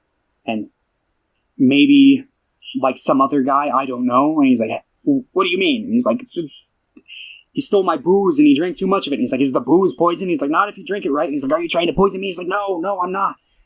And he's like, have you slept with anyone in your family? And he's like, yes, my aunt. And he's like, what? Why the fuck did you sleep with your aunt? And he's like, because she looked good and I was drunk. And then says his, like, father is dead, his mother's insane, and he's just become super honest. And then he's like, if you were locked in a room by yourself for the rest of eternity, who would be in there with you? And he says the name Doris, and he's like, oh, who the fuck is Doris? And it turns out Doris is like he says it's a friend of his that he used to have, a girl he used to know, a kid sister of a friend. And then he's like, all right, well, you can close your eyes now. And then he tells him to recall a word, and he recalls flowers. And then he's like, okay, basically, like, just relive this scene. And he kind of relives the scene where we see Doris, who is played by Madison Beatty, I think is how you pronounce her name. She's the girl from the Clove Hitch Killer. Right? She's also in, like, Once Upon a Time from Hollywood. But oh yeah, so I forgot she was in the Clove Hitch Killer. Yeah, I was wondering where I recognized her from. But turns out, so he shows up and he's like, "Hey, I'm crazy about you, even though you're 16." And she's like, "I'm going to Norway to visit family," and he's like, "Don't, stay with me." And she's like, okay. And then he's like, actually, never mind. I'm going to the war. I'll be back. And then he never came back. He's like, wait for me. And then he was gone for, like, a long time. Yeah. To this day, he still hasn't gone back for her. Then we see behind the boat. I really like these scenes because I don't know if it's meant to be like the water trail, but it looks like that glowing algae stuff that happens sometimes. Yeah. I really like that. I like the imagery of that. I feel it. Yeah, so they end the session, and then Lancaster's like, are you part of, like, the Hidden Rulers or any communist organization? He's like, what? No. And then Lancaster's like, Freddy, you're the bravest boy I've ever met. To which he laughs, and they drink a toast to the poison. And this was a 16-minute scene, and it blew my mind after I saw it, because I felt like I had been watching it for an eternity. I was like, holy shit, how long was that scene? So after that... Was that a one-shot? Was that a long take? Pretty much the whole thing, right? Oh, I don't know. I wasn't paying attention to if it was or not. The one with the... Like, the interview scene? Yeah. Is that what we're still talking about? Well, yeah, like... I don't know if it was, like... there was a decent chunk that was a single take. Like, it was a single unmoving shot, and I was just... I was like, I love long take. Yeah, I know that they, like, hold on him when he's like, don't blink, and they're, like, asking him all, like, the rapid questions. Yeah, there's at least a couple minutes that are a long take, and I'm like, yes. All right, we got 16 minutes. Let's go. Okay. So they land in New York, where they attend a party where Freddy drinks and loots, and then Lancaster's performing a past life session with a woman. So he basically uses this, like, form of, like, hypnosis and, like, suggestion to, like, kind of create a picture in their mind to make them think that they're living in a different time period. And there's a skeptic at the party who calls this out. He's like, this is cultish, and, in your book you say it can cure leukemia, and I think that that's really like snakish, and I don't want people to just waste their time and money trying to fix their problem when there are more productive ways they could take care of this. To which Lancaster kind of snaps a bit. Up until this point, he had been kind of the like well-tempered straight one between the dynamic of him and Freddy, but here we see he's a little unhinged. And then Freddy like tosses something at the skeptic, and then he's like starts laughing. And Lancaster's like, well, what the fuck? Don't do that. Scroll down here. Freddy gets the address of the skeptic from the party, visits him late, and attacks him. Then Lan disapproves of this, which kind of visually upsets Freddy. You know, he thought he was kind of doing him a favor, but didn't realize it was probably worse for Lancaster that he did that. He then states that he needs to figure out where they've met before. It's been nagging at him. Laura Dern, I never caught her character's name. But Laura Dern, sweetheart. Laura Dern, everybody. Laura Dern. She loves Scientology in this movie. Yes. So they hold a meeting at her house, and she talks about Lan's method. Helen. Helen, okay. I'll call her that for the rest of it.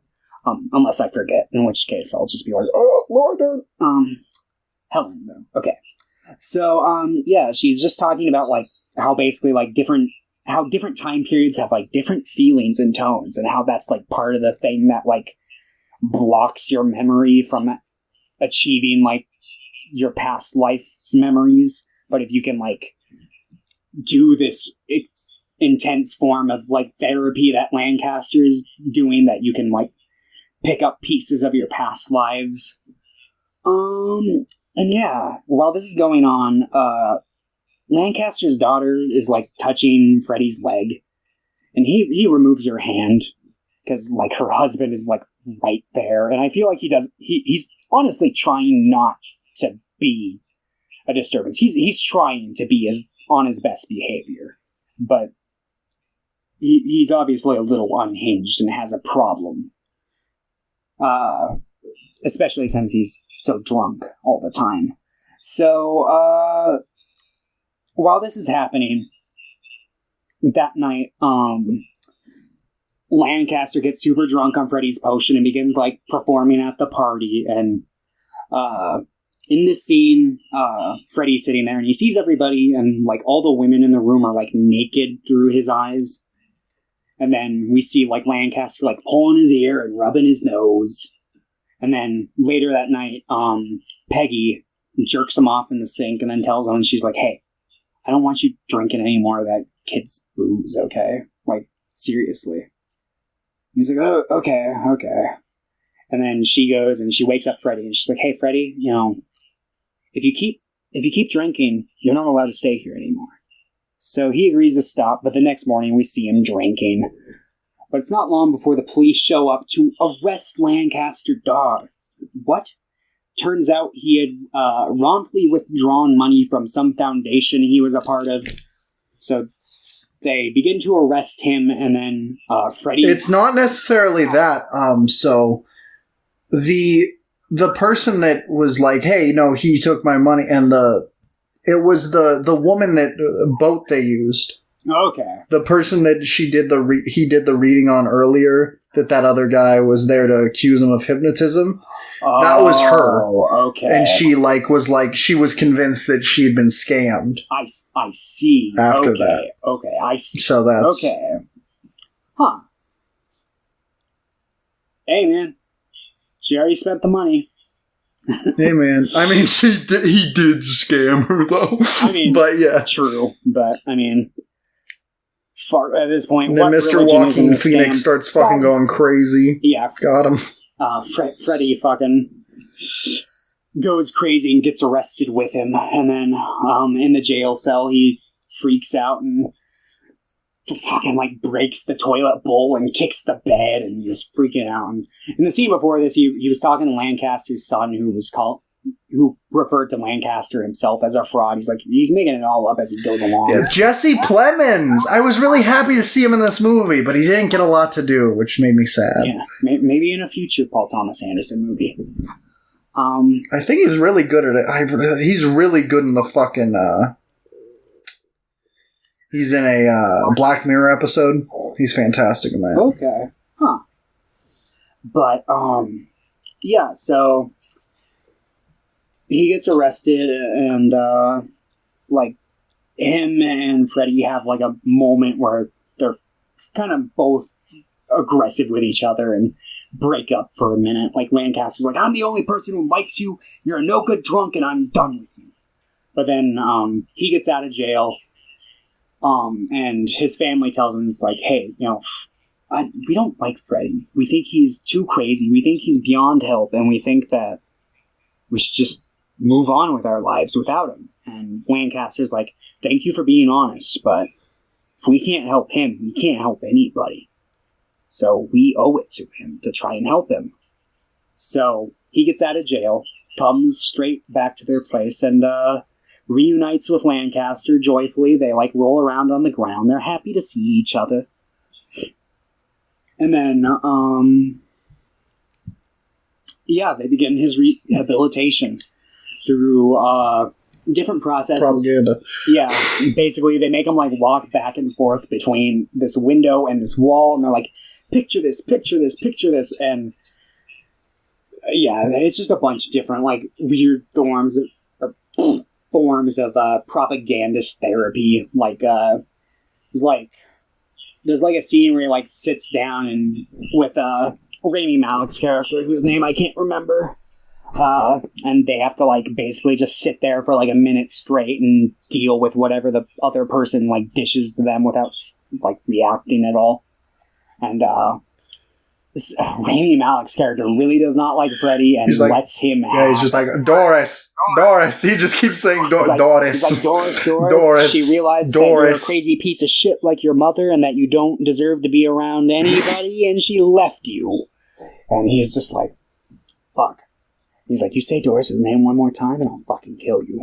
It's just like, yikes. And then eventually it gets to a point where he's at the window and he's like, fuck it, I can imagine whatever the fuck I want. I'm imagining the stars, I'm imagining the neighbor's house, I'm imagining this. And then Lancaster's like, you did it. You broke through. He's like, you're fucking with me. And he goes to continue doing it. No, and Lancaster's like, no, you did it. You broke through. And he's clearly unsatisfied with this, but kind of accepts the approval anyway. Because, I mean, what else? At this point, he's kind of banked so much into this that why would he give up now? So, what happens? Oh, yes. Peggy announces the second book. So Lancaster and Fred go and dig it up. It's out in the middle of nowhere. And then they begin working on it, printing it, and then they advertise it through flyers and radio ads. And then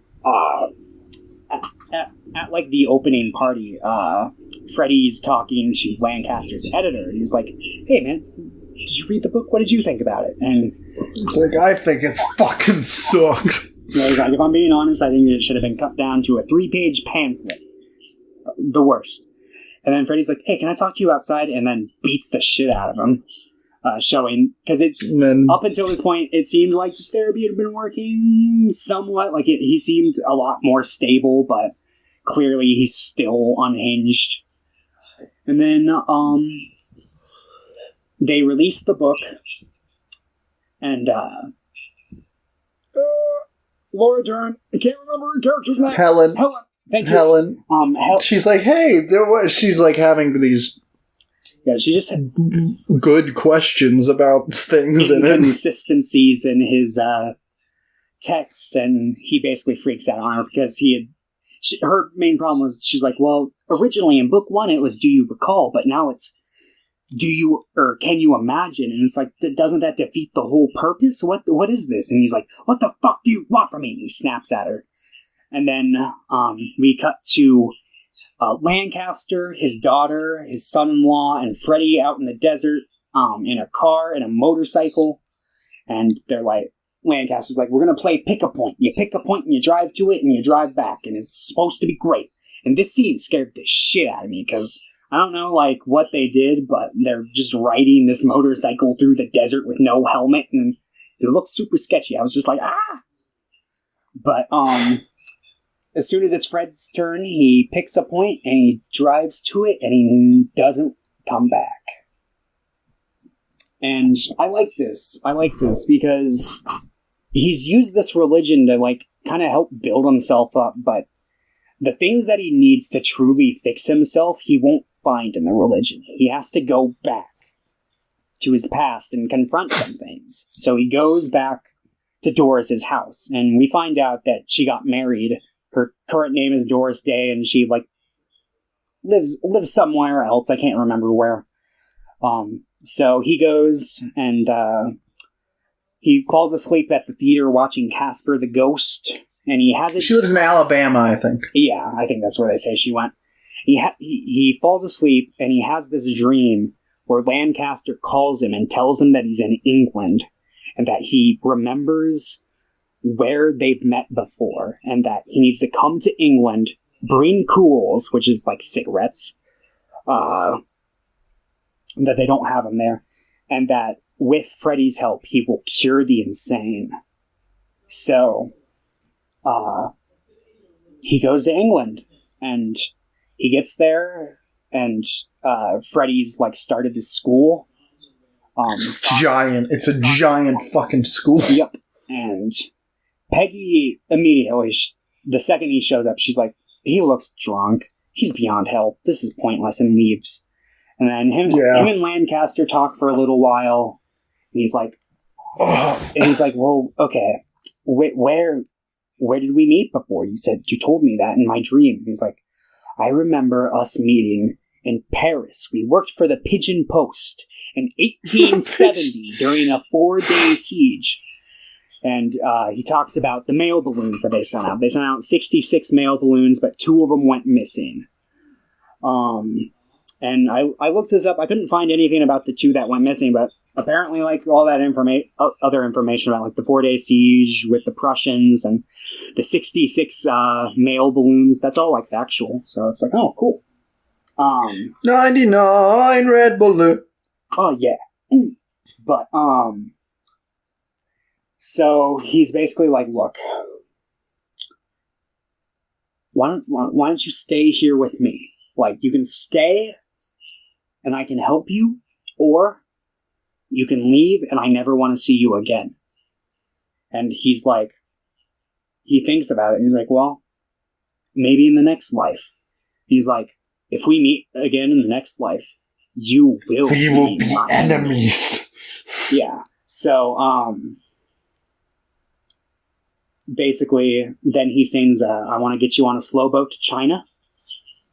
To which, they both kind of get tearful at, and then Freddy leaves. And, oh, fuck. There's also, like, the whole line that I really like, where he's like, you can try to be the first person to live without serving a master, but you'll be the first one if you can actually do it. But, obviously, kind of, Freddy takes it into his own hands and becomes his own master. And he ends up leaving. He meets this woman, and he goes to bed with her, and they, like, lay down together, and he does the same thing that Lancaster did to him. He's like, hey, stare at my eyes, don't blink, and tell me your name. She's like, I just told you my name. Do you not remember it? And he's like, no, say it again. So she does, and he tells her that she's the bravest girl that he's ever met, which she bursts laughing at. And, he lays in bed with her, and then he